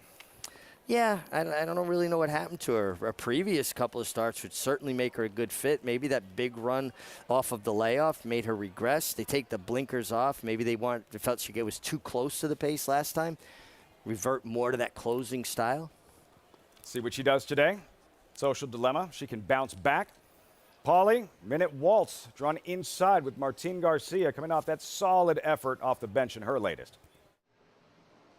Yeah, it really was a good effort, Lafitte. As we're back in the paddock, we had a little bit of a fire alarm, but everything is okay. We're going to be back on the front side here in a little bit. Maybe it's because I was stepping on the track or I wore a tutu in this paddock, and they decided to set off the fire alarm. When you get to the one in here, Midnight Waltz, you're 3 lengths clear. You're supposed to seal the deal. It's just really tough to take. You're 1 for 12 lifetime going in this race. You got a 3.5 length lead on the comeback race, and comes up just a tiny bit short and gets run down by Be Like Water. Now, it was a very good effort. It's just like, this is a salty little race when you look at some of these other horses. Now, she's a 4-year-old filly. When you look at the 3 and the 4, now I was able to catch up with Tom Amos. I asked him, listen, what do you think about your filly, Hazy Command? He's like, listen, 6 furlongs. I'm a tiny bit worried that 6.5 and 7 might be better. Where when I was talking to Maggie Moss and their connections on Mercy Warren, the 4, they thought that the mile was too long and 6 furlongs would absolutely be perfect. So I thought the 4 would be the bet in here at the price, to be honest with you. I'm surprised 4-1. Ari Oakley as your favorite, I get it. This horse has got the numbers, a filly by Gunrunner. Steve Asmussen sent out 4 horses today that had just not run. So I just can't take 2-1. And I will tell you this, Tom Amoss and Al Stahl, a lot of people do know that they were college roommates. Tom walked right by me and said, just to let you know, Tom loves his 8 horse here. Said he made a mistake putting the blinkers on him last time. Thinks the horse is going to run giant today with the blinkers back off. Oh, that's great inside info, Paulie. Social Dilemma. And look, man, you can trespass on the main track at Churchill Downs, or you can wear a tutu in the paddock at Churchill Downs, but you can't do both. You can't do both. Then they pull the fire alarm and all hell breaks loose. All right, man? Really good stuff on Social Dilemma, though, Richie, because we're sitting here wondering what happened in her latest. And Al Stahl, Tom Amoss, as he mentioned, LSU college roommates, and he said if he made a mistake in the last race, she was expected to run well that afternoon. I think we can expect something closer to what we had seen prior to that. Well, she turns back to 6 furlongs. They take the blinkers back off where she laid up closer to the pace going 7 furlongs. In fact, kind of middle moved. It was only a half length off the lead by the half-mile pole. And now you get a lot of speed signed on here that could set up a horse with a late run. I like it a lot, and you're getting 8-1 as opposed to, almost 4-1 last time. Really good stuff from Paul there. Ari Oakley, who is the favorite 2-1, those famed Stone Street colors, leading rider Tyler Gaffley on lots to like. The last, a no-show and a disappointment. But 2 starts back, there she is in command, in control at Oaklawn Park in a wire-to-wire maiden score. Yeah, and listen, she opened up a big lead turning for home here. Got a little bit late. Wrong lead. Racing on a wrong lead. Can she shake as loose here as she did there, though? I feel like there's serious pace signed on here as well. And I think she's going to have to fight for the lead. The filly right outside of her could be fresh. The other Al Stahl complementing style to the 8, Social Dilemma. Minute Waltz isn't slow. She's got to fight for inside position. Martin Garcia is not a guy who's bashful about trying to hold position. And things could heat up here. I did like the race before the maiden win, where she was close and there was company, and she didn't win, but she ran well and she fought hard, so she wasn't discouraged when she was surrounded by others. No, and that's what we talk about. A lot of horses, do well when they're not under pressure, when they don't have to fight for it, when it comes easy to them. Much like a lot of human athletes, when it comes easy, they can look like King Kong, and when it doesn't, not so much. If you're driving, have you ever noticed, and this is a subconscious thing, maybe it's not necessarily a highway, but maybe just a big street, and if you're driving at the same speed and a car right next to you is going at the exact same speed and the car on the other side is the exact same speed and you're like fender to fender to fender, subconsciously you start to accelerate or slow down. It's just kind of uncomfortable. Yeah, you're not comfortable in between 2 cars. It's a great way to put it, and I think horses feel the same way. Like a little space here, get a little claustrophobic, I don't know where right? I want to be, but I don't want to be here. Yep. 9-5. See how this all unfolds. Ari Oakley with Tyler Gaffley on the favorite. We're all set. Post time for the 8th race, live from Churchill Downs. Here's Travis Stone.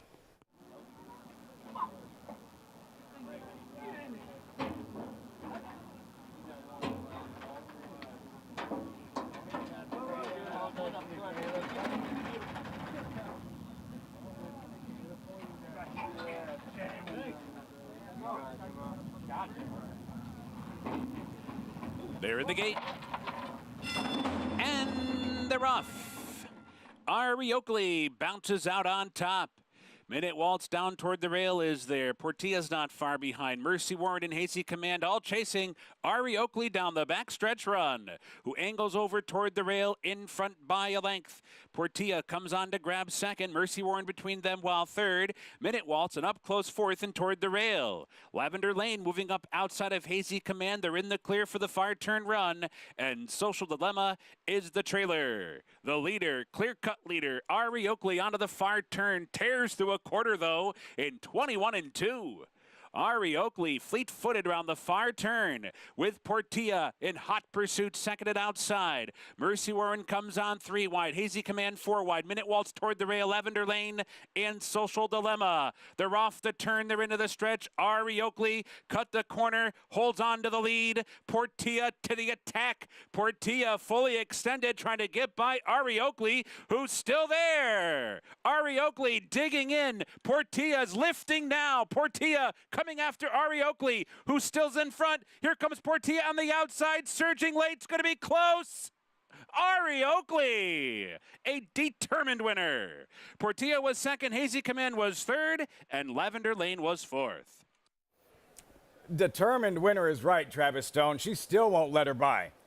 Ari Oakley looked like she was collared. Never mind the traffic early or pressure early. She shook clear with Tyler Gaffley. Now he's asking her for her best. She responds. Portilla breathing down her neck.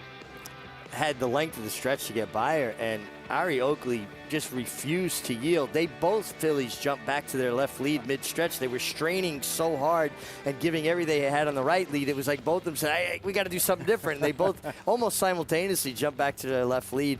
Interesting, Ari Oakley last time was, basically head-and-head for the lead in a 21 flat first quarter. Well, today she got to go a little bit easier, 21-2.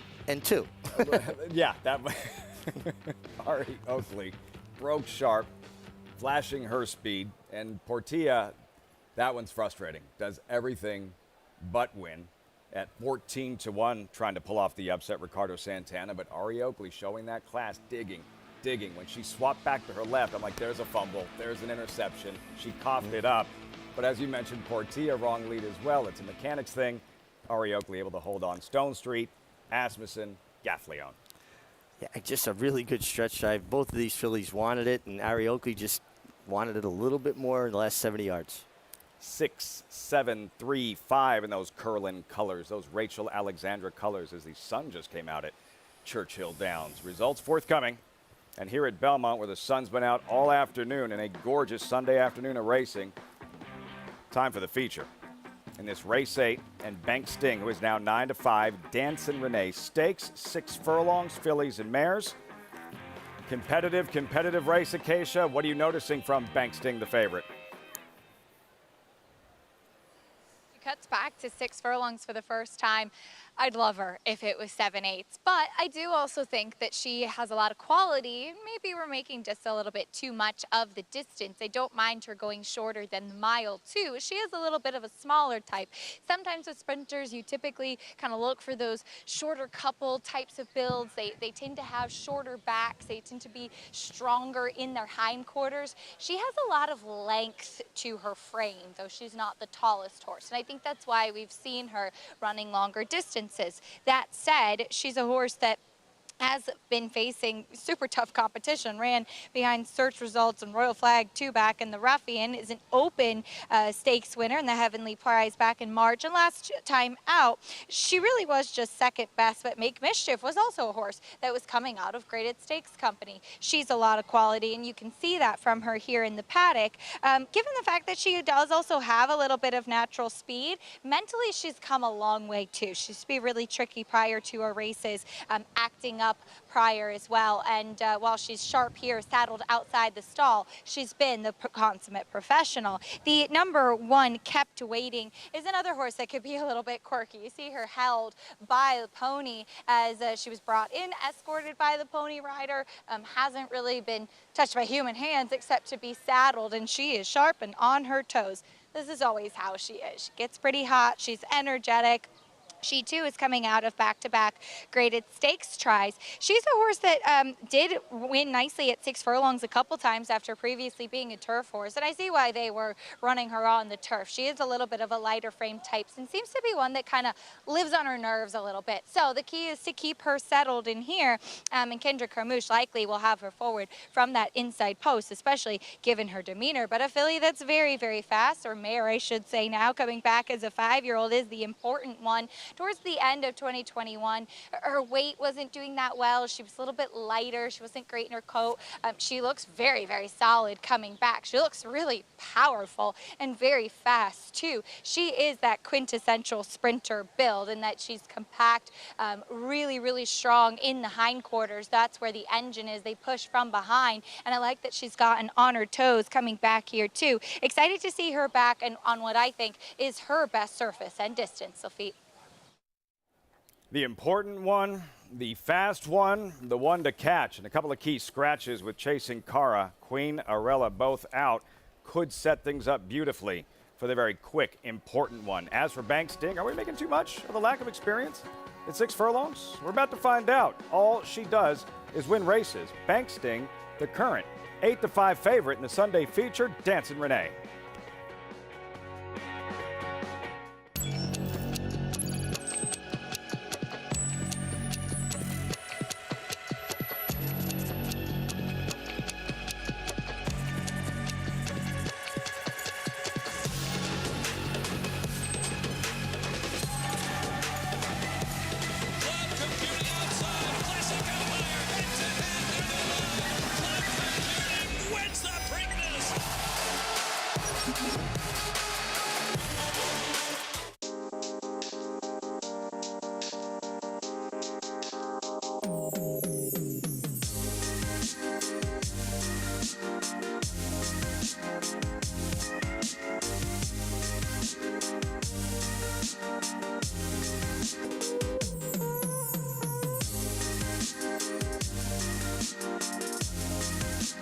Stay fabulous.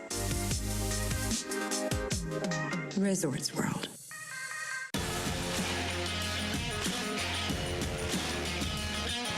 And they're off. Following C. Pouring it on here in the stretch. Impressive to win the Grade 2 Vosburg. Following C. Mayo Happy has kicked it into high gear. And Mayo Happy with a powerful performance wins by 2.5. It's the champion Run Happy, standing at Claiborne Farm. Racetrack Television Network brings you every race, from every track, on every screen, every day. With monthly packages starting as low as $5, RTN gives you great value and access to more live HD streaming and race replays than anyone. Visit RTN.tv today to sign up and watch on almost any device, including Roku and Amazon Fire. RTN has packages that start at $5 per month.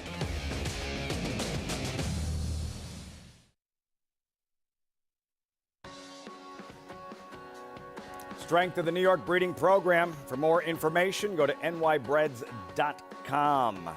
New York Breds in this Dancin' Renee Stakes. Richie's going to tell you all about Dancin' Renee in a moment. But first, the post-parade field updated odds. 8-5 Bank Sting. Kept waiting, solid support. There she is. Exits a pair of graded stakes races. This is where she belongs, these types of races. Yeah, back to restricted company. New York Breds really found herself when she got off the turf and started sprinting on the dirt. The very solid, very powerful mare, the important one, fast, the one to catch. She is quick and probably the speed of the speed here, and she's been running extremely good form. Number 3, Secret Love, 6-1, fourth in the Critical Eye. She sprints today like she's a better sprinter. That's a good thing. I think she's a better sprinter, too. Back, she was right up in behind the pace. Johnny Velasquez gave her such a trip. When she tipped out, she really finished the deal. She's going to have to improve to handle some of these, though. Time limit, quick mare, strong connections. Look out. Yeah, should be well placed. And you get Irad Ortiz, a mare also getting back to New York Bred Company. And the favorite, Bank Sting, Win Machine, 7 for 11 lifetime. And she's quick enough to win going 7 furlongs. I really don't feel like the 6 is going to be that big an issue here. She's not a very big mare. She gets Joel Rosario, and she should be tough. Keisha noted the progression she's made mentally as well. Long shot, let me make this call. Ponyless, 7-year-old mare, 13-time winner. Yeah, I mean, listen, she knows how to win, but she hasn't really won against this kind of company previously. Number 9, Snicket, first or second in 12 of 22 overall. Kind of learned how to rate recently, where she can kind of pounce from just off the pace, where she's more of a front-running type before. She's also going to have to improve, though, for a good horse trainer in Dave Duggan. Miss Jimmy should get a great trip under the meets leading rider Dylan Davis, 10-time winner, honest, consistent. Good post for her because she's quick, but being outside doesn't force her into the race, and maybe she can get more of a stalking type of a trip. Field for the $100,000 Dancer and Race Stakes. New York breds, 6 furlongs, $100,000 purse. Post time in 5 minutes. We check in with Acacia. I'm very pleased to be joined by trainer John Terranova, who does send out the favorite Bank Sting. And John, first of all, are all of us as handicappers just making too much of the distance? What do you make of her going 6 furlongs?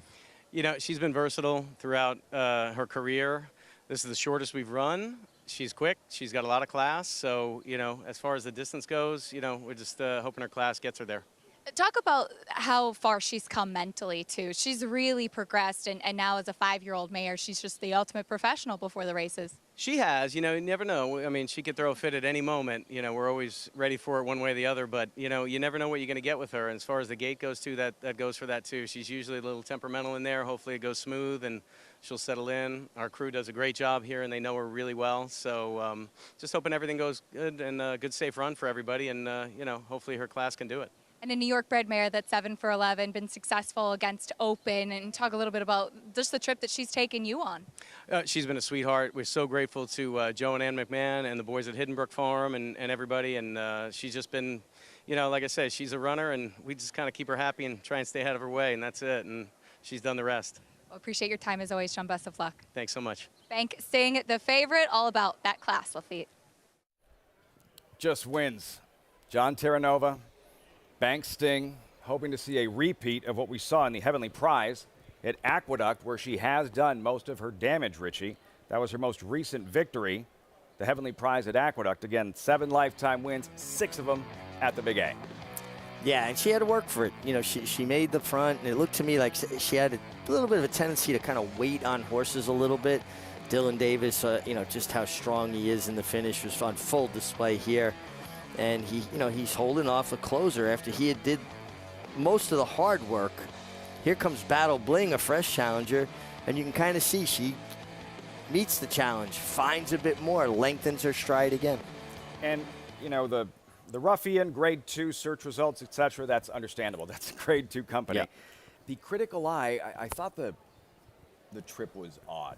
She broke sharp and was taken a little bit further back than expected. I thought that worked against her in her last start. I'm wondering what kind of different approach we'll see today with Bank Sting and Joel Rosario. Well, it always feels to me like Joel rides a horse better after he's had some experience with the horse. Joel's a rider that tends to want horses to run into his hands, and maybe it wound up taking her a little bit further out of the game than normally she would be. Now, I think him knowing her and turning back in distance, he's going to be conscious of trying to keep her interest a little bit more early so he doesn't leave her too much to do. 7-5 favorite in this Dancin' Renee. Richie, who was Dancin' Renee? Dancin' Renee was a really good race mare, 14-time winner for Sandy Bacon, Sanford Bacon, a good dear friend of mine. Was a half to Say Florida Sandy, a horse that a lot of people should be familiar with around here, earner of over $2 million. But Dancin' Renee herself earned nearly $500,000, won the Honorable Miss up in Saratoga, the Burlow. She was a very good race mare who also became a good brood mare. Her daughter, Risky Rachel, earned nearly $500,000 as well, racing under the Sanford Bacon banner. So she was the package. Won by Sadie Lady last year, and typically those that run well here, we see them in the Union Avenue at Saratoga in the summer. Maybe Kept Waiting will be there. Kept Waiting with Kendrick Carmouche drawn inside. This was her most recent victory, this blowout in the Broadway, Richie, but this was in the slop at Aqueduct. Gorgeous day out at Aqueduct that afternoon. Yeah, you want to winter racing, you better be tough. I heard plenty of afternoons riding on tracks like that with snow in the infield. Nothing like the Aqueduct showers after a day like that, though. Kept Waiting, again, had really found her form when they switched surfaces with her from turf to dirt. And it just has been in raging form. And you know what? She's versatile. She's quick, but she doesn't need the lead. I mean, as witnessed here in the Broadway. The sad part, Acacia, on those days, the boys inside climate control, you and Maggie out there battling the elements. It really is embarrassing. I was just joking with our producer, Evan, because I said this was giving me shivers. And luckily, it is beautiful out here today, and I will not complain with the sun when days like that are coming. But wanted to talk about another New York bred that's been facing open company in the number 6 time limit for Mike Maker. She ran in the ski pat last time out on Preakness weekend, and during that weekend, we saw that the inside paths were really kind of the place to be and was a little bit of a conveyor belt type, as she was 3 wide throughout, never saw the inside, and the winner wired on the inside, Joyce Rocket.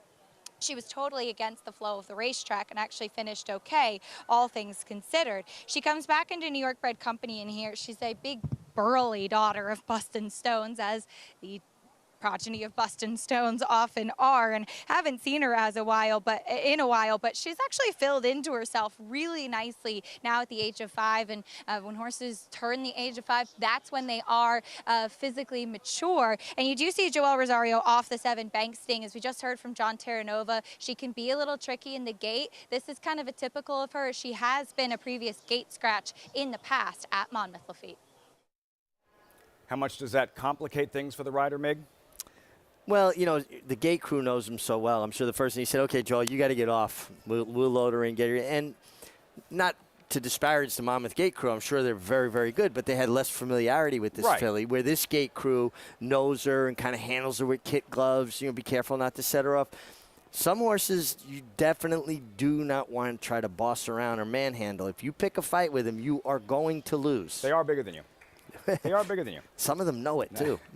Heavy favorite here, Bank Sting, all set for the Sunday feature. Look out for the important one. How far can she take this field? Very, very quick. 1 left to load to the outside. Miss Jimmy, Dylan Davis, should sit a great trip as long as they can get her coaxed forward and into the starting gate. Everyone else standing still. Johnny I with the call. Post time for the 2022 Dancin' Renee.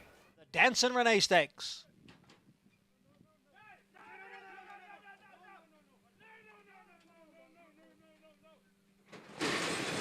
And they're off. The important one flashes that early speed. Time limit came away running in second. Bank Sting is right there, kept waiting, and the white blinkers is down at the rail. Then it's Secret Love, who's running in 5th. Let Me Take This Call in 6th. Far outside is Snicket, and the trailer is Miss Jimmy in 8th. The important one leads here by a length. The favorite Bank Sting is in second by a half length. Time limit is in between horses, kept waiting down at the rail. Snicket advances now on the far outside. The opening quarter mile, 22 and 2/5 seconds. The important one by a head. Bank Sting right there on the outside in second. Then it's the trio of Kept Waiting, Time Limit, and Snicket. A break of 3 to Secret Love at the back of the pack. Miss Jimmy and Let Me Take This Call. Here is Bank Sting to move right alongside of the important one after a half mile in 45 and 4/5 seconds. It is Bank Sting now to take over from the important one. Time limit is 3rd. Kept Waiting is down at the rail. And Snicket. And it is Bank Sting who is opening up here. Passing the 16th pole, Bank Sting with a 5-length lead, and she was sharp today. Bank Sting wins the Dancin' Renee Stakes in 1 minute 10 and 4/5 seconds. I don't know about the 6 furlongs, Richie. Bank Sting, some thought might be too sharp, might be too short. She whistles through these 6 furlongs, absolutely dominates this field to rack up an 8th lifetime win in the Dancin' Renee. She would have won going a half a mile today. I mean, she was, you know, when you've got a horse turning back from a mile, 3 consistent mile races in a row, consecutive, and she's that close to the pace going 6, you know she's got too much foundation. She's going to finish. Which was an adjustment made by Joelle Rosario in this race versus the trip in the Critical Eye. Stink having familiarity with Bank Sting off of the Critical Eye, knowing what he had underneath him, how he had to handle her. He definitely allowed her to run away from there. She got up in the game, then he gave her a chance to get a breather. She's just very good. She was dominant here, but look how the consummate ease, he kind of shakes the reins. And it's one of the things I appreciate so much about Joelle Rosario's ride in Lafitte. Doesn't go to the crop very much. He uses a horse as little as possible. I got to get him a rearview mirror, though. Checks for the competition, nobody coming. Trainer John Terranova had her ready to roll. First time sprinting 6 furlongs. pounces on the leader and rolls on by Bank Sting over the important one, who did hold on for second at 10-1, 7-2-1-3 results. Reaction, Bank Sting rolls in the Dancer Renee. Undefeated Grade 1 winner Mastery was a multiple graded stakes winner at 2, including this victory in the Los Alamitos Cash Call Futurity. Now his progeny are bringing top dollar in the sales ring, and his first runners are hitting the track.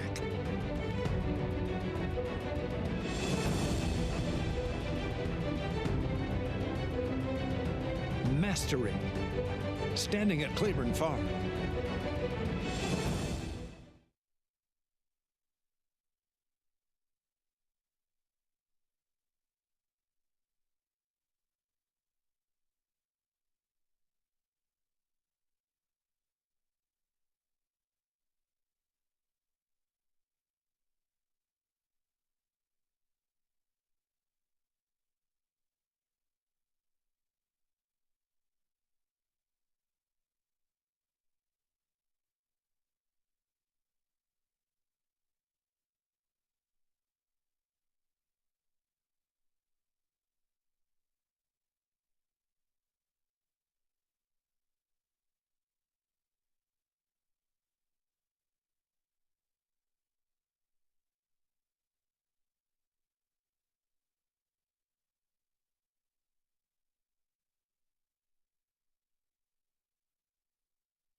So glad you could join us here on America's Day at the Races. As always, brought to you in part by America's Best Racing. For the love of the race, visit americasbestracing.net today. The favorite would not be denied. John Terranova, lots to smile about. After that performance, Bank Sting, lightly raced mare, 5-year-old mare, just her 12th career start, 8 wins. She had done all her damage between 7 furlongs, mile and a 16th, most of her damage at Aqueduct. Now a victory, 6 furlongs, and a stakes win here at Belmont. Winning pilot Joel Rosario with Acacia. Always a pleasure to catch up with Joelle after a win. Bank Sting, Joelle, you rode her last time too. What did you learn from this filly, as we know she can be a little bit quirky?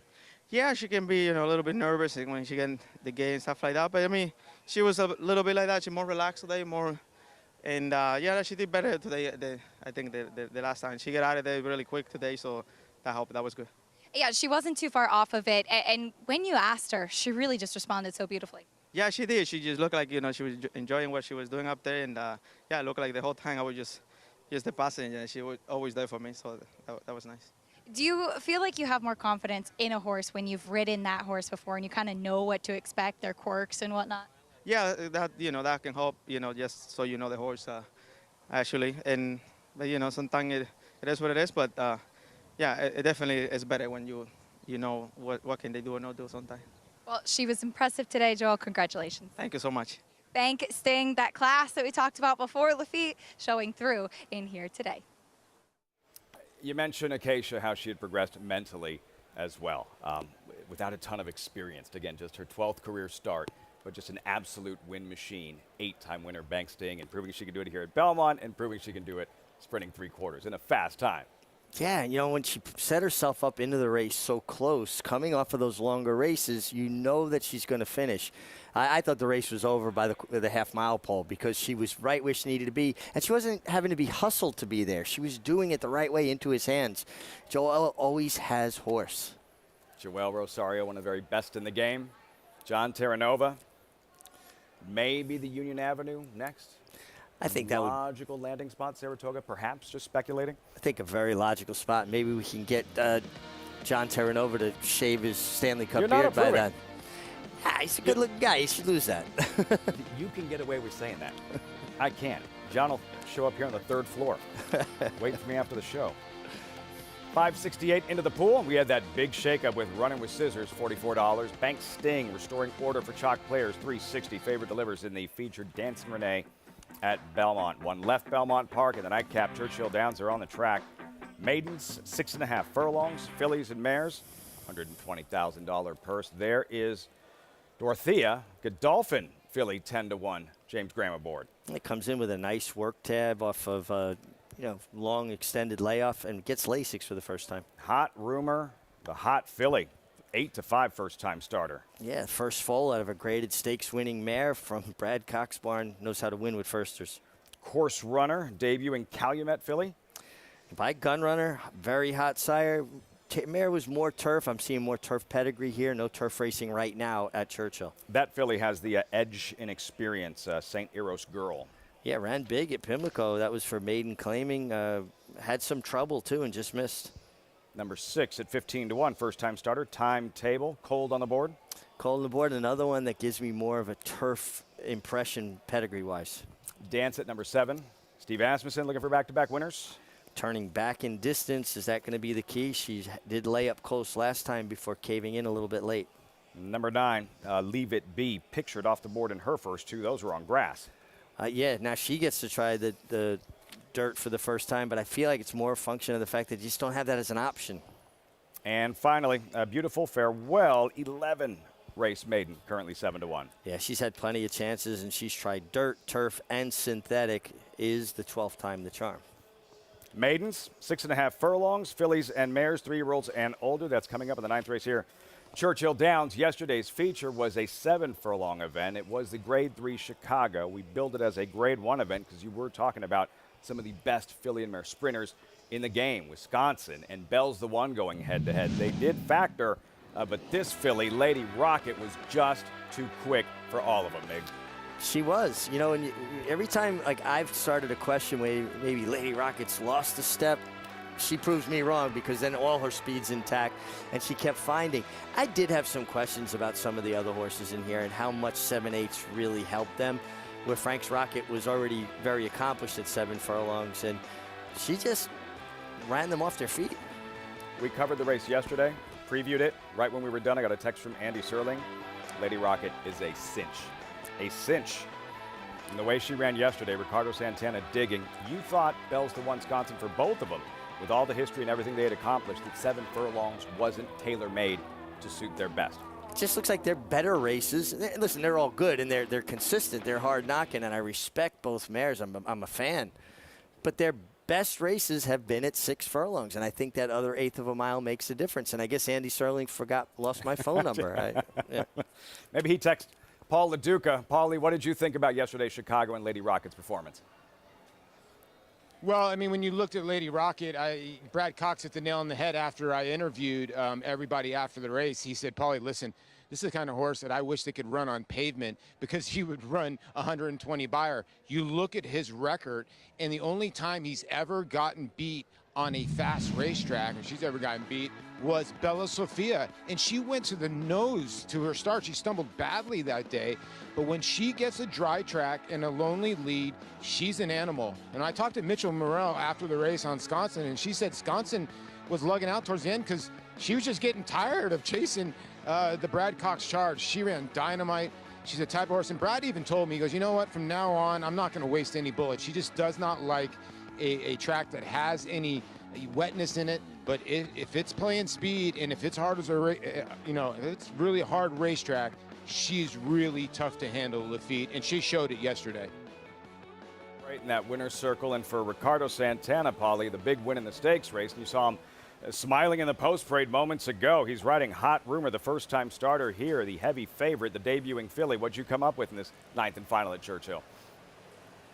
Well, obviously, when you look into this race, right, you got the Brad Cox runner. They're always going to get played because of Brad's numbers. It's just great numbers. And this is a filly that is got some decent works. You know, when you look at the Will Pays in here, the 5 and the 3 are very similar. And I thought the 5 ran a very credible first time out. I'm in love with the horse in this race. I love the 10, Beautiful Farewell. This is a horse, filly by Frosted, for an underrated trainer in Robert. I call him Funky Cole Medina. He always laughs when I call him that. But, you know, the lone dirt start was a very good start.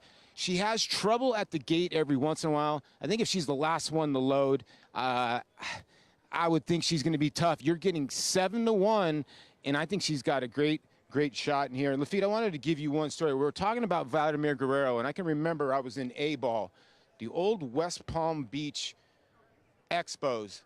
And here I was a big shot out of Arizona State. I hit one of the farthest balls I've ever hit to left center field. And the center fielder caught it on the warning track. The next inning, Vladimir Guerrero came up, took a pitch, a slider 3 inches off the ground, and hit it over the scoreboard in left center about 150 feet farther than me. I remember looking at myself in the dugout. Oh my God, that's what we call a freak. Paulie, didn't he like get base hits on pitches that were supposed to be intentional walks and balls that like hit the dirt first, Vladimir Guerrero? 100%. We tried to pitch out him on a couple times, and he got a couple base hits up the middle. Vladimir Guerrero, also one time I'll never forget, I went deep outside to go block a ball, and he cricket. It was basically cricket. The ball bounced, and he hit a triple down the right field line. The guy was a freak show. He could hit a ball over the head. I don't know if you ever know. I started the All-Star game very blessed and fortunate to start the 2006 All-Star game. He hit a home run off Brad Penny. Go back and look at that home run. It was literally over his head. So gifted.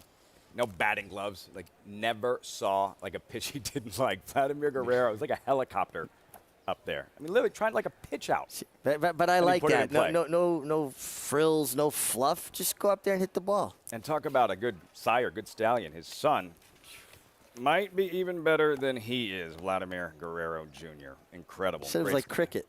Hit the ball off the ground. Couldn't walk him if he wanted to. Just a freak. And Paul, with Beautiful Farewell here, he had me at Funky Cole Medina. And Robert Medina was assistant trainer to Shug McGahee for a number of years, now out on his own. How about what Ricardo Santana's been doing and getting picked up now by the Brad Cox Barn, writing more and more for them? Think about like a major league athlete in baseball or football or some other sport you could equate it to that got traded, outlived their usefulness for this particular team, but then gets picked up by another team and does great work for them. That's what I'm seeing, what's going on with Ricardo Santana Jr. With the work he's doing and writing for so many different stables now, and that's the yin and the yang at first glance. It's, okay, you're not the go-to guy writing everything for Steve Asmussen. And you think of the success they had last summer at Saratoga. Santana rode the record breaker at Saratoga, the first-time start. 5 Grade 1 wins at Saratoga. Every relationship runs its course. But here's the bright side, which I'm sure everyone was telling him at the time. Look, you're going to get into these other stables, and at first maybe you don't believe. But now you're seeing some of the bigger outfits that are using him on more of a consistent basis. Listen, you want to ride for Steve Asmussen. He wins. The guy's great at what he does. It's a lot of pressure being the number one rider in that position. Nice to have your kind of wealth spread out a little bit, and Ricardo has been delivering. For Brad Cox, riding a filly here is Santana, that's bred to run 9 miles by Medaglia d'Oro out of a Tappet mare. Beautifully bred. Let's see what she does in her debut at 6.5 furlongs. It is post time for the 9th and final. One final time. Here's Travis Stone. They're in the gate. And they're off. Beautiful Farewell veer to the far outside. Soon after the break, Danson's looking for the lead. St. Eros Girl is there. And Dorothea down toward the inside. Onto the main track they go. Here comes Dorothea punching through to take the lead. It's Dorothea in front. St. Eros Girl's right there running in second. And a keyed up. Beautiful Farewell right up and on the pace. 3-ply battle down the backstretch run. 3 lengths back to Dancet racing in 4th. Hot Rumor comes away 5th and toward the rail. Course runners racing in 6 lengths off to lead. 3 lengths back to Leave It Be, followed by Timetable, and at the back is Just Get It the trailer. Opening quarter contested in 22 1/5 seconds. 3 furlongs from the wire. Dorothea comes away with a narrow lead as they round the far turn. From the back of the pack, here comes Dance It. Dance It with a 5-wide bid. Up into second now with a quarter mile to go. Off the turn, Dorothea's in front. Dance It to the attack. Dance It's now second and coming after Dorothea. Beautiful Farewell's back into third. Late on the scene is Course Runner fourth. 1 furlong to go. Dance It comes away with the lead and kicks away by 2. Dance It in front with 100 yards to go. Dorothea trying to hold second. Beautiful Farewell is third. On the wire, it's Dance It by 2.5. Dorothea was second. Beautiful Farewell was third. Course Runner was fourth. And St. Edo's Girl checks in fifth. Quiet start to the day for trainer Steve Asmussen, but he takes down the late double, Ari Oakley, in the 8th race. That one was by a very short margin. This one, easier. Dance It rolls in the 9th at Churchill, closing 12-1, Mig. Wow. Yeah, big swooping run around the far turn. Brian Hernandez Jr. aboard for this one, and she just powered away. Daughter of Tappet. I thought the 10 basically got the rug pulled out from under her when Dance It made that big sweep, and Julian Leproux wasn't able to get her going. You know, didn't have the momentum to keep up. She looked a little uncomfortable between horses and then kind of ran unevenly for third. She probably, to me, was second best, except that the 7 Dance It kind of took the wind out of her sails a bit. What'd you notice from the favorite first-time starter, Hot Rumor? Didn't see a lot of excuse. She did have to take a lot of kickback, but she was sitting in good position behind horses. Just didn't seem to come up with much of a run. And the pedigree. Medaglia d'Oro on top out of a Tappet mare. That's a 6.5 furlong sprint. Designed to do her best work at longer distances. Yeah, maybe a place to get her started, and who knows, maybe we see her in Saratoga going further. We'll see. Less than 3 weeks. We'll be at the Spa, Saratoga. We'll have those results from Churchill Downs, 7-1, 10, 4, 5 in the 9th and final. Dance It graduates here at Belmont, 1 left. Looking at Smokin' Hot Kitty. 2-1 favorite. New York Breds to close the show at Belmont. Post time in 11 minutes. You're watching America's Day at the Races on Fox Sports 1.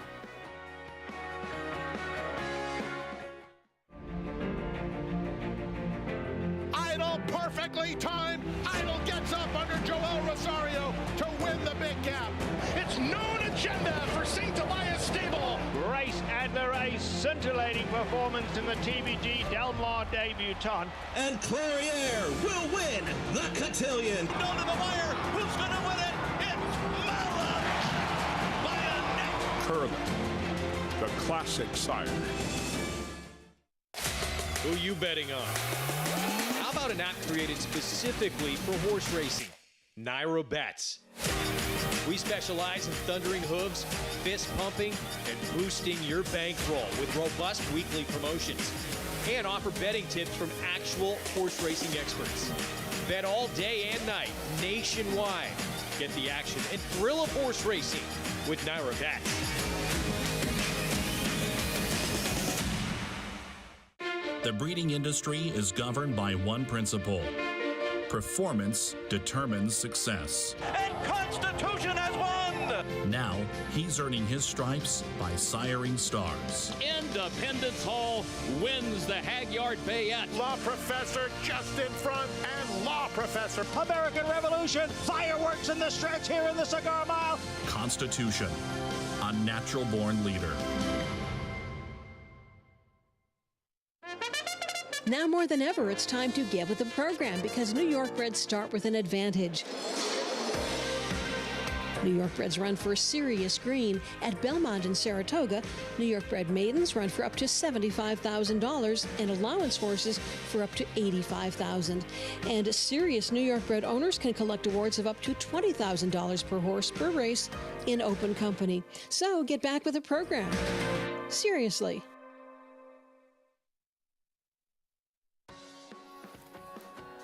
Coney Island. Welcome back. You're watching America's Day at the Races. As always, brought to you in part by Naira Bets. Bet any track, anywhere, anytime with Naira Bets. Get started at NairaBets.com and check out the bonuses available to all members.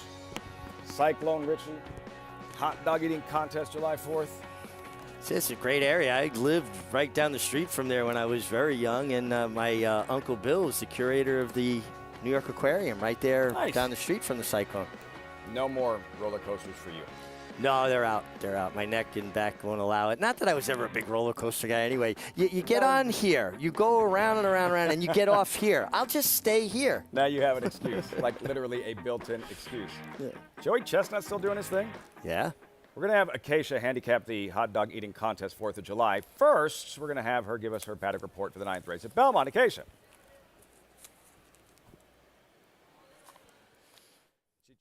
9, Smokin' Hot Kitty, who does drop down in class for trainer Christophe Clement. As this one, she looks the most fit now in the 3rd start of her career.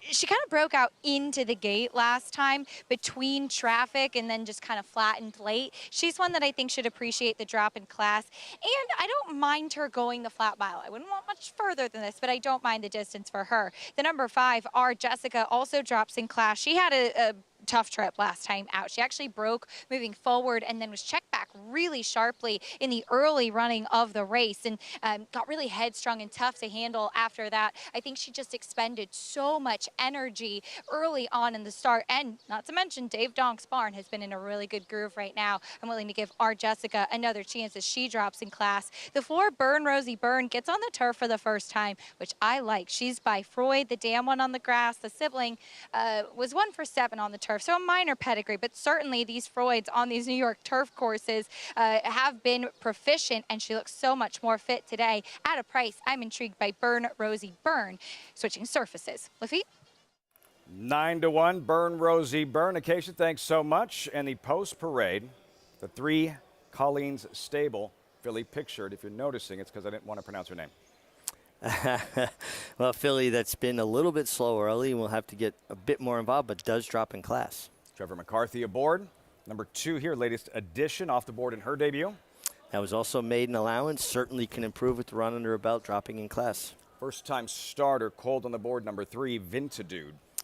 Yeah, you know, we try to let the board help us as a guide. The mare was a turf mare and did produce a turf winner. Acacia liked what she saw, number 4, Burn Rosie Burn off the surface switch. Yeah, and there is some turf pedigree there for her as well. And Dominic Schettino had a nice first to run second earlier today. Number 5, Our Jessica for David Donk. Jose Ortiz rides, 6-race maiden. Incredible meet that Dave Donk's put together, though. 11 for 41, and that's a stable. When they get going good, they all seem to run well. And this is the right time to get that momentum gathered right before Saratoga. Irad Ortiz pictured there. Oak Loves a Fight, 6-race maiden. How often are you going to get Irad Ortiz at 14-1? On a $25 winner 2 days ago, was it here? Yes. Ortiz? Yep. Kitty Tintin, 57-1 off the board in her first 2. Gonna have ads blinkers. We're gonna have to really get a lot better. Sweet Mav at 23-1. The Vancouver filly off the board in her first 3. Another one just feels like even with the drop in class, it's gonna have to improve.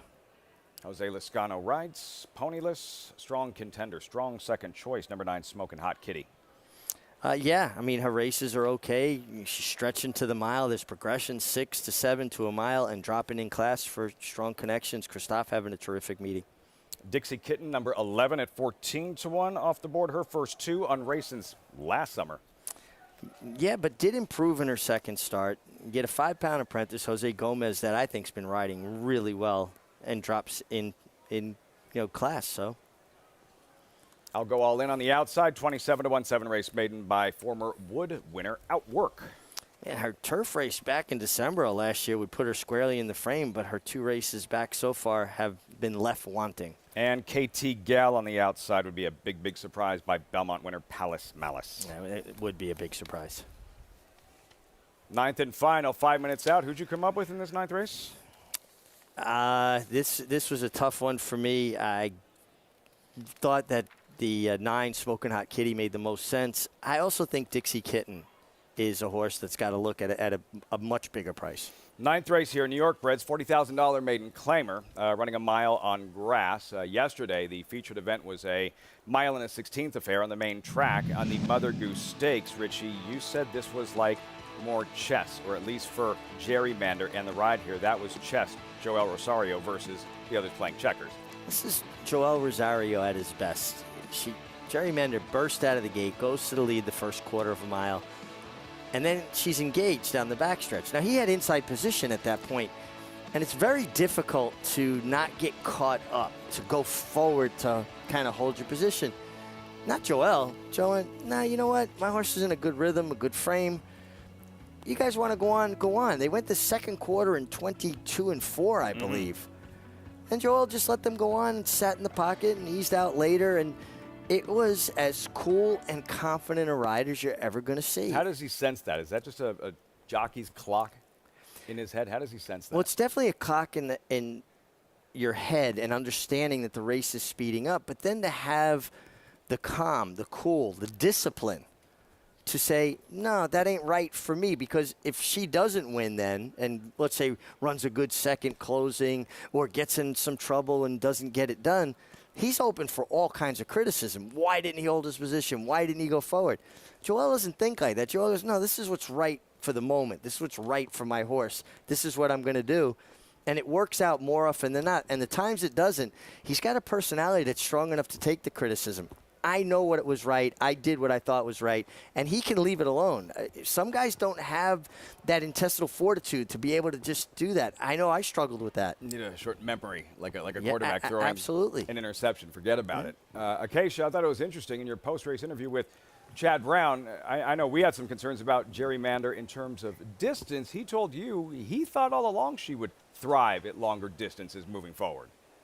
He did, Lafitte, and as he had mentioned as well, she is the half-sister to Lone Rock, who we saw running just a couple weeks ago in a 1.5-mile race, and a horse that just gallops all day long. And he had said that he was really waiting to get a chance to run her longer, and with that performance yesterday in the Mother Goose, it gave him the confidence to try some bigger races in this summer series, including the Alabama, which is shaping up to be an incredibly competitive race with some of the top runners in this distaff division, which is, I think, one of the toughest right now. So it will be really interesting to see how she will handle the continued stretch out in distance, given the fact that she is by into mischief. I was wondering tactically how things would work out, and you could kind of see it just with warm-ups out on the track as well. Joel Rosario kind of keeping Gerrymander pretty settled, as she did end up stretching out in distance for the furthest that she'd ever gone before. She handled it so well, and I love what Joel did in taking her off, as Juju's map was just so keen to her outside. Chad Brown even saying, too, that he at first was a little nervous that that wasn't the right decision, and then giving Joel Rosario accolades afterwards. So it all panned out, and Gerrymander's victory makes her really interesting as we get ready for these big races in Saratoga. But back here to this nightcap at Belmont Park, take a look to the inside at the #1 Coupe for trainer Barkley Tagg, a horse that does have a big pedigree, multiple Grade 1 winner Ivar on the turf, but hasn't shown anything as of yet. This is a horse that actually debuted wearing cheek pieces, those pieces of fleece on either side of the eyes, a little bit more open than blinkers. They've put the full blinkers on in the last couple, short blinks that do kind of help to add a little bit of focus along with that shadow roll. And this is a horse that Trevor McCarthy took right away from the pony, had a very strong warm-up. I don't know if she's mentally figured things out as of yet, but it does seem that that's something that the connections have really been working on, and she could be a little quicker away in this 9th race at Belmont. Lafitte. Cheek pieces, Mig. Yeah, it just kind of keeps the horse's peripheral vision, blocks what the rider's doing a little bit. I think like a French cup with a blinker, but it's just a fleece down the sides of, and it's used kind of like a blinker, if you will. Our Jessica was the favorite. Now it's shifted over to the 9, Smoking Hot Kitty. Sue and Gary Lundy, their farm is Cedar Ridge, maybe 5 miles from where I live. Beautiful place. Actually, Gary Lundy, Dick Lundy, the former trainer's brother. It all comes out here for this 9th race at Belmont Park as they file into the gate. 1 mile in the Widener turf course. Closing out another terrific week of racing at Belmont Park. 2 weeks left, and it's off to Saratoga. Opening day, July 14th, but still lots of great thoroughbred action here over the next couple of weekends. 11 stakes races, 6 of the graded variety. One of the most exciting thoroughbreds in training next Saturday. Life is Good. Can't wait to see him and his comeback. Exciting horse, and this is the time of year, so we're going to start heating up again, Lafitte, and we're going to see some incredible matchups. Have it all for you here on America's Day at the Races. First things first, the 9th and final from Belmont. Johnny I standing by.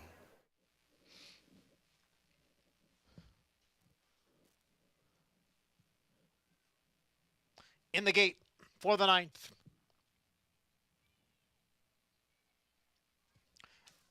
And they're off. A slow start for number 4, Burn, Rosie Byrne. Vinditude is out first. Vinditude is the early leader, and moving up on the outside is KT Gal. They are right together. Our Jessica sits just off of them in 3rd. And then on the outside is Smoking Hot Kitty, along with Dixie Kitten, steadying there down at the rail as latest addition, as Sweet Maeve comes on through, along with I'll Go All In. Also steadying towards the rail was Oak Loves a Fight. Right alongside is Kitty Tintin. At the back of the pack are Couper and Byrne, Rosie Byrne. The quarter 23 and 2/5 seconds. The first time starter, Vinditude, leads by 3/4 of a length. KT Gal is next in 2nd. Dixie Kitten and latest addition, they're heads apart, 3rd and 4th. On the far outside is I'll Go All In, and Our Jessica is right there. The half 1 and 47 seconds as they go around the far turn. Vinditude leads now by a length and a half. Latest edition coming through now on the inside to grab 2nd. It's Vinditude, latest edition. They are 1-2.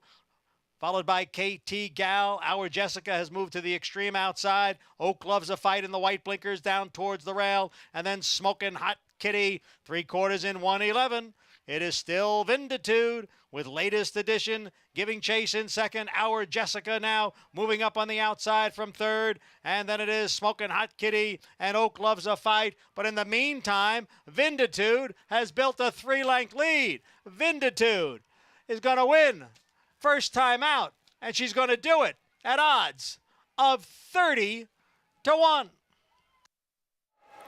Had that conversation about first-time starters and looking at the tote board and where the money is. You didn't say it was an exact science.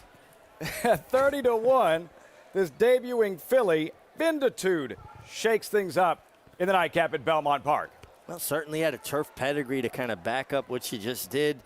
You know, years ago, Lafitte horses training in Saratoga would fall through the cracks because people were less aware of what was going on up there. Yeah, it hasn't been that way as much, but it feels like Vinditude is one of those ones that fell through the cracks training up in the foothills of the Adirondacks while we're all still down here by New York City. But Vinditude, boy. How'd she do it? Just jumped to the lead and fought off every challenger and kept on running. Sometimes long shots win races and it looks fluky. I don't know how fluky that looked. Like she was just better Feels than like them. she can run. This is a homebred for George Weaver. Owner, trainer, breeder. He's getting the Breeders' Awards. He's getting the 10% for training. He's getting the lion's share of the purse. He's only got to share 10% with Manny Franco. JK better have cleaned up here, right? I mean, he's up there. I mean, he's supposed to know these things. Yeah, you know how Andy sent me that text yesterday about Lady Rocket? She was a cinch, right? She won. Crickets, JK. And I know you're watching, man. Crickets. If we hear you're cashed, you're going to have to answer to us, my friend. Wow, Vinditude, George Weaver, Manny Franco. 30-1. 3, 5, 9 results. When we come back, we'll wrap it all up and look back at some of the highlights over this terrific weekend of racing across the country. Stay tuned.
Get off the Claiborne logo. Can't do that. Show brought to you by Claiborne Farm, 100 years doing the usual unusually well, America's Day at the Races. And this was rather unusual. This first-time starter, 63.50. Manny Franco triggering the upset. And ran well, broke alertly, made the pace, and just kept finding. The more Manny Franco asked, the more he received. And George Weaver's got to be pretty happy with that result. Owner, breeder, trainer, George Weaver. He has to be excited. I was waiting for her to tire, to shorten stride, to cough it up at some point. She's stronger through the stretch towards the wire. She just kept finding. I mean, he turned for home, and I'm thinking the same thing. At what point is she going to start to tire? She didn't. She just kept finding. Kind of a dumb question, but how much more satisfying is it for like Manny Franco there, upsets you pulled off? How much more satisfying is it winning races on horses? Pick six carryover. Pick six carryover for next 83,000 plus. Circle your calendars. How much more satisfying is it pulling off those kinds of upsets? Oh, you get a big kick out of winning on horses with big prices. Get an even bigger kick when it's not a surprise to you.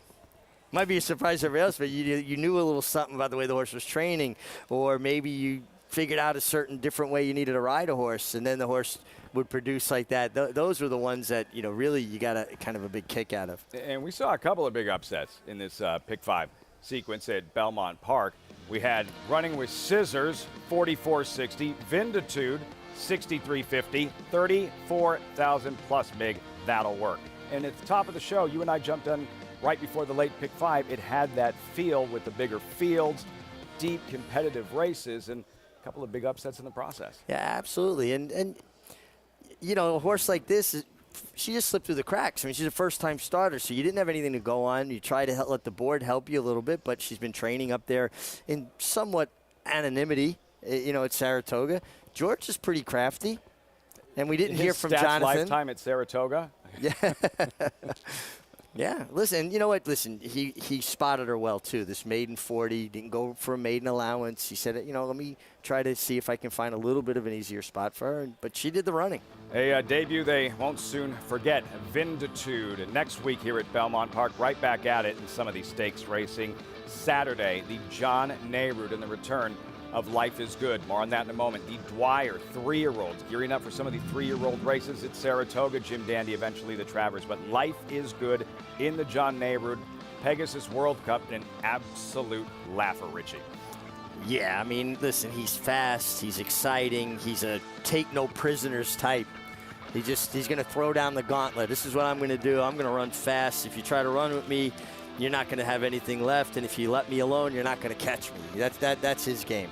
Heard from Todd Pletcher yesterday, and he says, look, don't assume a mile and a quarter looking way down the road is out of the mix. He felt the track really worked against him in Dubai, the Dubai World Cup, that mile and a quarter could still be within his scope, maybe long-term plans, Breeders' Cup Classic. We'll see. We know that the Nehru is a prep for the Whitney, Saratoga's most prestigious race for older horses. Well, he talked about the Whitney usually is a very tough race. Everybody's putting their best foot forward. The best horses are coming for it. You don't want to go into that without the benefit of a prep. When it comes crunch time and you've got to reach down to a place that's not easy to go to, at least having a race under your belt is going to give him a bit more fitness. Can't wait to see Life is Good right here at Belmont Park next Saturday in the Nehru. And then we focus on the 3-year-olds and how wide open this chase is for a sophomore championship. Coming up, the Dwyer on Saturday.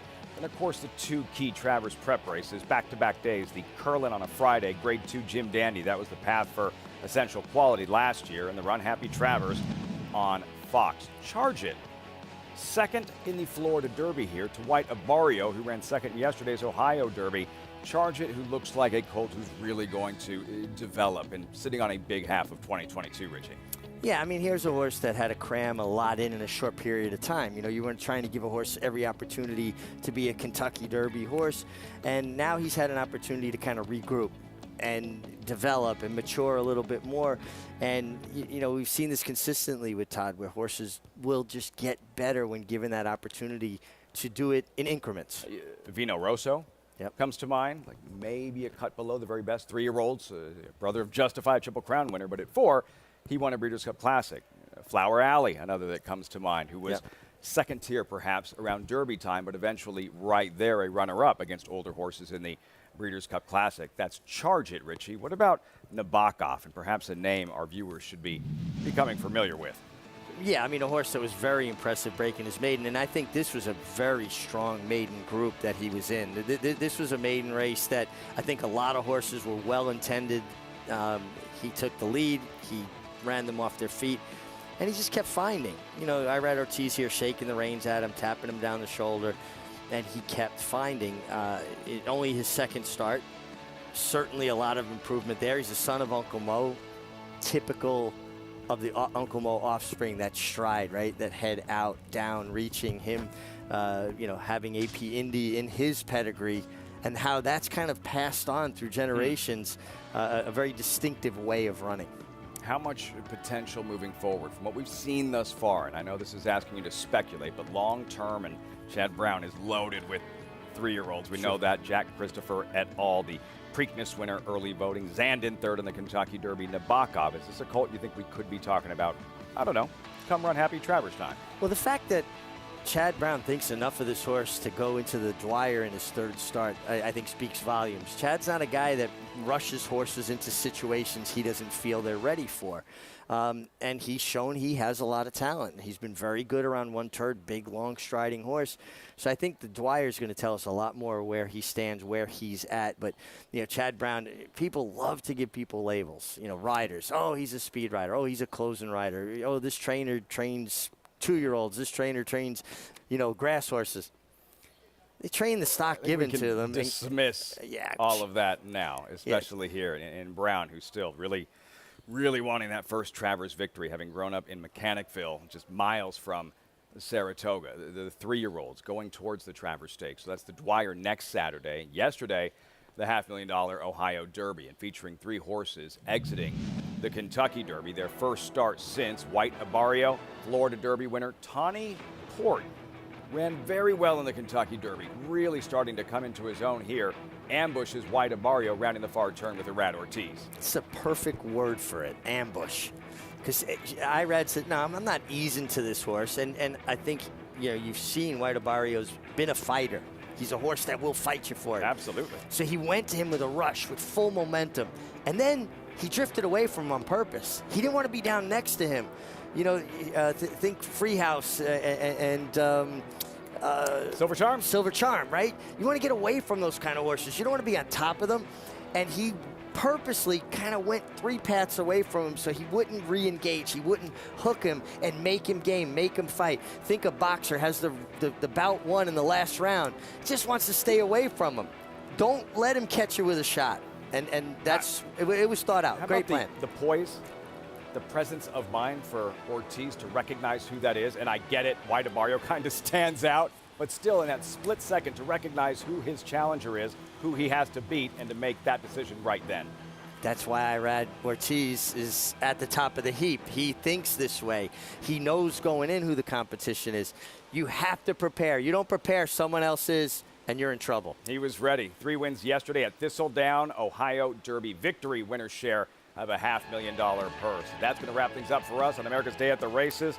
Exciting day of thoroughbred racing. Bank Sting, yeah, she can run 6 furlongs, victorious in today's featured Dancin' Renee. And at Churchill Downs, Ari Oakley forced to dig, claw, reach for the wire, and strikes in the feature, the winner's share of that $134,000 purse. We'll see you next Wednesday on America's Day at the Races. Have a great night, everyone.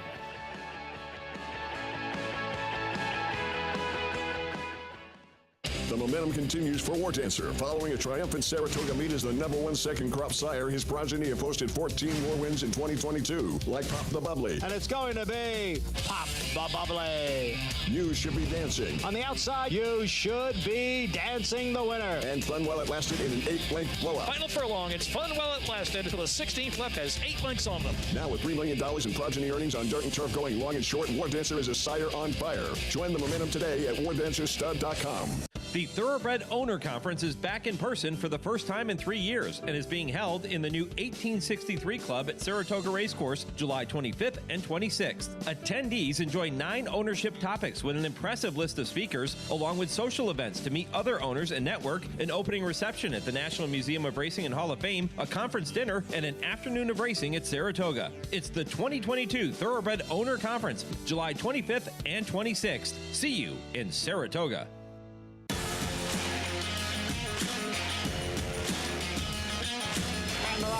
Following C, pouring it on here in the stretch. Impressive to win the Grade 2 Vosburg. Following C, Mayo Happy has kicked it into high gear, and Mayo Happy with a powerful performance wins by 2.5. The Truck Champion Run Happy, standing at Claiborne Farm. Racetrack Television Network brings you every race, from every track, on every screen, every day. With monthly packages starting as low as $5, RTN gives you great value and access to more live HD streaming and race replays than anyone. Visit RTN.tv today to sign up and watch on almost any device, including Roku and Amazon Fire. RTN has packages that start at $5 per month.